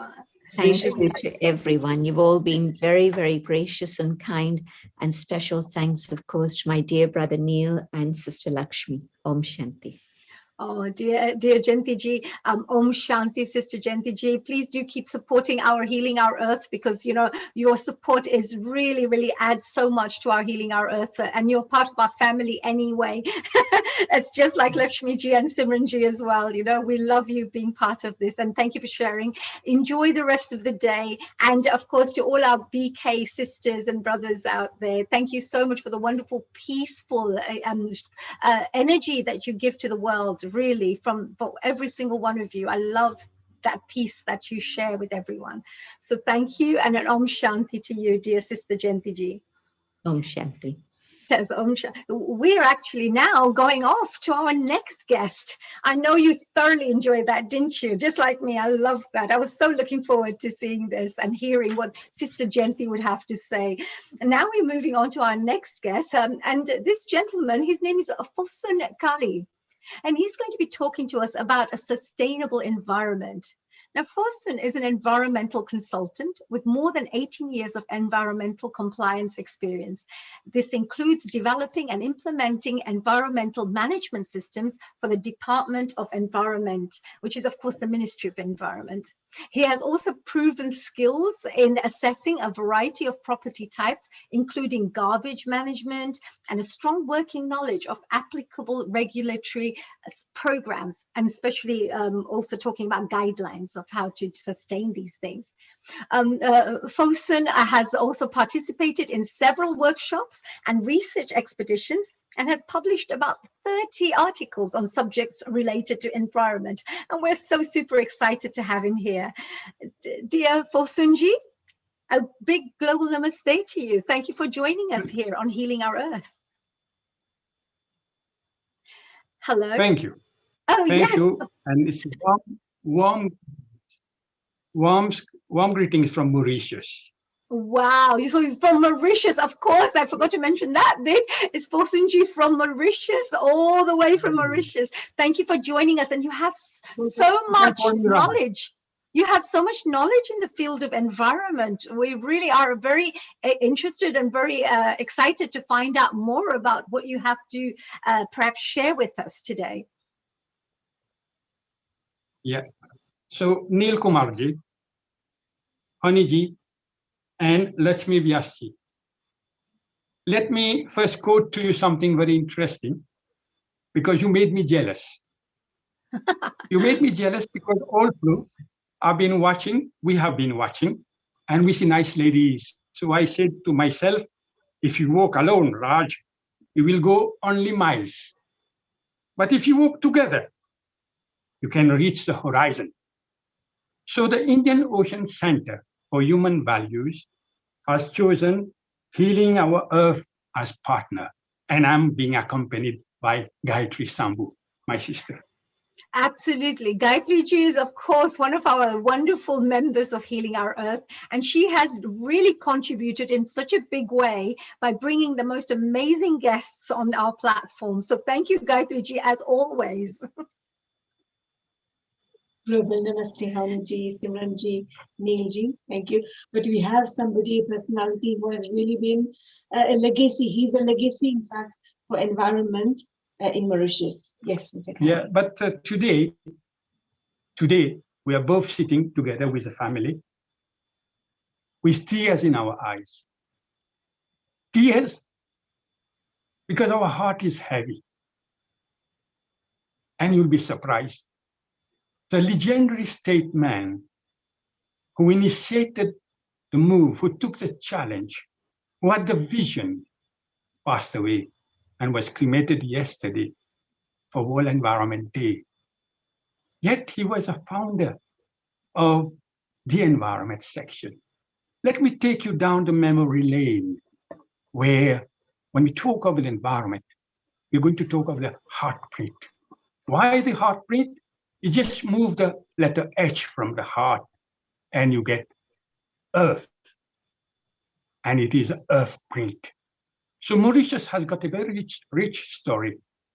And we are today paying tribute to the legendary statesman, Sir Anirudh Jagannath. I pray God, together with Gayatri, that we'll do justice to this personality. We'll do justice to those people who were the frontliners of the 80s. Because they all, in their own way, contributed to the making of the roadmap of the environment.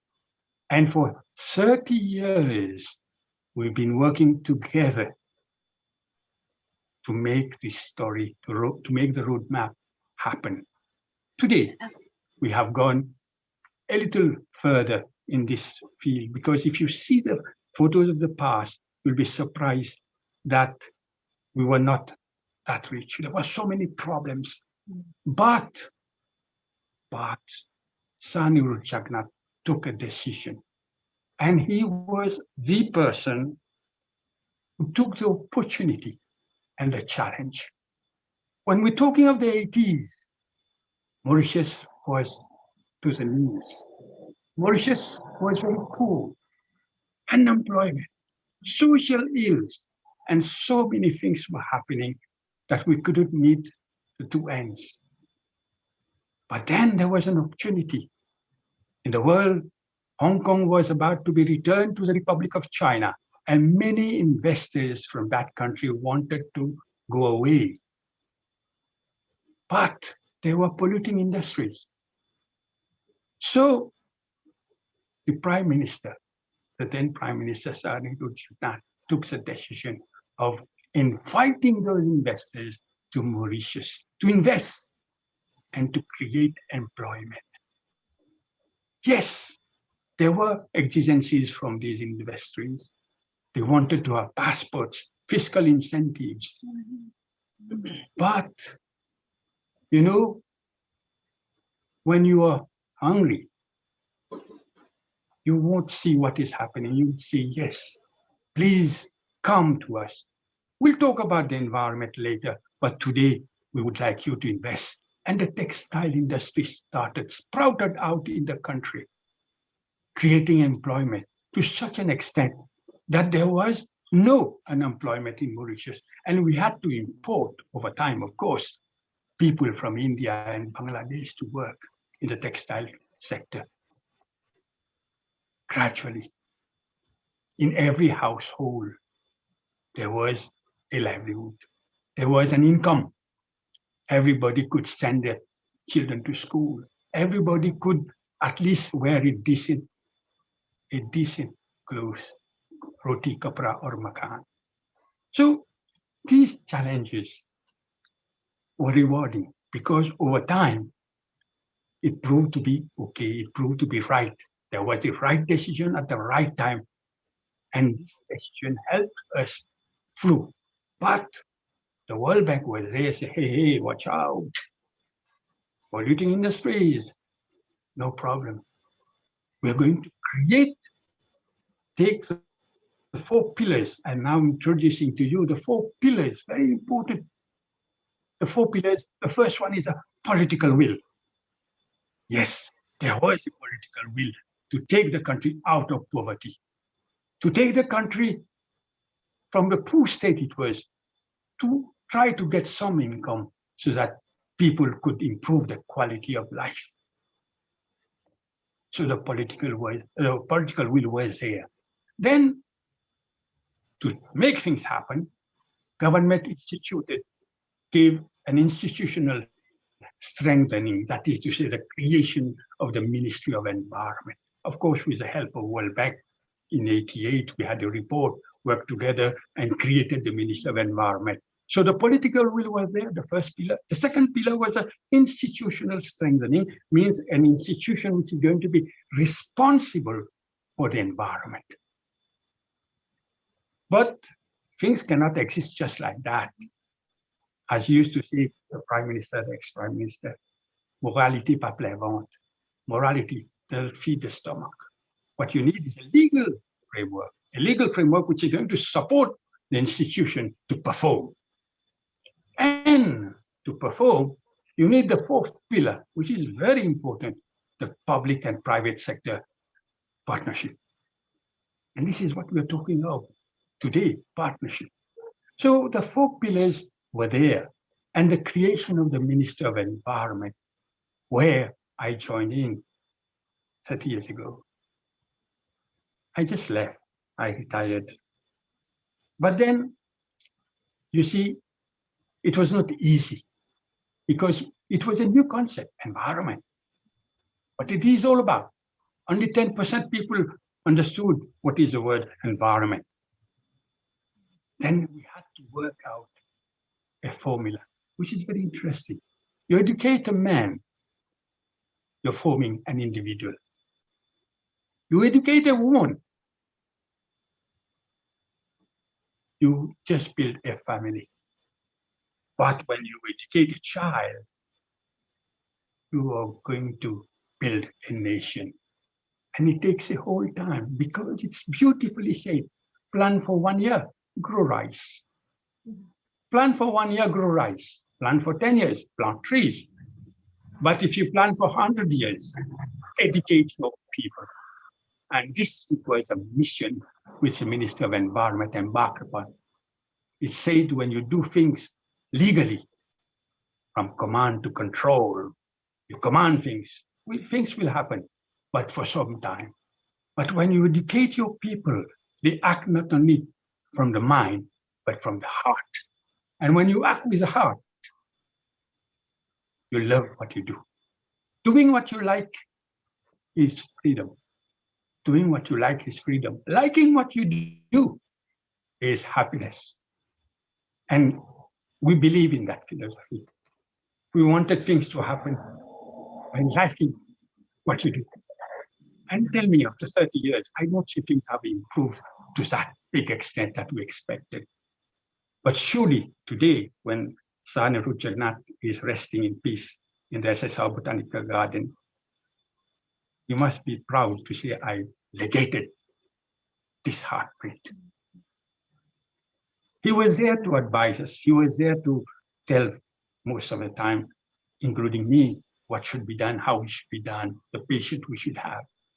And today, we are trying to return to him these beautiful words, because he took the right challenge, and the challenge is now towards its goal. It's going to happen sooner or later, but it's going to happen because the Minister of Environment, for which we have not worked but served, has been doing a lot of things.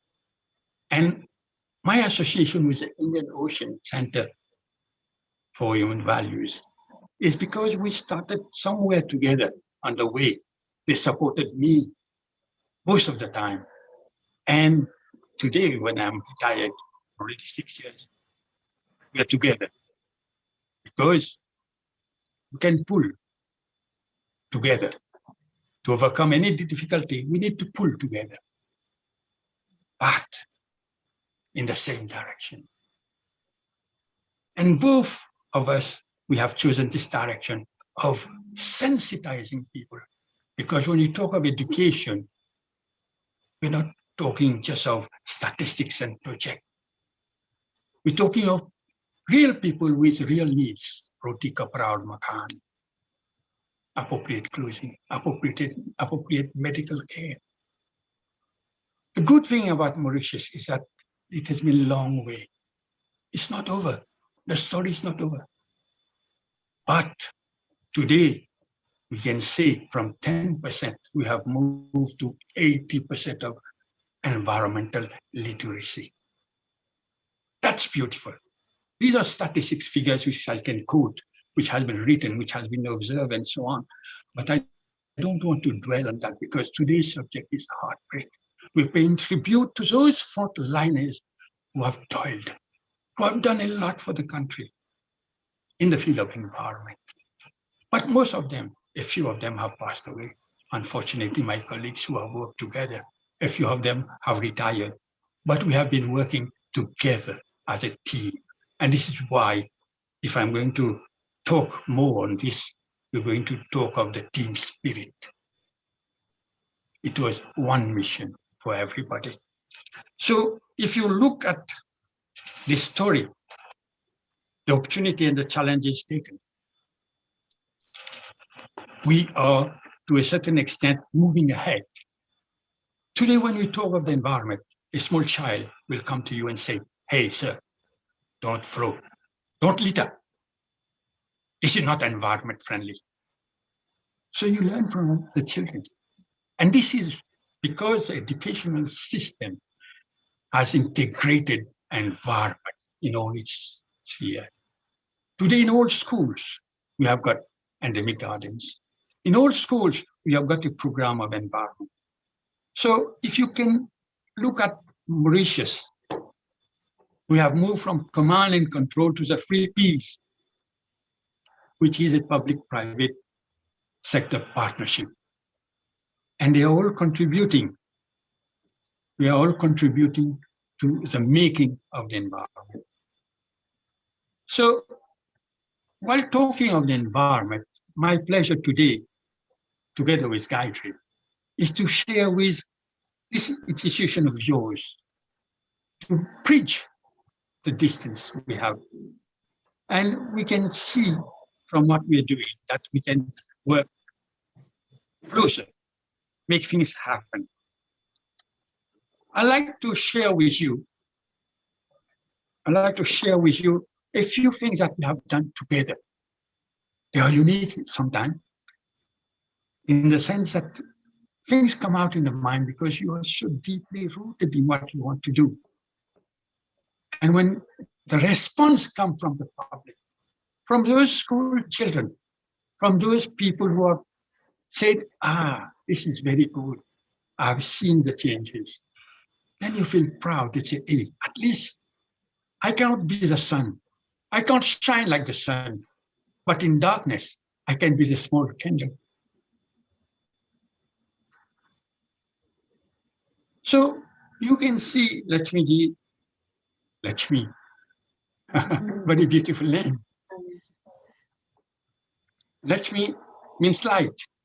But when you bring light, it becomes honey, sweet as honey, our host. And what you will appreciate is that when we're talking of a subject, which I remember in the 80s when we were talking of environment, there was this famous slogan, adapt or perish. You don't adapt, you perish. But then we came up with something different. We said adapt and flourish. You can't change everything. No, it takes time. And the rate of change is very important. But when you want to do things, to make things happen, take time, give enough time to time, and things will happen. He will always be there to help you. I mean, he is God. Now, when we talk of God, I don't know whether you'll agree with me when you see the horoscope of God. Anybody who can tell me? Well, you'll be surprised it's balanced. After each night will come the morning. Everything has got ups and downs. An environment has got its ups and its downs. So we embark in projects which was touching to the heart. I give you an example.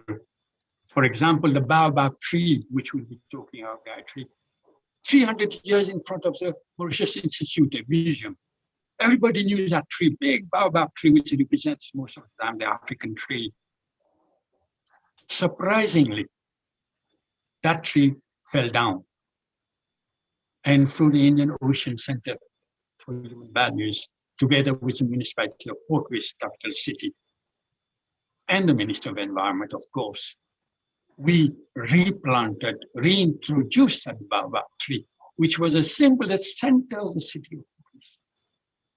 It's just an example, a small example which will make everybody think that small institutions, small associations can do big things and mark history. I can still go further.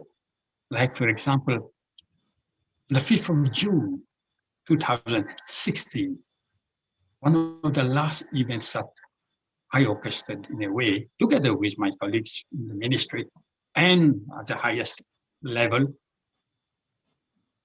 we had a monument, an environment monument, dedicated for those people who have worked, done a lot for the environment, but not recognized because it were small actions, big actions, and they all left. But that monument bears testimony to the big job they have done, because each drop counts. Every action that you do for the environment counts a lot. And it was my the last event, official government side. The good thing is that I've been always supported by my colleagues, by my administrators. But out of the government jargon, I was supported by somebody who today is weeping.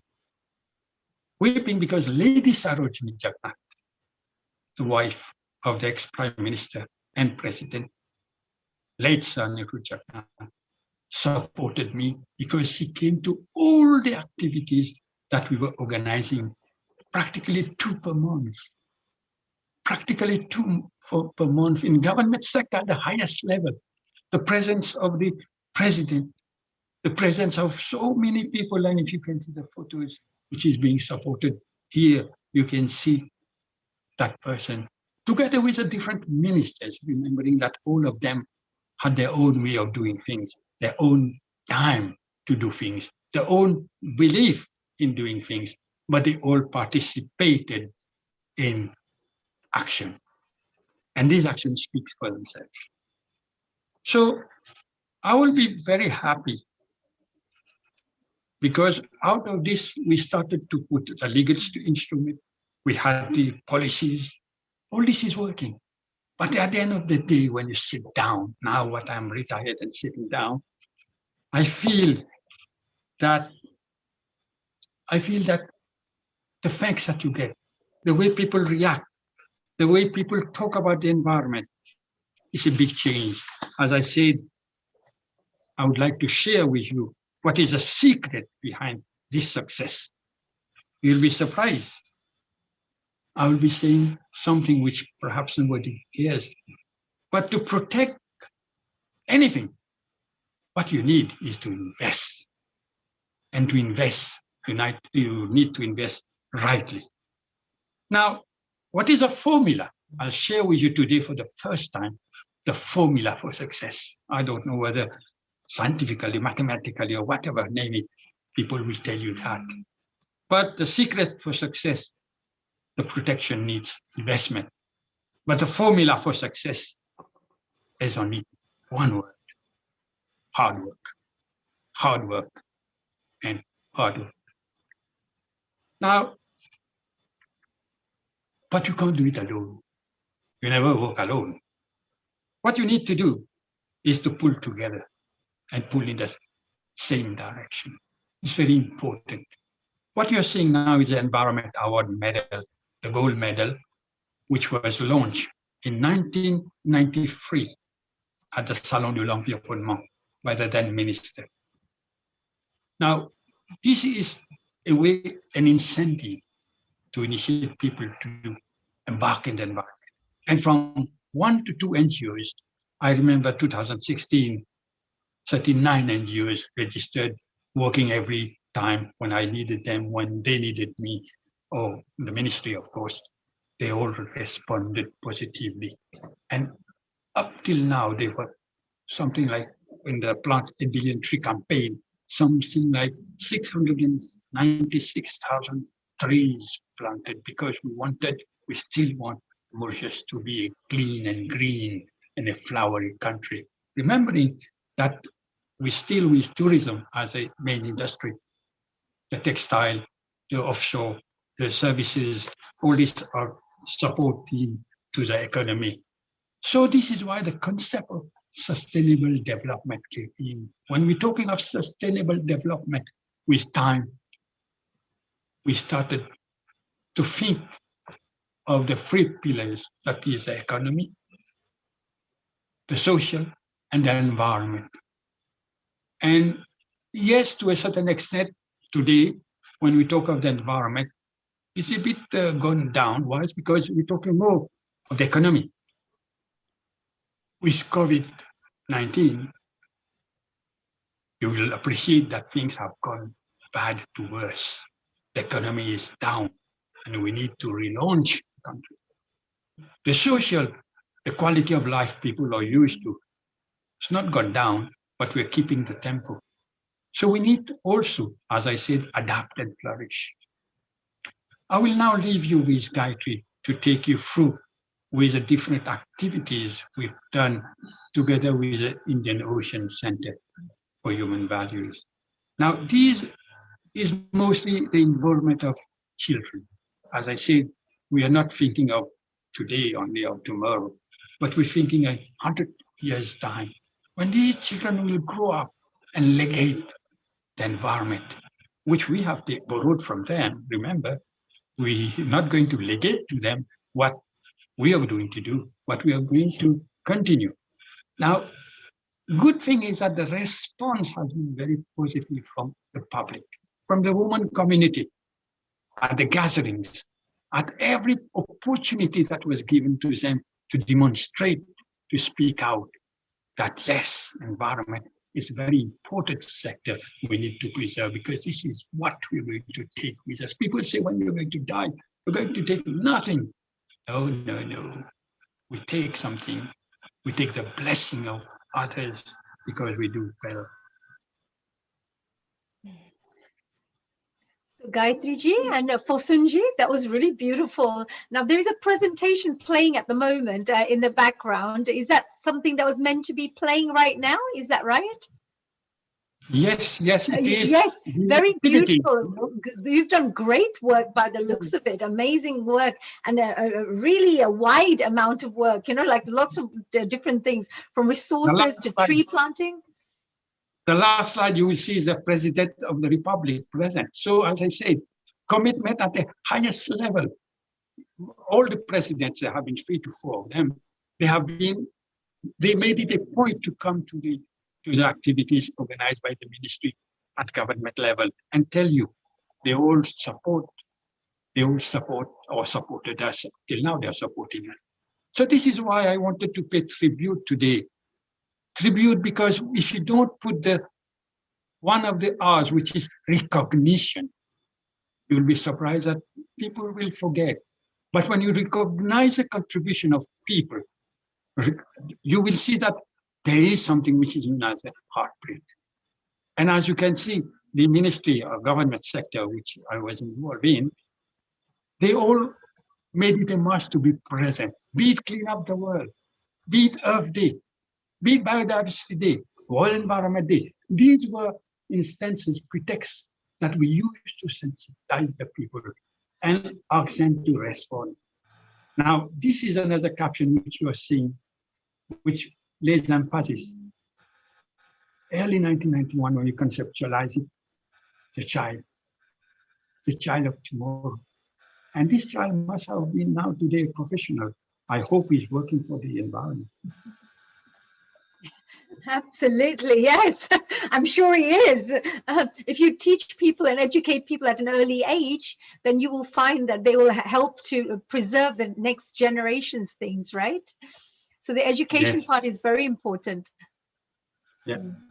As I said, the recognition, this is a monument, one of its kind in the Indian Ocean, which recognizes the contribution of people who have never been recognized, not given a medal or whatever, but they have done what they had to do, because environnement, c'est une affaire de tout le monde. Environment is a matter for everybody. Every drop counts. And let it be from the heart. This is a final tribute from the founder, the man who had the vision, the man who left us before yesterday. Yesterday he was cremated on the 5th of June because he loved the environment. And I wanted to share this with you. Yes, I am indebted because he called on me in the 80s, 88, when he talked to me about join the Minister of Environment. I was from fisheries.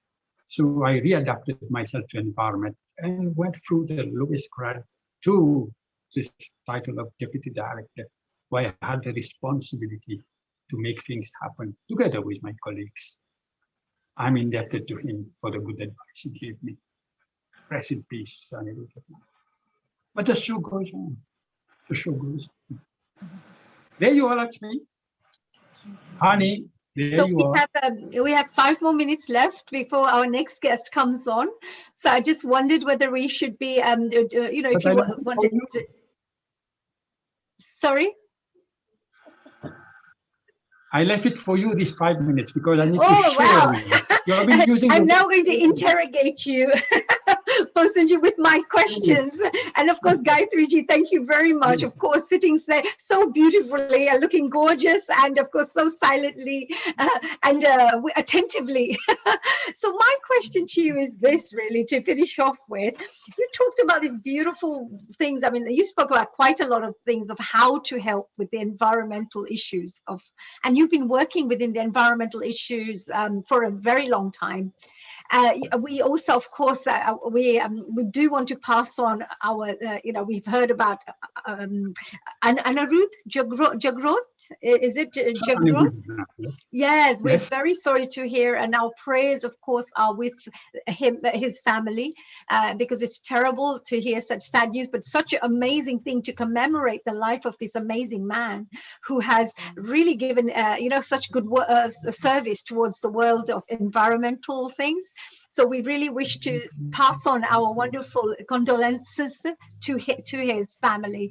But Posanji, I just wanted to mention and ask you, you talked about the litter. I saw that litter photographs, like loads of the images with lots of litter everywhere. Then I Yes. also saw another presentation slide where you talked about the rise in the temperature, the changes in the climate as well that we're having to go through.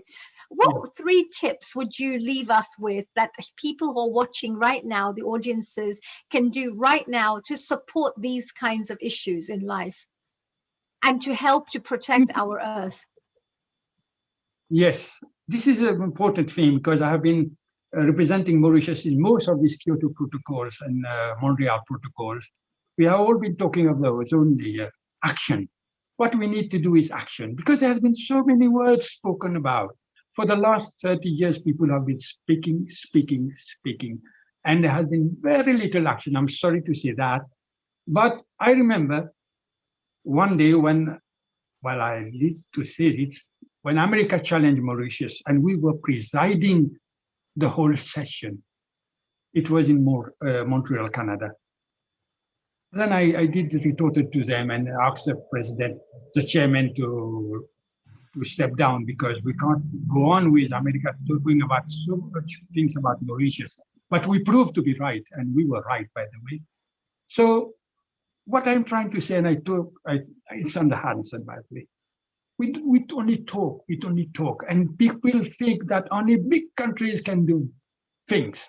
No, small countries like Mauritius can do things, and we did it. And this is why these 30 years of hard work, I don't say it was just simply like that, things we press a button and things happen. No, things will only happen when we go for action. If we have to reduce the carbon dioxide emission, we have to do it. I know the figure, scientifically speaking, to what extent we can go, but we're still on 400. Why? We could still go to 350. We can reduce the use of fossil fuel, which is being done, by the way, by electric cars and so on and so forth. So emission is very important, curbing down emission, planting trees, simple action, plant trees. What will happen? The absorption of carbon dioxide will be increased and the reduction will be there. And climate change will automatically go down. This is what we need. So the most powerful message here, which we can pass on to our audiences, is that, we can be educated, we can read about these things, everything is there, but we need to take action, because that's one of the most powerful messages that we could pass on to everybody who's watching right now, with the over 30 countries that are watching, actually more than that now. We're multiplying all the time. Every week we grow and grow and grow our audience bases and our family around the world. So thank you for Sunju. I'm sorry, but we're running out of time. Yeah, I know. I will just brief.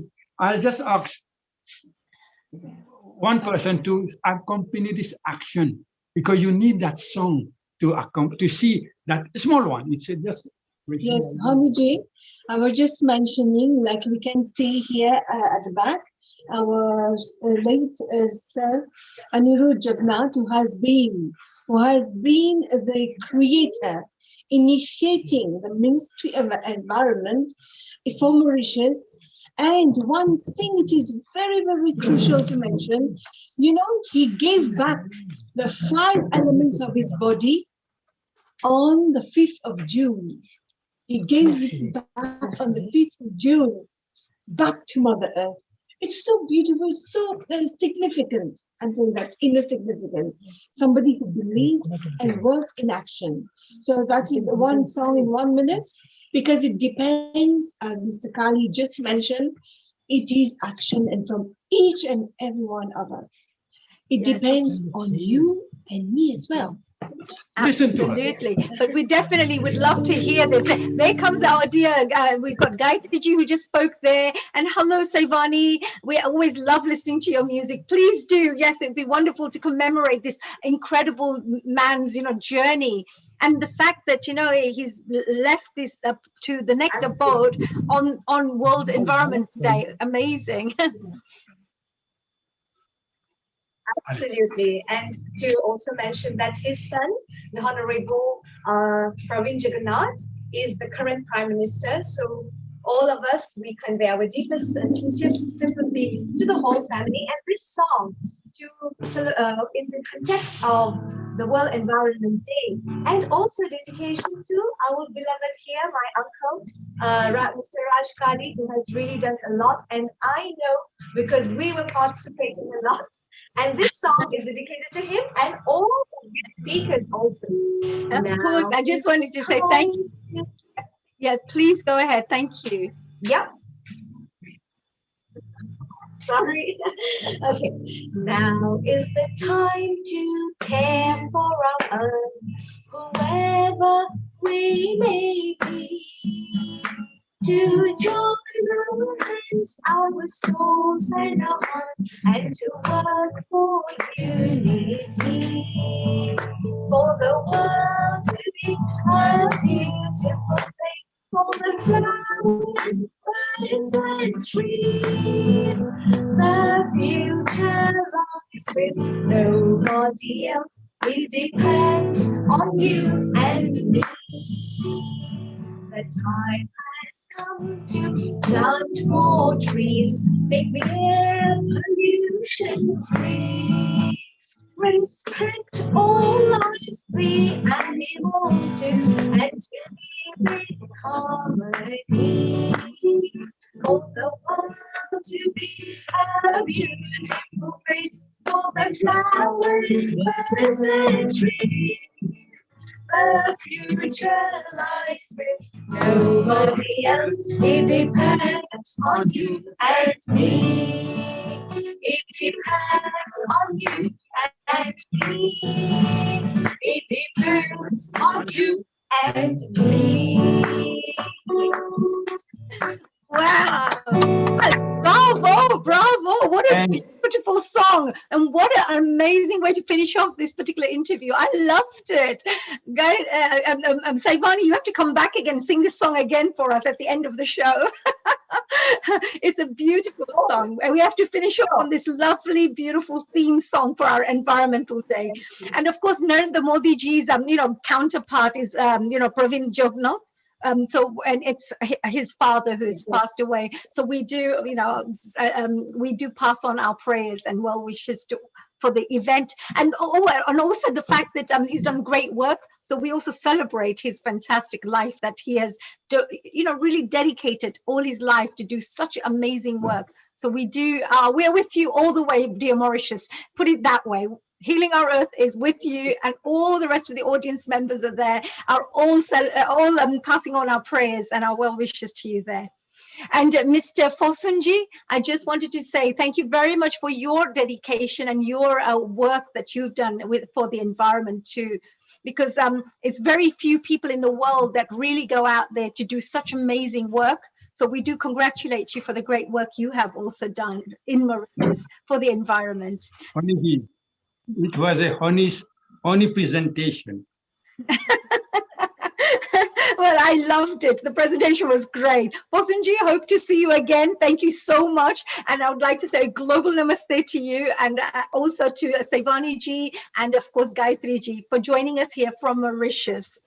And we now move on, and that song, we're having it back again at the end, dear Saivani ji. So with that, I would like to say a big global namaste to you and move on to our next guest. Now, she has been patiently waiting from USA because we are moving a little late today. So dear Hannah, we've got Hannah Strong joining us now, and she's going to be talking to us about the origins of the World Environment Day. This lady is an amazing woman because she's going to be talking to us a little bit about the whole of the environment topic. So let me tell you a little bit about her background. Now, Hannah Strong has been an advocate for environmental conservation and restoration for many decades. In 1994, she established the Manitou Institute and Conservancy in partnership with Lawrence Rockefeller. She has traveled to over 100 countries, yes, not 2 or 3 or 10 or 20, 100 countries, and has coordinated numerous civil society events parallel to high-level United Nations conferences. She has been invited to numerous universities, seminars, and conferences, as a guest speaker to address global issues covering topics such as interreligious communities, sustainable living, and spirituality-based environmental education. Amazing. I can't wait to find out more about all of this. In 1992, Mrs. Strong organized and chaired 2 parallel conferences to the Conference on Environment and Development, also known as the Earth Summit, entitled The Sacred Earth Gathering. And our Earth is sacred, so it's a very beautiful title, I have to say. And of course, they also called it the Wisdom Keepers Convocation in Rio de Janeiro, which is of course based in Brazil. Participants of the Sacred Earth Gathering formulated the Declaration of the Sacred Earth Gathering, which was presented to the heads of state on the opening day of the official conference. She has also launched the Earth Restoration Corporation, a global environmental and educational training program she has co-founded, designed to train young adults in ecosystem restoration and green livelihoods. Oh my God, she's amazing. We're so proud and so excited to have Hannah here. A global namaste to you, dear Hannah. Namaste. And I can see that you are joined by this beautiful Sharon of ours. Sharon Rhodes has become our permanent family member at Healing Our Earth now. And she, of course, represents our USA. She's our coordinator, USA coordinator. Dear Sharon, namaste to you too. Namaste, dear honey.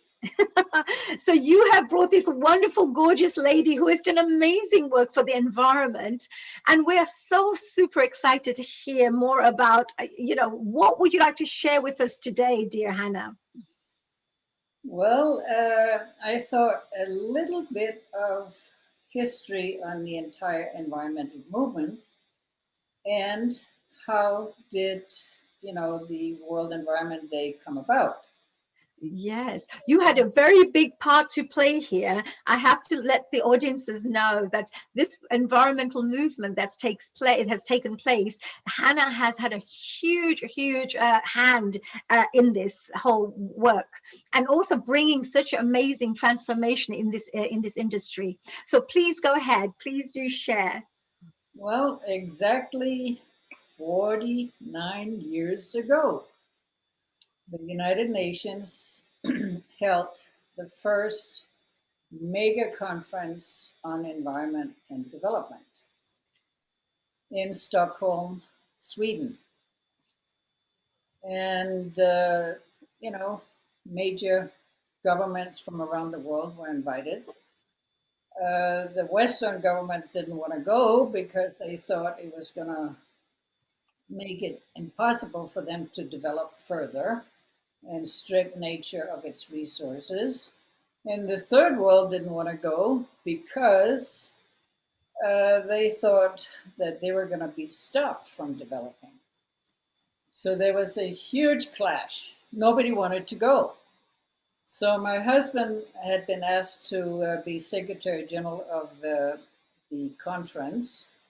And he had this huge dilemma to organize a conference that nobody wanted to go to. His master stroke was, he figured if he could get one major third world leader to come, the third world would join. And then, the Western governments would have to join too, if all the, major third world countries were going to come. So we went to India to see Mrs. Gandhi. She was, of course, the leader of the largest democracy, third world country. So we're sitting in her office and my husband is explaining to her the importance of the conference, that, we're gonna take on environment and development and see if we can bridge the two to develop a little lighter. Then, some areas, like Tokyo, you couldn't see 2 feet ahead of yourself. The air was so polluted. And you could go country by country and find the same thing. Rivers, and this is the days when rivers would burst into flames. And, it was pretty Wow, you mean actually rivers would burst into flames? Yes, because of all the oil and gas, and I mean, it was wow, it was amazing. Yes. So anyway, so he explained to Mrs. Gandhi that if she could come, open the meeting, the rest of the third world countries would also come. But it took for a major leader like her to come. So he explained everything, and Mrs. Gandhi was a very interesting character. She would sit there and she would kind of meditate, and for 10 minutes she didn't say anything. And she would use this with diplomats because, then they would spill the beans. They couldn't handle the silence. But my husband had been trained by the Inuit. So he would be silent for months and months and months at the time. So he just sat there very silently, and I sat there very silently. And after 10 minutes of silence, she said, "I'll come." And that turned the whole thing around. Everybody jumped on the bandwagon. And wow, that's amazing. So Indira Gandhi was the first person to agree to joining you on this conference. The first major leader. Right, first major. Yes, absolutely. Amazing. That's brilliant. That's a great thing. He turned the tide. And then the third world decided to come. And then, of course, the first world, kind of had to reluctantly agree to come. But they were very devious. The 18 Western governments met secretly before every preparatory meeting to see how they could obstruct any agreement from happening. To stop, you mean? Not to put the agreement together, but to stop the agreement, you mean? That's right. With just, no, and they called it a very innocent thing, Club de Belgique. So every preparatory meeting, they met and discussed how they could obstruct the whole process. Anyway, so it was pretty amazing what she pulled off. And, the World Environment Day was named after the first day of the conference, June 5th. And also, my husband, he always hired half women, half men, and he had surrounded himself with some pretty strong women, like Lady Jackson, Barbara Ward, who was the only female advisor to the Pope. And she wrote the background document for the conference, which was called Only One Earth. We only have one Earth. And laid out a plan, how are we going to protect this one Earth? So it was very exciting times. And this year, the World Environment Day is hosted by the Pakistani government. And the theme is ecosystem restoration. The UN Decade of Ecosystem Restoration was also launched yesterday on June 5th. So now the world has woken up to the fact, which they should have done 49 years ago, that we have to restore ecosystems. We have to, really work on what we have destroyed. And I think that very few people of this planet realize how serious it is that we're going into these times of, major, we have molested all the elements, the air, the waters, the fire, and, the earth itself. So, I mean, here we have destroyed, molested everything that gives life and have given life since the beginning of time. So, I mean, some people would call it suicide. Yes, absolutely.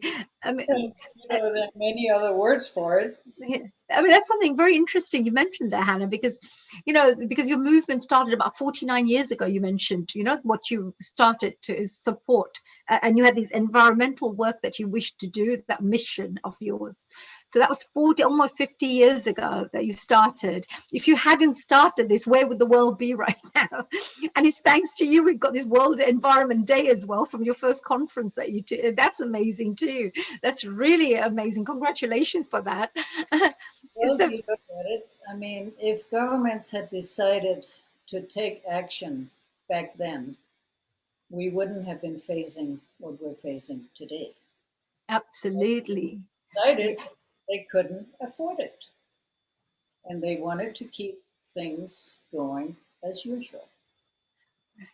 Take, the mining companies, the forestry companies, the oil and gas industry, all these companies decided they did not want to change and did everything they could to hamper the process. Right, because it's profits, isn't it? So they're probably concentrating on the profits they would wish to make. So it's profits before people, profits before the earth, profits before anything else. Unfortunately, yes. So how do you feel, coming to this, the journey part, and now seeing after 50 years, do you feel people and governments are taking things a bit more seriously now? Do you feel? It's like almost, like a huge wake-up call. And it all started with this little 15-year-old Swedish young lady who actually, helped wake up the world. I mean, here we are. I mean, a 15-year-old had to do it. My husband desperately tried to do it for 50 years or more, but he didn't do it. People, governments did not change. So it took this little Swedish girl to help wake up the world and call a spade a spade. You are killing the earth. You are killing yourself. And, I mean, it's like, how unconscious is that? It is just, Absolutely. And we should congratulate, of course, the little child, like the teenager, 15-year-old. Look at the amazing work she did, is to, get people to open up their ears and open up their eyes and take attention, take attention and bring attention to this wonderful cause. Trump. Absolutely. So what would you like to see? Where would you like to see the environment? Because what would be there if there was an ideal thing that could happen to help the environment, to help the earth?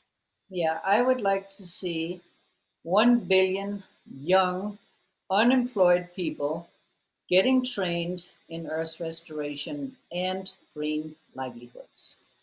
So, these kids, and, this is how, the earth restoration course started when I lived in Kenya, because my husband set up the first UN agency for the environment in Kenya. And, I went around to all the schools and, villages and squatter areas, and found that 90% of the kids that graduated from high school didn't want to go back to their villages because now they looked at their parents as backward. They all wanted to sit in offices with shirts and ties and jackets. And most of them, those jobs weren't there. So let's say every year you would have 100,000 kids that had nowhere to go. So they would move into these squatter areas, and, crime, drugs, alcohol were one of the only avenues where they could make a living. Nothing positive. So we started a foundation in '73, Vangara Matai and Richard and myself, to train these young street children how to plant trees. So that was the beginning of the Earth Restoration Corps in 1973. But of course, nobody wanted to pay for it. So Every penny had to be raised on the side. None of the governments wanted to participate because they realized that if we succeeded, because we had some very special training in there that would shift the consciousness, that Yeah. if we succeeded, they wouldn't get away with plundering the earth anymore. Right. This is very interesting thing you also mentioned about shifting the consciousness, because if we got 1 billion people around the world to become a little bit more environmental and educated in this field, and they started taking an active approach, and we changed the consciousness levels of those people, then there will be a definite shift in the whole of the earth. More people will be then, you know, perhaps living environmentally free lives, protecting their environment. And sometimes we can also think, I don't know about what you think about this, Hannah, and I know Sharon is there as well, but I don't know what you think about this, Sharon and Hannah, both of you. People say what's outside is inside and what's inside is outside. So on the earth, if you look at the earth from far away, it really actually looks like, you know, blood vessels everywhere. It's like like a human being. So if you look at the way the rivers are kind of flowing and the seas and the oceans, you see it like a little body inside you. And anywhere you see blockages on the earth, you could see blockages within our bodies too.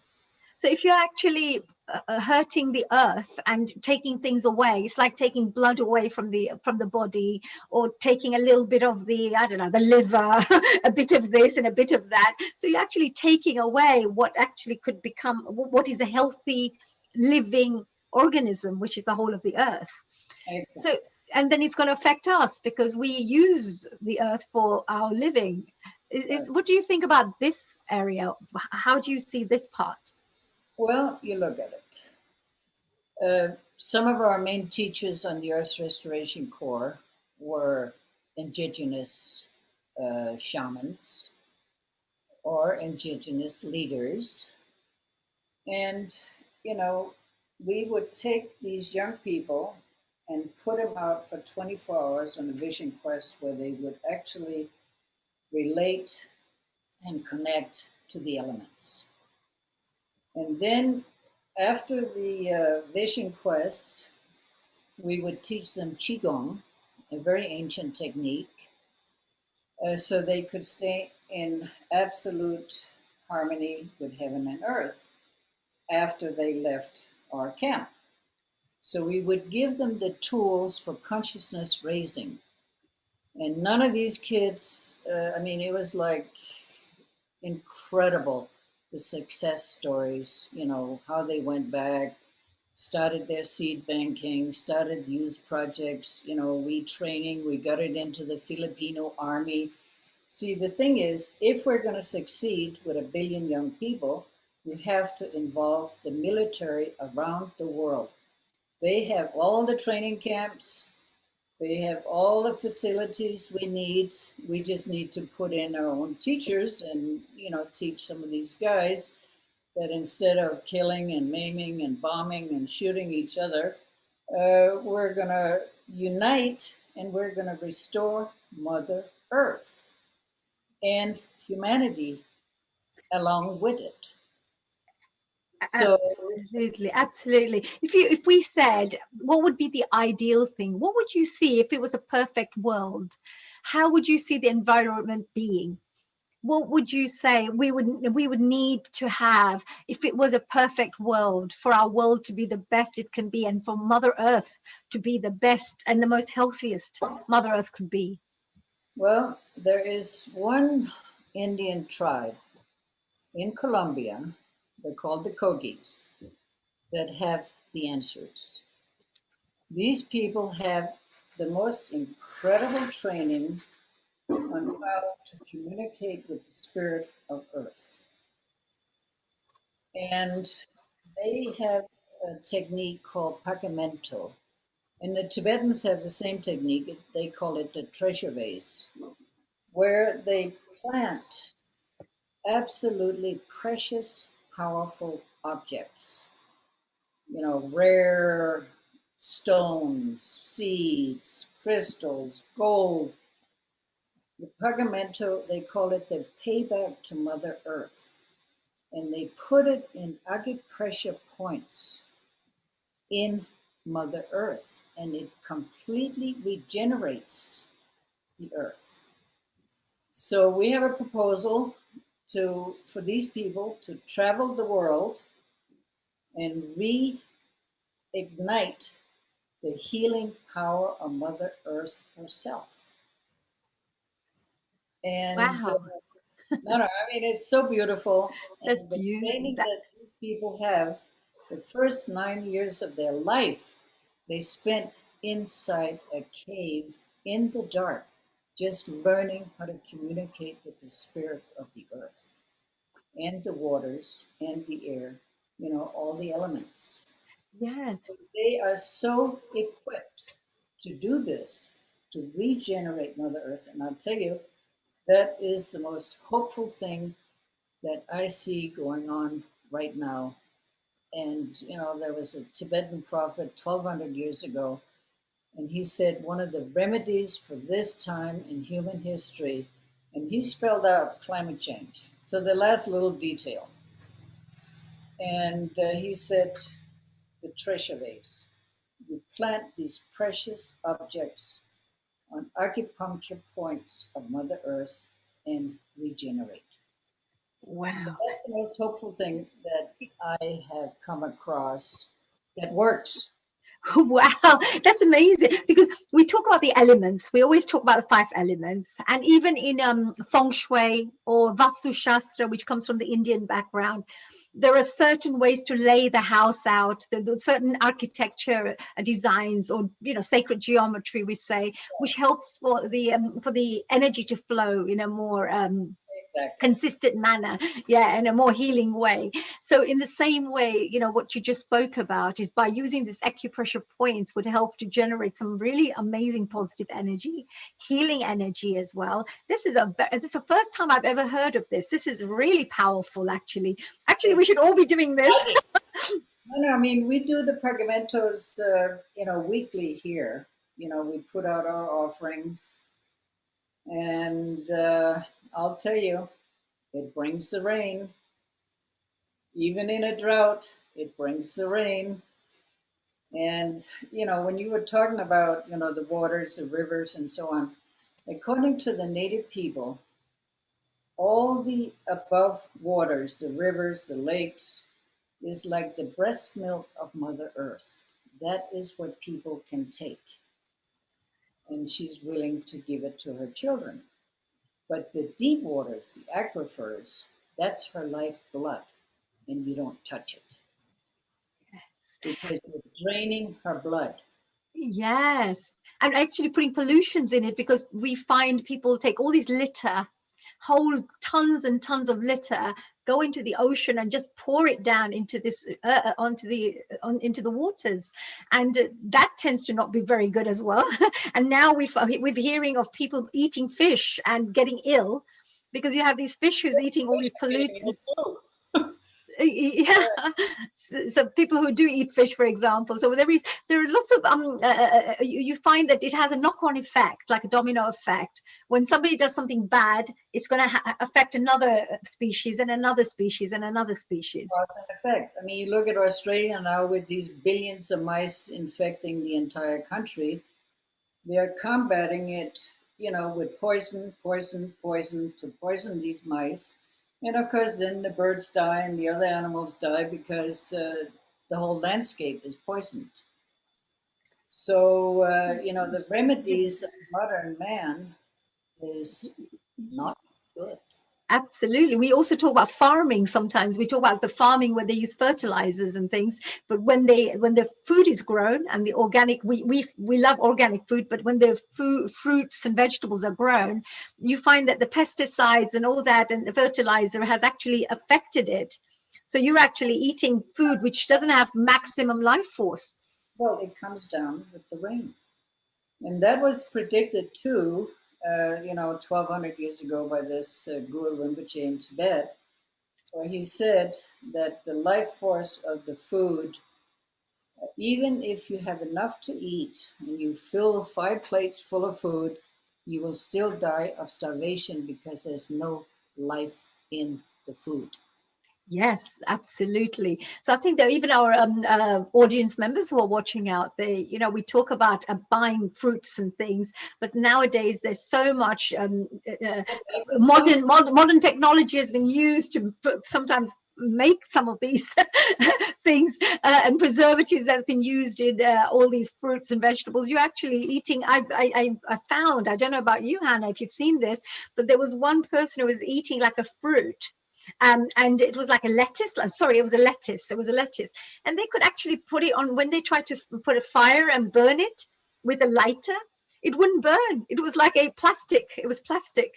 And we're eating this lettuce and putting it in our tummies. So something has been sprayed on that lettuce to try to, keep it for longer and to preserve it so we can purchase it for profits point of view for the shops, for the supermarkets. But can you imagine in your tummy what it would be doing? It doesn't even burn with lighters. And only to your tummy, to your brain. Why do you think people are becoming so violent? The brain chemistry from these chemicalized foods are screwing up the brain chemistry here. So that's why we have people that are so violent, mass shootings, mass murder, mass this, mass that, because people's brains are not functioning in a proper way because of the poison and chemicals in the foods. And this actually brings me back to, some of the Vedic knowledge, because in the Vedic knowledge, they talk about eating sattvic foods. Sattvic foods are pure foods. So you eat them as pure as possible. So you don't put, like, let's say you may not eat meat, or you don't eat things which are or not filled with live foods. So sattvic food is always like vegetables and pulses and good quality foods, not too much spices, etc. So it helps. And they say that will help you to be more peaceful. That will help you to become and help you to have a higher concentration, and that will help children also do better in their exams. And this is what the Vedic knowledge shares. So you're absolutely right here that it does affect the brain, and we have so much mental issues nowadays as well, don't we? A lot of people with the mental issues. And all this anger, and the Tibetans call this the age of anger. The anger is sitting in the liver, and most of people's livers are so poisoned by these chemicals that it creates the anger. Right. Yes, absolutely. I think you're spot on. You have such wide knowledge about so many things. I've also heard that if your liver is full of toxins, that's why people have eczema, and that's why your blood has a lot of toxins in it, because the liver can't clean the blood and the body. So there are so many. So the environment is actually having a huge effect on ourselves. And we don't really actually sometimes realize what a huge impact it's having. Is there anything that you would say, Hannah, that that our audience members, if they're really interested in supporting the environment to help protect the environment, are there any suggestions that you could perhaps share with us that people should be aware of, or they could implement in their lives?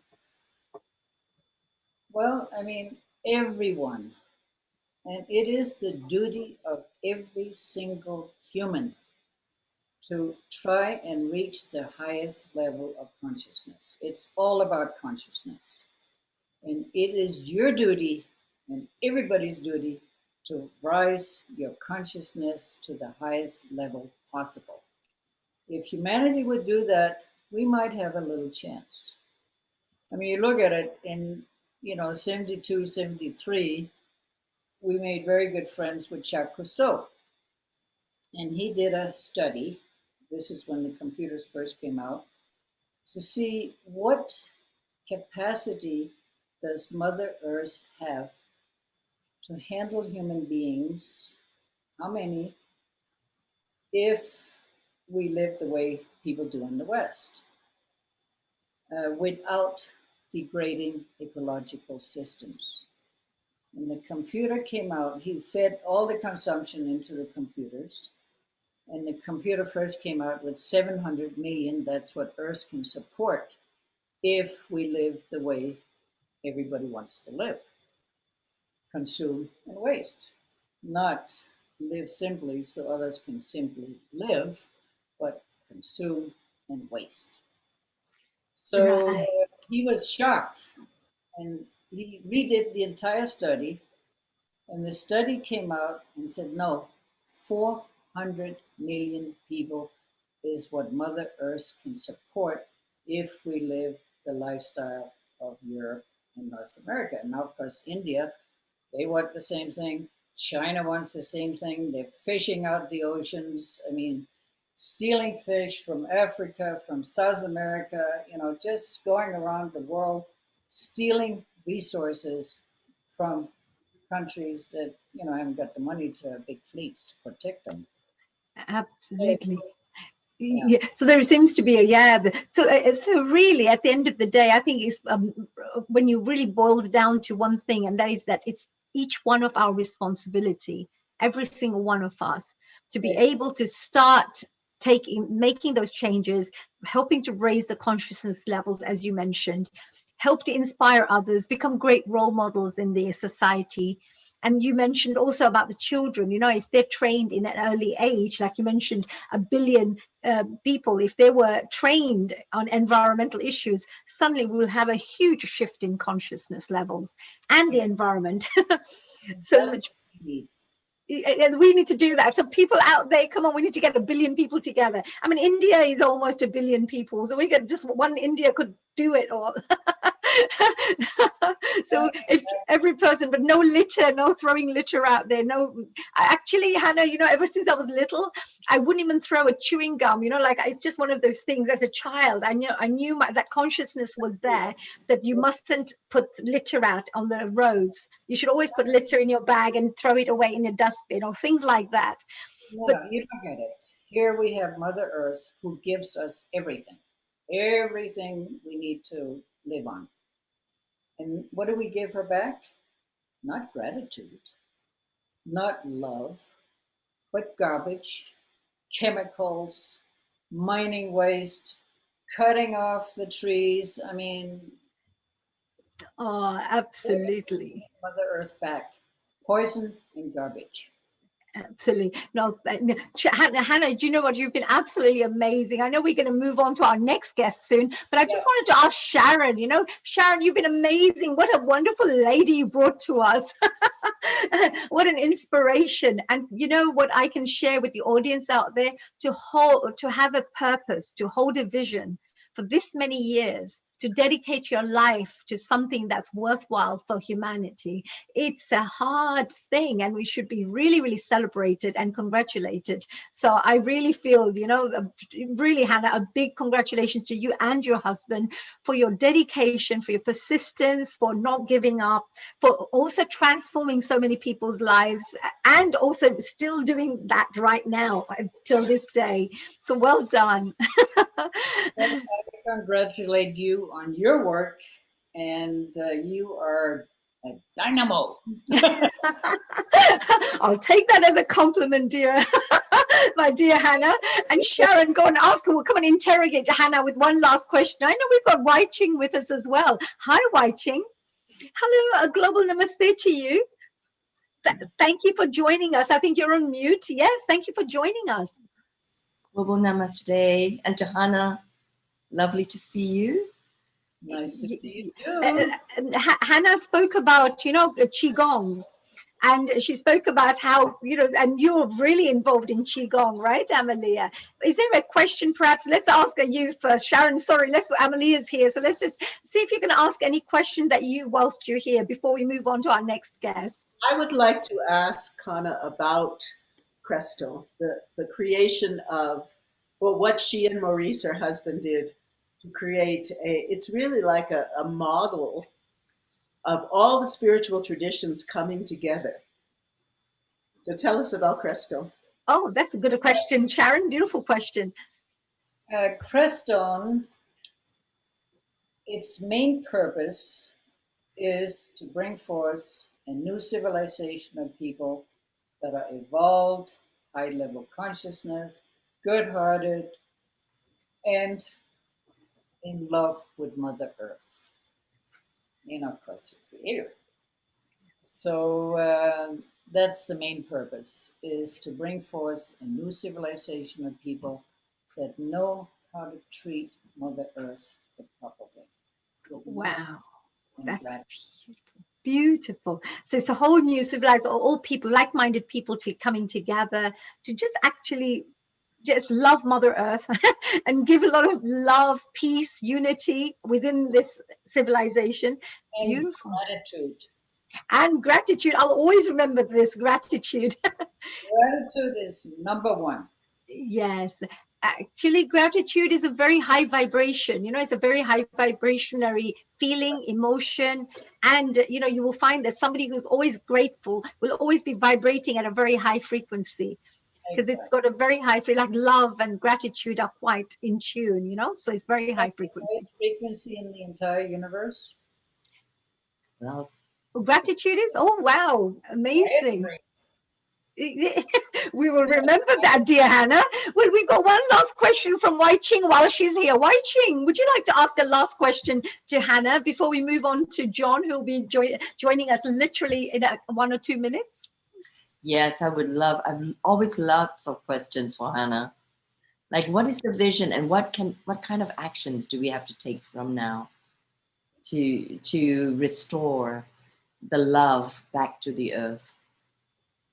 What we have to do is, first of all, listen to the indigenous peoples. 74% of Earth has been trashed.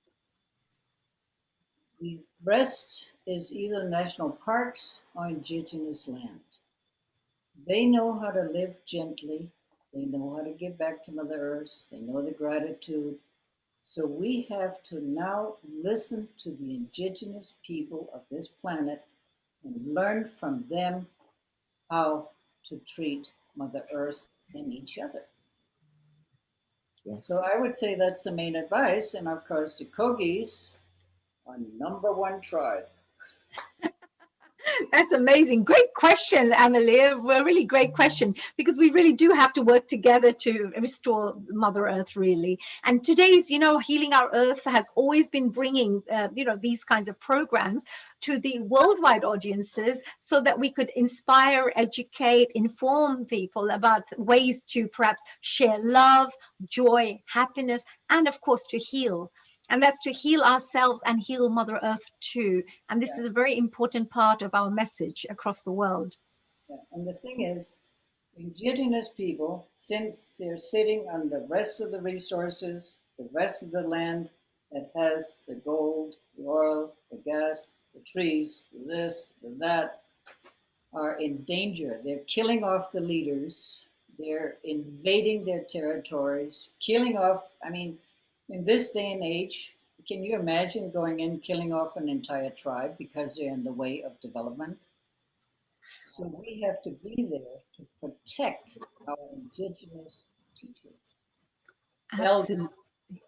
And that is very, very important, to be there for them, because they have been on the forefront protecting Mother Earth. Yes. So that's a very important thing for us to do. Wow, you are a star, dear Hannah. You are our little role model, and I think all the rest of us, I think includes Sharon, Amelia, me, everybody, we are part of this new civilization at this question. So put us in we're the members, right, for this. I think we are 3 of us are going to put our hands up. Thank you, Hannah. Thank you so much for joining us. I believe Sharon, is John with you here? Is he going to? So I would like to, of course, say a big global namaste to dear Hannah. Wasn't she amazing? So whilst John is putting, getting himself settled in, let me introduce John. And of course, Amelia, you can perhaps ask a couple of questions too while you're there.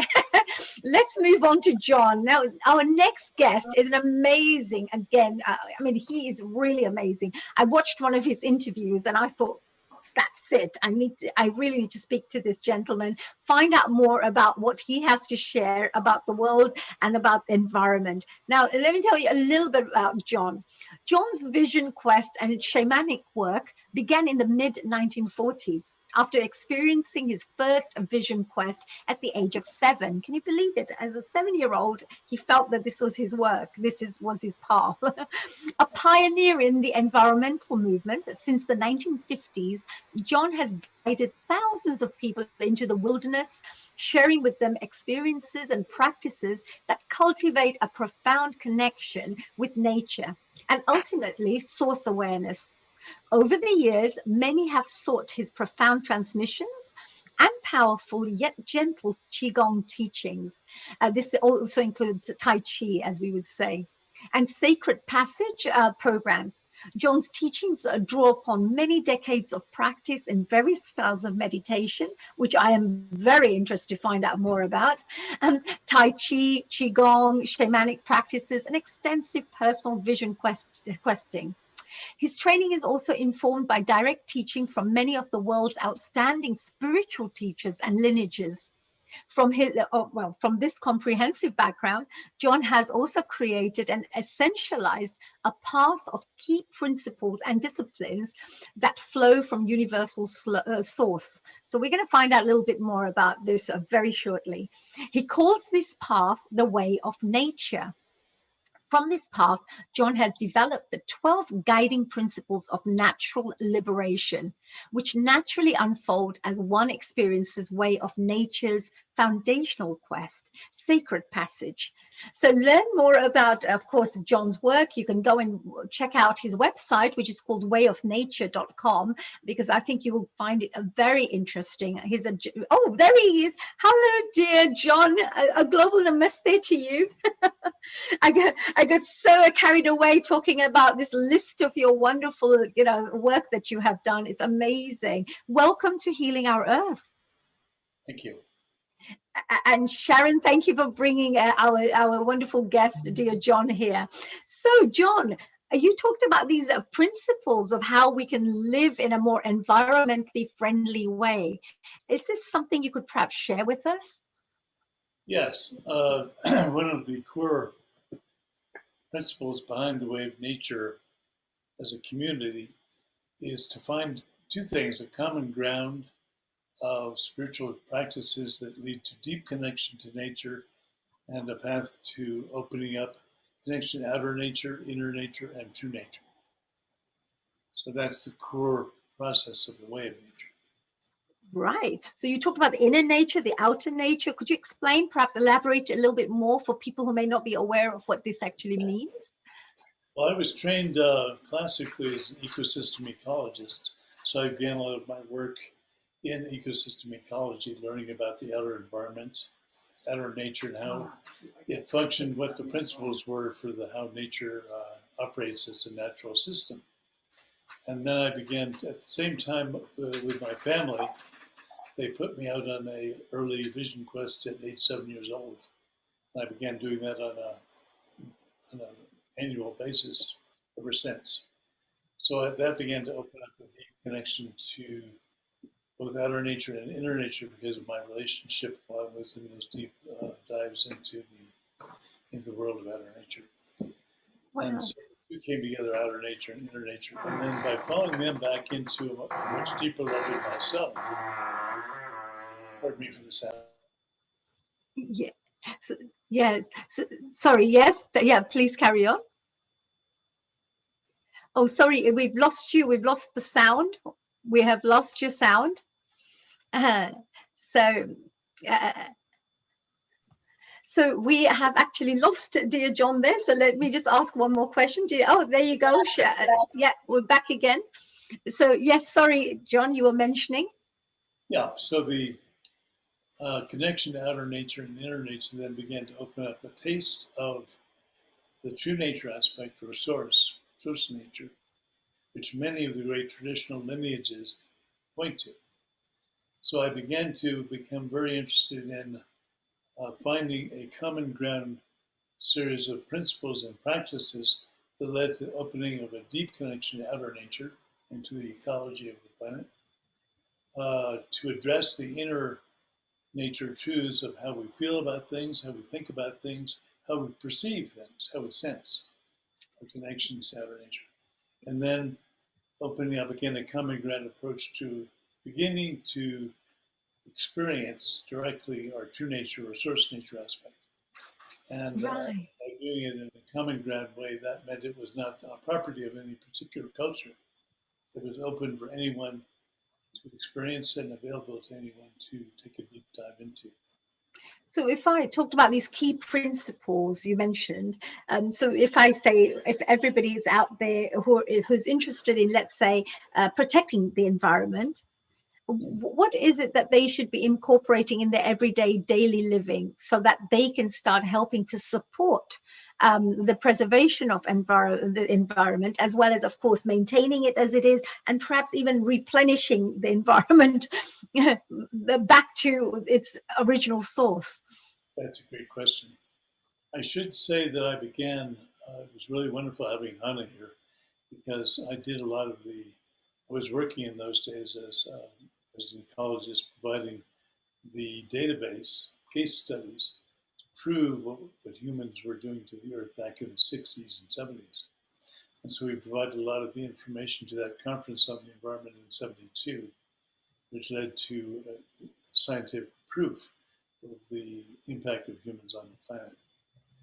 We did 200 case studies of how that was happening. And then we distilled principles around that into a little book on ecological principles for how to engage with the planet in an ecologically sustainable way, and published that in 1973. So a lot of my own work with that kind of thing, and also with helping, I got involved with doing a lot of the original work to create some of the early environmental agencies responsible for the environment, looking into the impacts of humans on the earth. So we helped support the creation of the EPA, the environmental, the agency that looks into the impacts of humans on the earth, and taking a process of looking at our impacts and trying to anticipate when we propose a particular project, what the result of that project might be in the future. So we could try to anticipate both the problems and how to correct them well in advance of the project going ahead. So in many ways, those kinds of things really apply to us today, making a deep connection in our personal lives. How do we come into a relationship with nature and Mother Earth that's deeply responsible, based on ecological principles of how Mother Earth behaves, and honoring her elements, much in the way that Hannah referred to. And so the core of that process, being an environmental lobbyist and legislator and one who was really promoting the interests of the earth back in the 60s and 70s, I began to see, and also helping create a lot of the legislation on Clean Air Act, Clean Water Act, Environmental Policy Act, all these kinds of things. I was there for the creation of the legislation and participated in that, and also saw the effects of that on culture and its behavior. What I noticed was that over time, administrations could change, cultures could be subject to different kinds of political and social influences.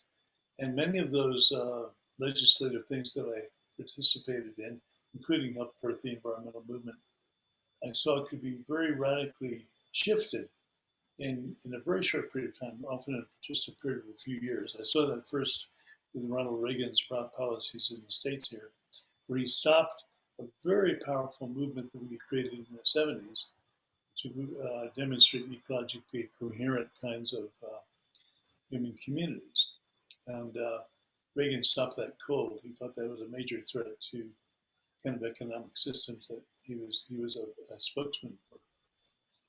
And I saw firsthand how culture could shift and block very good legislation that otherwise could have healed many of the issues that we've been talking about here today. So I took the look into my own background with my family in vision questing from a very early age. I used to take, in the early days of the environmental movement, after we worked to get it going, back in the mid-60s, I actually wrote some books and held some conferences to brand the term environment, to make sure we had a whole system language that pointed to being part of a whole system as a big family, rather than just a basket of resources, seeing nature as a basket of resources we take from. So the word environment seemed to be a good word that would hold that broader system perspective. So in that environmental movement, because you've also got an organization that supports all environmental issues and how to support and how to educate other people about this. Is it something that you had set up around that kind of time? Yeah, in those early days, I brought together several conferences and case study materials that they began to show many of the leaders in American culture and abroad that we were part of a natural system that was composed of many elements. Today we call those ecosystems and the biosphere. But in the old days, in the early 60s, there was mostly just a relationship to nature as a basket of resources, something you take from. And then you learn how to take from it in a way that it can continue. But you're still mostly relating to nature as a self-interested basket of resources. So I wanted a word that would invite us into seeing nature as part of a family relationship, at least initially as from a scientific standpoint. Then I realized that many of the people that I had begun to work with as we birthed the environmental movement began to burn out because it was so hard to achieve the goals of the environmental movement as it began to move. And so I took many of those leaders out to a place I had in West Virginia and began to introduce them to the power of solitude and vision and questing in nature as a way to rejuvenate, reconnect to nature, reconnect to the elements, and begin to heal and harmonize the inner nature and the outer nature, and bring about a rebirth of life force and profound energy that could be brought back into helping move the environmental movement along more powerfully. And I'll never forget that process. So when Reagan came into power in the early 80s, I remember that because he killed the environmental movement essentially for a period of time. And so I began to shift my energy much more towards taking my early years of questing and coming up with a process that I could share with a broader culture, because I realized unless people had the direct experience of being connected to the family of all life, that laws could be changed, policies could be reconstructed. There was no real protection for the earth until we fell back in love with Mother Earth and opened our hearts to Mother Earth and the big family of life. And the most powerful way I knew to do that was the quest, was the indigenous practice, going back out into nature in solitude, opening our heart to the rest of life and nature, and then beginning to experience a deepening relationship and connection to nature and Mother Earth in the solitude, where we're not distracted by human culture. And then out of that came the insights of being part of a big family. And of course, you want to do things to protect your family. But without that experience of all life being your family, it's very hard to have an ongoing set of legislations that will last over time. You've got to have the experience first, and then these other things can come into place. So that's when I began the process of coming up with an approach based on indigenous principles and practices, such as Hannah was talking about, of how to actually begin to open a relationship with the rest of life as a family. And that's where the way of nature came about. And so we have That's actually really interesting, because what you just mentioned just now, you talked about, I love the fact that you talked about you had to go in, you had to go inwards, you had to go for, like, let's say, go into silence, go into meditation, go into self-reflection, let's say. And you said that you ended up having to be able to have an insight on how we're connected to everything.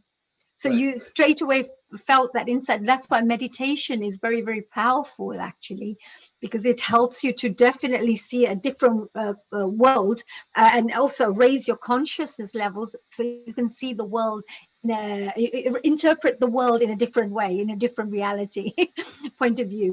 Is that right?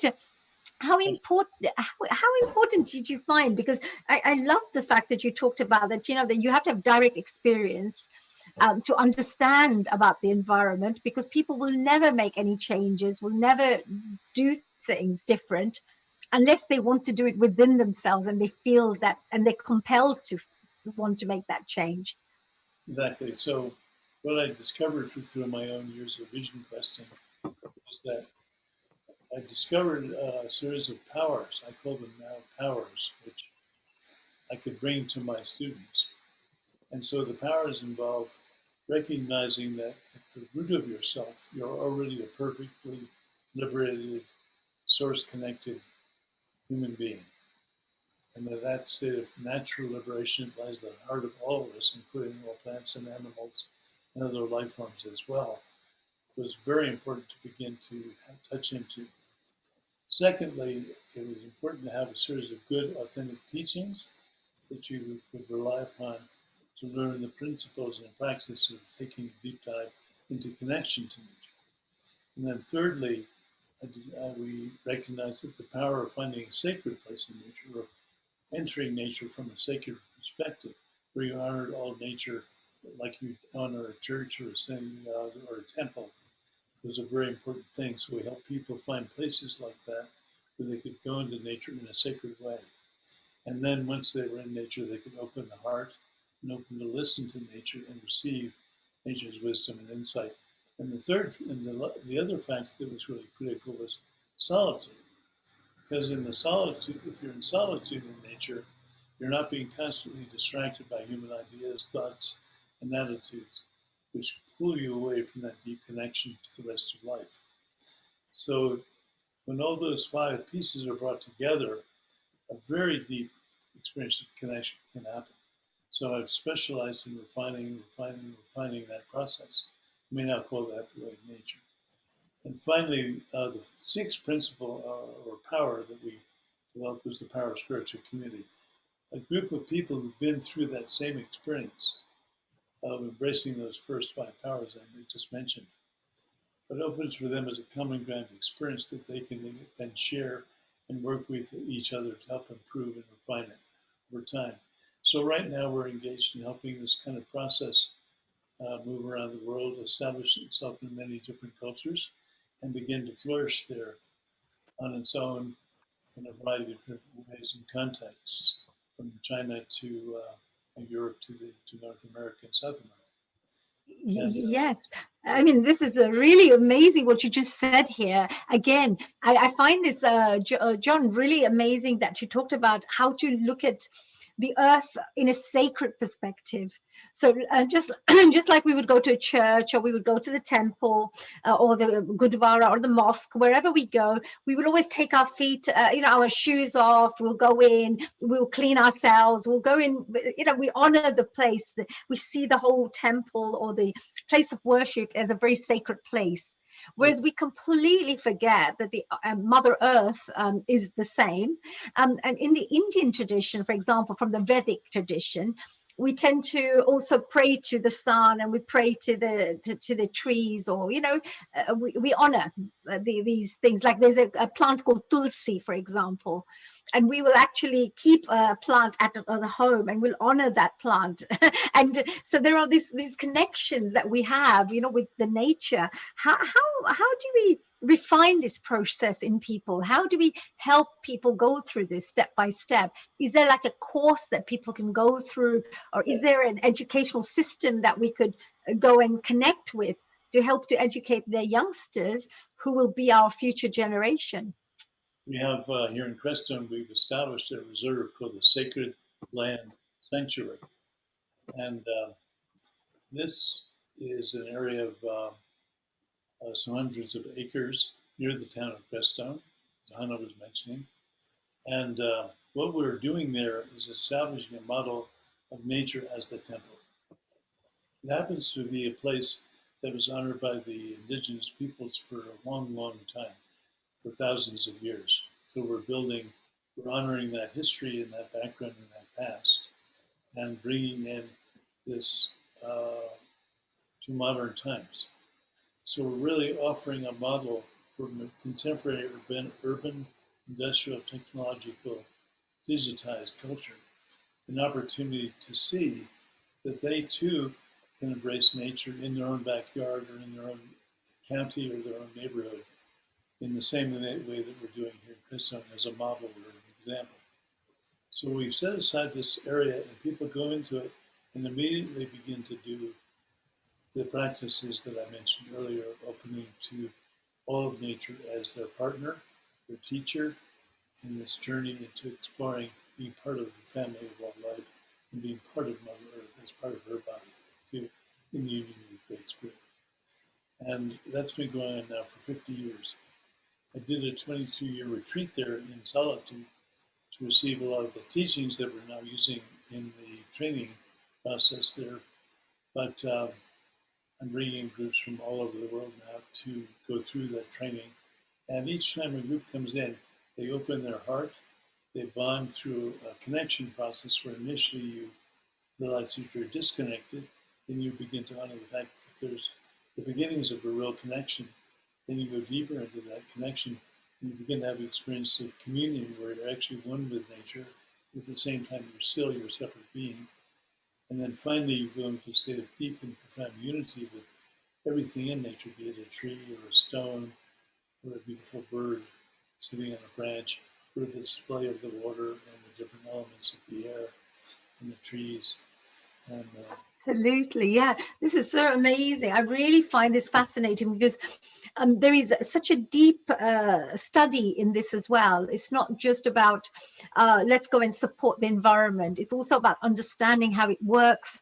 It's also about, you know, like you mentioned, experiencing it ourselves.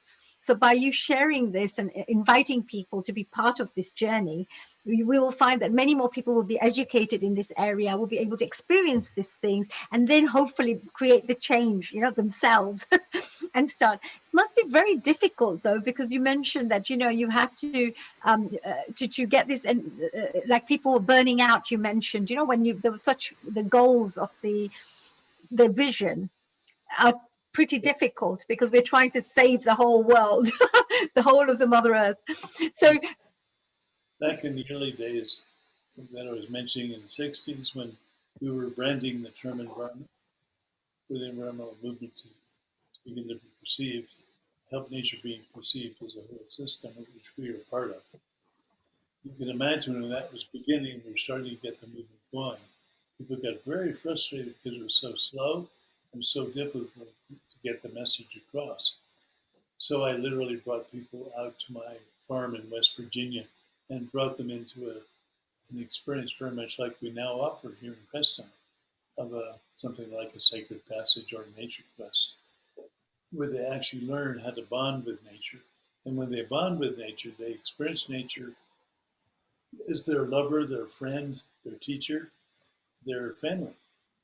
And they, if you have that experience as your foundation, you want to help that family member. You want to honor that elder that nature represents. You want to honor that deep wisdom that nature provides. You want to do something directly, and of course, in your immediate experience, you open your heart, you give your love and your gratitude, and we have as a foundational part of our practice, giving daily love and respect and appreciation to every aspect of nature as we experience it. Give it respect and honor and appreciation, and then we come out of that experience profoundly bonded. And so from that level, we both get regenerated. We also provide a connection into an inner wisdom, which then is available to flow through us to then help heal the earth and establish a new kind of relationship between people and nature that has a real foundation experientially.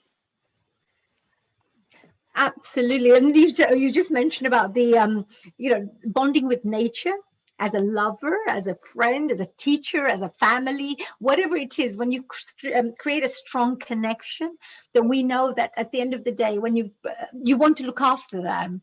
Like if I have my brother or I have my friend or something, I'll always want to look after them.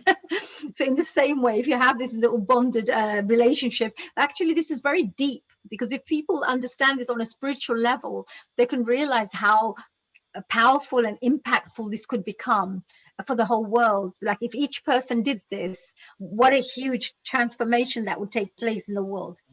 Human culture, completely. Absolutely. Complete. Yeah. It would re-indigenize modern humans. It would allow them to re-own their indigenous capacity. So it's an invitation into re-indigenization of our modern culture. And Yes.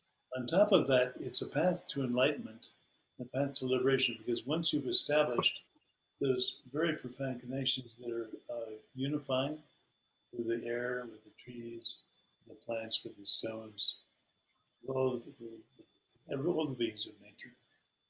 Part of the training is to help people learn how to follow each one of those experiences through what we call the 9 experiential fields, what we're born with: sight, sound, taste, smell, touch, the experience of movement and balance, the experience of the life force flowing through us, the experience of the thoughts and the emotions that we have around these other 7 experiential fields.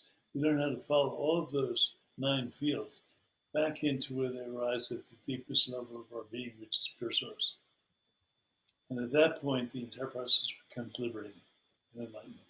Yes. Oh my God, this is so amazing. I'm so excited. I would love to do this. I love the fact that I'm talking about indigenous people as well, because even from the Asian culture, Indian culture, African culture, any cultures that you go to, when you look at the indigenous people, they will always be so heavily connected to the earth, especially native Indians. Like the Red Indians, as we say, from America. So if you see them, they're also very, very strongly connected to the spirit world, as we would say, and nature. They're very powerfully connected to nature and to spirit, pure spirit. I think it's also important to remember that all of us, no matter what our background, whether we're from Asia or Europe or North America or South America, we all have basically foundational roots in the past where part of our ancestry was indigenous. That means that they were cultures that were in a particular area for a long period of time. And through that length of time, they learned how to make deep connections to that place. They learned how to behave responsibly from an ecological perspective, but they also learned how to work with nature as the temple. And so now we're really just learning how to bring that back to modern times. That's why I say we're learning how to, wave nature is helping us re-indigenize in a modern contemporary context.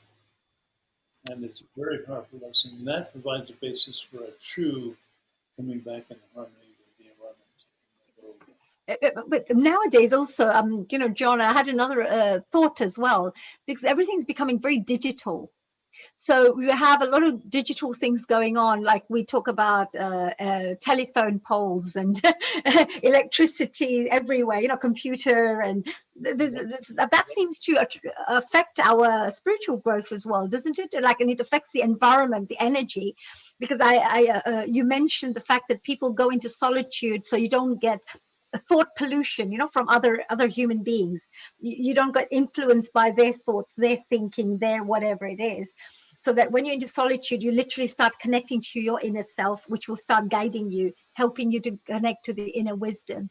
But nowadays, even if you meditate outside in your home, wherever you are, there are these various different types of frequencies that are being emanated around the whole environment. And that also is part of our environment. What would you have to say regarding this? Well, I recommend that every area, every major region of the planet, in an area ideally close enough to where you live, be set aside as a sacred place where people can go to be in solitude and go deep in nature, disconnected from computers, cell phones, Wi-Fi fields, and all the other kinds of contemporary distractions and contractions that are caused by modern technology, especially digital technology. When people go into a program with me, no cell phones, no computers, no digital devices of any kind, and they go into a place where the only resonation patterns going on in the field of nature are the natural ones that have been around for hundreds of, if not millions of years. So every cell in your body is naturally in harmony with the rhythms and the resonation patterns of nature.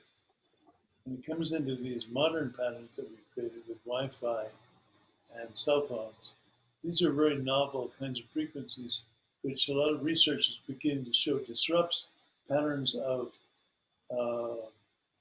comprehension and many of the same patterns within the cell that allow cellular transmission within the cell are disrupted. So when you move back into nature, you move back into coming back to the ancient patterns where our own biology co-evolved. Our biology co-evolved with these patterns of nature. So you immediately start to feel, this feels so good. That's why. That's very true, because when you go to places like the mountains, or you go to the forests, or you sit by the seaside, you will always find that you feel really fresh. It feels like, you know, it's like a holiday. It feels all the stresses have washed away. But that's probably because there's a lot of positive energy in that atmosphere. There is no Wi-Fi. There is none of these digital technology around while you're sitting in the mountains up above. So you're actually very, very right. And I think a lot of the spiritual masters will always talk about that when you meditate, switch off your phones, don't be near technological things. Even when you go to retreats, and when you're with any spiritual masters, they will always say, can you please switch off your phones, don't bring in the phones, don't bring any digital things, because they understand that it'll affect their aura, you know, as we say, their spiritual development. I should say, I don't want to confuse things here, but I should say that part of our training is teaching people how to transmute shadow aspects, negative circumstances in modern life, emotional blockages, emotional obscurations, how to transmute them into a liberated, free condition energetically and experientially. So we call this work is part of what we call our shadow retreats. And what we do with those is to learn how to identify these blockages and obscurations in our energy body, in our physical body, in our emotional body, in our ancestral patterns that may come through the family, and in the karmic traces we bring from lifetime to lifetime. We learn how to apply 7 core techniques of transformation, which I can't get into right now, that actually dissolve those blockages, transmute them into free and liberated condition. Then the energy and the context of that blockage is now free and open space. And the energy is open too, so it's available to be used in the service of a better planet. And those techniques take quite a bit of training to master and to learn how to practice and cultivate, but that's part of the training that we do at a more advanced level. And even the Wi-Fi digital context of modern life can be transmuted if you develop these skills and refine them to a very high level. But I don't recommend that you do that so that you can just go on bombarding yourself with a lot of stuff. That's there in case you happen to enter into an environment where this is happening and it's not yet been able to be transformed environmentally, so you can still transmute it internally. Absolutely, yeah. People are sort of first to create a pollution free environment, including the Wi-Fi and digital. Yes. I think that might be a nice challenge for the future. How do we have a digital environment that's as clear and clean as possible? That would be a wonderful invitation into the modern techno-industrial world. Yes, absolutely. Well, this is brilliant because we are celebrating the World Environment Day, and the environment involves so many areas. We're talking about nature, we're talking about climate, we're talking about technology. There are so many areas in this world where Mother Earth is being affected negatively, and how it's our duty and responsibility as humanity and to make sure that everything stays in balance, stays restored, and not really, what would you say, destroy Mother Earth. Actually, if you really look at it, we're actually destroying Mother Earth. I heard that within every second they cut down, I think it's 3 hectares of trees around the world every second. And hectares, I mean, are huge. Where I don't know how many football pitches that is. It's probably 30, 40 football pitches. But every second, they're destroying that many trees in the world. So it is really important for us to replant very fast, very quickly, for our future generation, and for us to also remember the fact that oxygen is so important for our well-being. Look at this with COVID, that we are having, we are struggling with the oxygen side of things as well. People were suffering. So oxygen is a very important part of our living things. And if trees are not there, it's definitely going to change the climate and the temperature, and it's all having a knock-on effect. Yes, absolutely. So, John, you know, to perhaps for the end part of our interview, is there any messages that you would like to share with our audiences for them to go back educated in anything that you would like them to be educated in, or share any inspiring information so that it creates change in their lives too? Yeah, well, I think there are certain principles of spiritual cultivation in harmony with nature, which I think would be very good for people to master. We've had a lot of emphasis in modern times on presence. We had, of course, in my country, we had a fellow named Ram Das who studied very deeply in India, the teacher there, and he came up with a book back in the, I think it must have been back in the 60s or 70s, called Be Here Now, about being precisely in the moment. And then that was followed up some years later by Eckhart Tolle in his book, The Power of Now. And then we had more recently a wonderful book by Joseph Jaworski, Peter Senge, Eddie Sue Flowers, and Otto Scharmer, entitled Presence. All wonderful books, all about now. But how can you be in the now if you're not really relaxed, open, and clearly listening? You have to develop a capacity to relax, let go, and deepen your capacity to be in the now by letting to learning how to relax and open into the power of the now. So we put a lot of emphasis in the way of nature on refining the process of relaxation. First identifying where we're contracted, then going deep into the process of decontraction at every level in our body and in our energy. And then going deeper with that process until we can really begin to experience the power of relaxation as a powerful feminine invitation into the power of receptivity, the power of opening, the power of space, the power of the cosmic womb. And then through that, we begin to open into the process of being able to let go into any kind of context which might have normally created blockages and contraction. And then we can truly be present in the now as a kind of spiritual warrior. And then as you go deeper into the process of letting go and mastering that, then finally you reach a point where you have absolute conviction and trust in the precision and the perfection of the moment. And you completely can develop the power to surrender completely into the nowness and the presence. And through that sequence, the full yin and yang, union of the yin and yang aspect of the process of opening is a possibility, but we have forgotten the divine feminine side of the coin. So we specialize in honoring the sacred feminine aspect in our cultivation process, and I would recommend that people really begin to explore deep relaxation, deep letting go capacities, and begin to see how that liberates their energy to be available with a major invitation into the transformation that we're all trying to accomplish right now to bring about a new relationship between humans and the rest of life. Yes, I think so too. I mean, this is amazing. That's such really, I just put down a few little notes myself. You mentioned about Be Here Now, I believe. I think I've read that book as well. It's a really amazing book, really amazing information in there. It brought a lot of the power of now aspect into Western culture early on. Yes. There's not much talk about that kind of thing. Yeah, and it's amazing because how the spiritual knowledge is so similar across all cultures and all religions and faiths and spiritual paths, because you spoke about, you know, to work on the here and now, to be in the present moment. And we always talk about, even in again Vedic knowledge, don't be in the past, don't be in the future. Wherever you are at this moment, be aware of this present moment and be the best you can be at this present moment.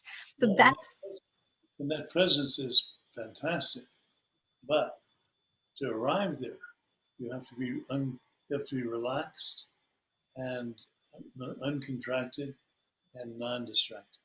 that means the power of relaxation has to be unified with presence. And that out of that unification of presence and relaxation comes the truly liberating opening process. That's very powerful. True, Jake. That is true as well. Because when you're all stressed and irritable, etc., you can't connect to this other energy, which is a higher energy. There, you need to be completely relaxed. You're trying to get hold of the now. You're stressing to get there, to arrive there now. Oh, I just had a thought. Oh, I'm thinking about the future. You're actually contracting, and that contraction prevents you from arriving in the now. So the secret is to master relaxation as the co-equal partner, the sacred feminine partner that moves along together with your presence to open up the sacred. That's very powerful. Yeah, that's really nice. So the secret is relaxation. And I think if you're relaxed all the time, then of course nothing will affect you, right? It's only stress that affects you anyway. Starts changing your personality when you think, I'm so annoyed, I'm so this, I'm so that. Obviously, if you get so relaxed that you're like a guy that's had too many beers lying on the side of the road, you're very relaxed, but you're unconscious. So you have that union of clarity and openness with a kind of pure, open presence, which is complete. Well, you're perfect because you're a perfect example of that because you look so cool, calm, collected, and very relaxed. Your speech is very relaxed. The way you're sharing the knowledge is amazing. Really wanted to say a very big thank you for that. And of course, you talked about the feminine principle, which in Asian terms we talk Kundalini, or we talk about the yin and yang balance, which is the Pingala, the Ida and Pingala balance as well in the middle, to ensure that you have maximum energy potential to do all the everyday things that you want to do in your life.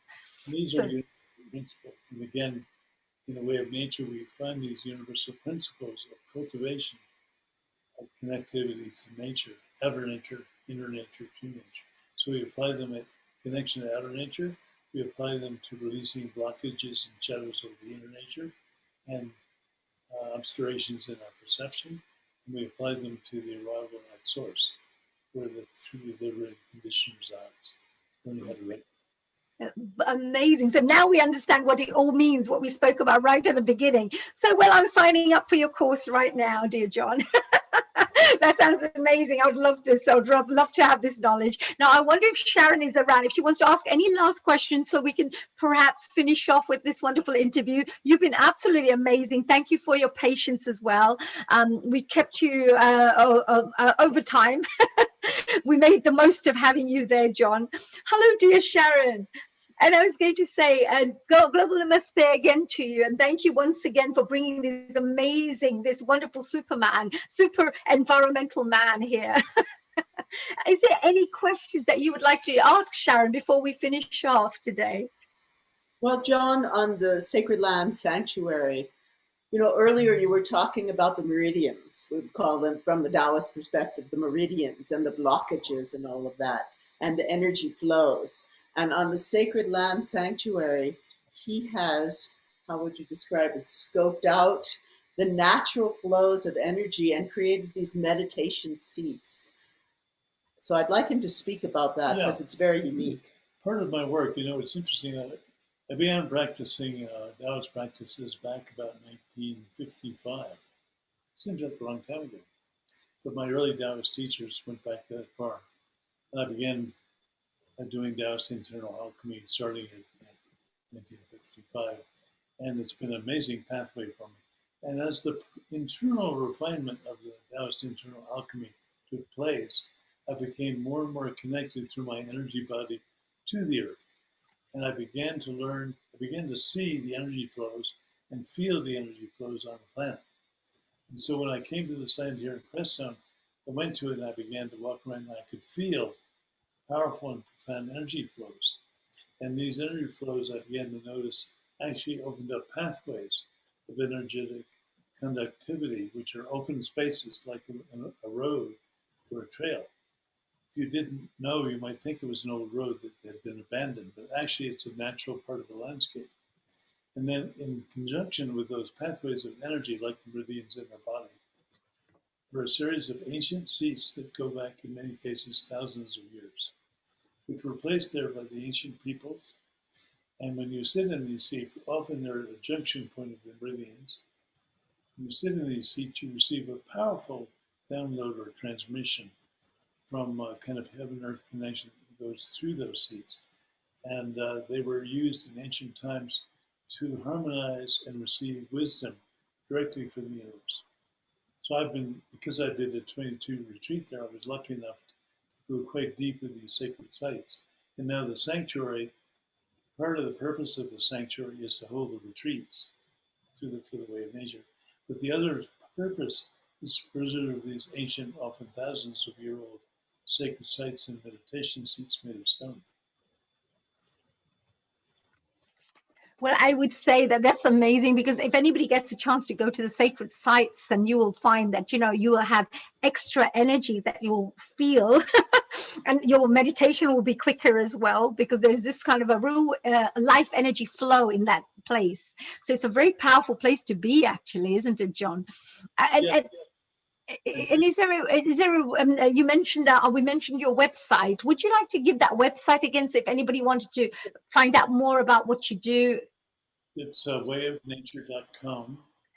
Right, it's wayofnature.com. And on that, we also have a bunch of free podcasts and things like that are available to folks if they'd like to take a little deeper dive into the process. But going back to the sacred sites, the Kogi people that Hannah mentioned, when they came here last time, that we set up a joint program with the Way of Nature and the Kogi people, they came to that place and they said, John, this is the most amazing place we've seen yet in North America. It's one of the most significant sacred sites we've found in North America. I hope you're doing everything you can to make sure this place is preserved. In fact, one of the first questions they asked me was, are you That's married? amazing. But you know, whilst you're talking, I'm feeling the energy too, because I think you have amazing energy yourself. I can feel the energy while you're chatting, and I feel this, right? So it's amazing. So it's really good work. I think you have some amazing energy within you, dear John. But I was going to say, now we're going to be coming to the end of course, our session.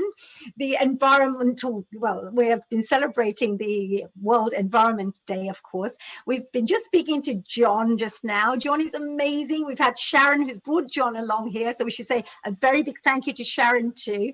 And we're going to finish off, of course, with a few little announcements before we finish off. Dear John, enjoy the rest of the day. Thank you so much for joining us here today at the Healing Our Earth.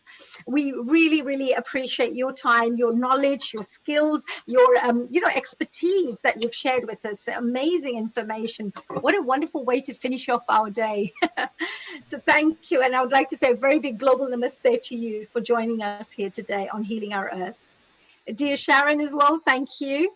And we've got Wai Ching there as well. I mean, I know that Wai Ching was there, thought she had disappeared. But if Wai Ching is around, Wai Ching, would you like to ask one last question to John whilst we're interrogating him?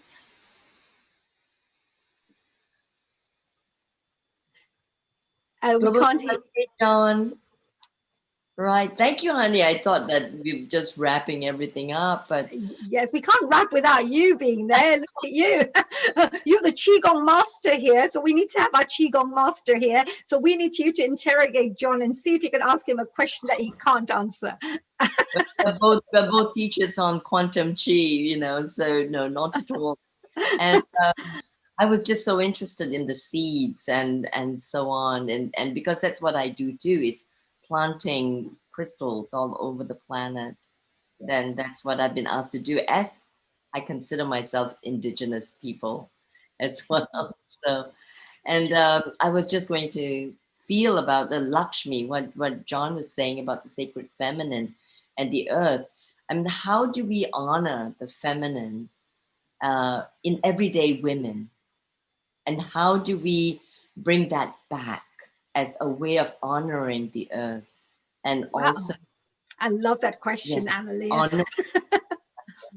How do we honor women in everyday life? Well, certainly from my perspective, one of the ways we were talking about the beautiful principle of the sacred yin. And if we can really bring that into our lives, so that openness, that spaciousness, that cosmic womb aspect of the universe can be brought back in and honored dynamically as a core part of our everyday life. When we are in an interaction, we provide the space, we open the space and the time to listen. And in that space of the openness to receive and listen, the power of the divine feminine supports the open, whole new set of relationships with each other and with the planet and with nature. That would be my number one recommendation. We are sadly deficient in cultivating the yin power within all of us. And this is one of the most important principles to re-enliven, re-honor, re-embrace, re-bring back into the flow of life on a daily and ongoing basis in whatever we do. Wow, lovely. What a lovely question and what a lovely answer, dear John. Thank you so much. So you've got like 3 women here now who are like bombarding you with questions. I'm going to ask the 4th lady now to ask you another question. We've got Lakshmi ji here, Lakshmi Vyas, and she actually is an amazing lady. She's she's somebody who's one of our partners here. So they're part of the Hindu Forum of Europe. She's actually here. Is Lakshmi ji here? Absolutely. So they're the ones who've partnered up with us today with the Healing Our Earth to bring this wonderful world, environmental day across to the whole world and to the global audiences. So Lakshmi ji, whilst we have Sharon, we have Wai Ching and myself interrogating John, would you like to finish off with another interrogation question about the environment, because he seems to know everything about the environment? We have to find a question that he can't answer. Can I ask you one question? What do you think about 30 days holidays every year for the environment, which can coincide with the school and college vacation? Some of the necessary things can go on, but the 30 days will be like a lockdown. Okay, and that will give a lease of life to the environment. So what do you think about that proposal? I put it in very short way. That is a beautiful idea. Some years ago, I was teaching in Bali, and one of my friends who I was collaborating with over there came in and said to me, "John, tomorrow we have to stop."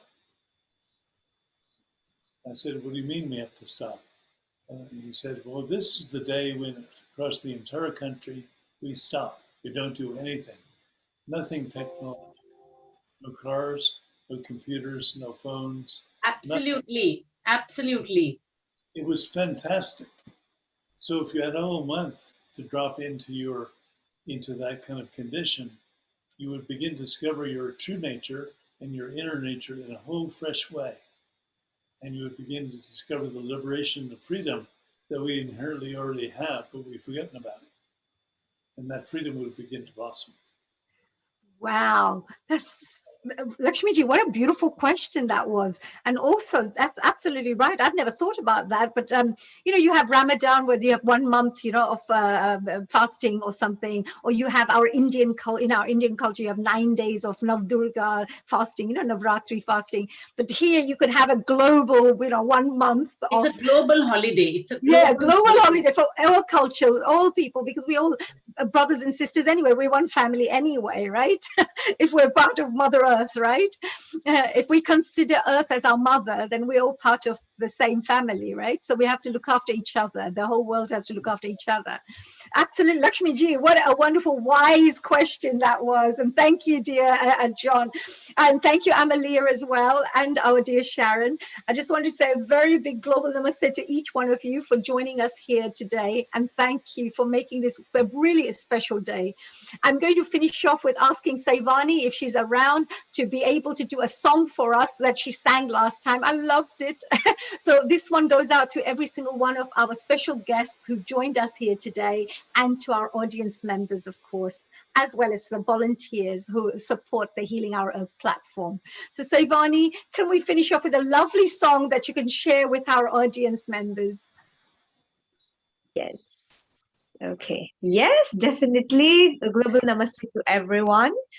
And it's a pleasure, and it has been a really wonderful to hear all of you with such the richness of the knowledge regarding our Mother Earth, the environment. How lovely it is to celebrate that day today with all of you. And this song, as Haniji rightly mentioned, dedicated to all of you connected with us today and the whole Healing Our Earth team. And from this little island, Mauritius, myself, Saivan. All right, so let's go for it.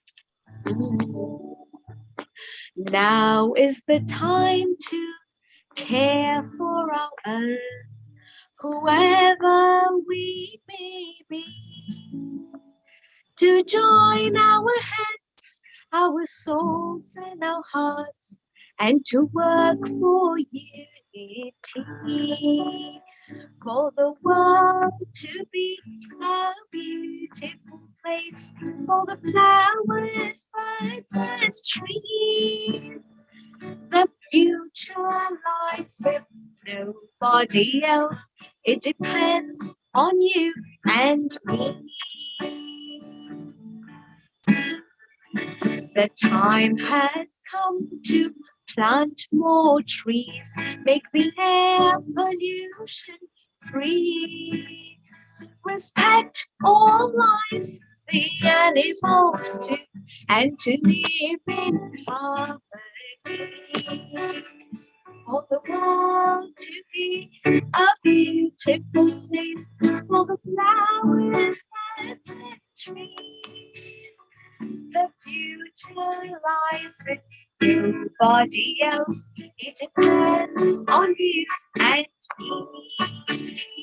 It depends on you and me.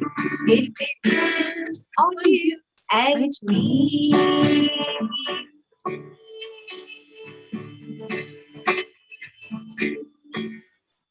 Thank you. Oh, bravo. Thank you. Thank you so much, dear Saivani. Actually, Saivani is an amazing host as well. She's also a very big contributor. She coordinates a lot of the work there in Mauritius and brings in amazing guests as well. And she also shares a lot of value-based teachings around the world, which includes, of course, the environmental work that she does. There's a whole list of things about Saivani, so I'm not even going to go into it that she does. But that's enough for us to see. Thank you for that beautiful song, dear Saivani. Thank you, Lakshmiji, for joining us as well. Thank you, Bai Ching, for joining us as well at probably 3, 4 in the morning right now. I am so sorry to keep you up so late, but thank you. You love Healing Our Earth so much that you stay awake to be with us, and we really appreciate that. Sharon, thank you for you as well for joining us here from USA, bringing a wonderful John here on our platform, as well as Hannah. So thank you to you as well. Global namaste to every single one of you. Enjoy the rest of the day, and let's celebrate World Environment Day in style for the rest of whatever days left. So thank you. So today we've just finished off. I just wanted to make a couple of announcements just to remind everybody that Healing Our Earth, of course, brings weekly online events to you, just in case if you've just joined us. We come every Sunday to spread a bit of love, joy, happiness, as well as to educate, entertain, and of course, inform you about amazing, amazing topics that help to transform lives in a positive way. We have our next week's event happening, which is, of course, the Vegan Vegetarian Kitchen, which will be taking place on 13th of June. Don't miss it, because you have some yummy, delicious recipes lined up for you that you do not want to miss out on. And then after then, I think the week after, we also have another event, which is the yoga and meditation event, which is on the 20th of June. So do join us for that as well. Again, you will have some amazing practitioners who will be joining and also helping you to develop on the spiritual side from the meditation point of view, as well as helping you to learn some amazing exercises through the yoga side. So this will be really great fun. And finally, to finish off, I just wanted to say, please do follow us and share what we're doing with your friends and family if you're enjoying these shows. on YouTube, follow us on Twitter, on Instagram, on Facebook. We love you to be a part of our family, because we're just, we're exactly what you are like. We're people who love to spread love and joy. And if that's exactly what you'd like to do, then please spread love and joy with your friends and family. And one last little announcement that we have from our wonderful Neil Kumar, who's our producer director, without whom we would not have this wonderful platform to share our knowledge, our skills, our time, our celebrations, our all sorts of things. So we want to say a very big thank you to Neil Kumar for making this event a special event for us, and to be here consistently over the one whole year during COVID time that we've had, to be here to entertain people, to keep them not feeling isolated, to share some happiness during this tough time. So thank you for that, Neil.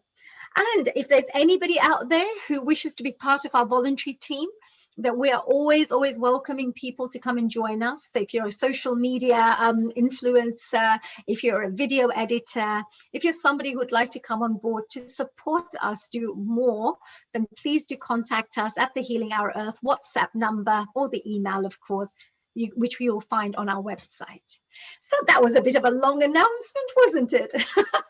So thank you for everybody. Let's finish off with a lovely prayer, and then we will officially close for today. So a happy World Environment Day for everybody. So if you'd like to perhaps, finish off with a lovely little prayer. This prayer also goes out to all those who may be suffering through COVID all over the world, and our positive energies go out to them. And this also goes out to Mother Earth, because we really wish to just share some positive energy and to appreciate our Mother Earth for everything Mother Earth has given us and blessed us with. So, Om Bhurbhuva Swaha Tatsaviturvarenyam Bhargo Devasya Dhimahi Dhiyo Yona Prachodayat. Om Bhurbhuva Swaha Tatsaviturvarenyam Bhargo Devasya Dhimahi Dhiyo Yona Prachodayat. Om Bhurbhuva Swaha Tatsaviturvarenyam Bhargo Devasya Dhimahi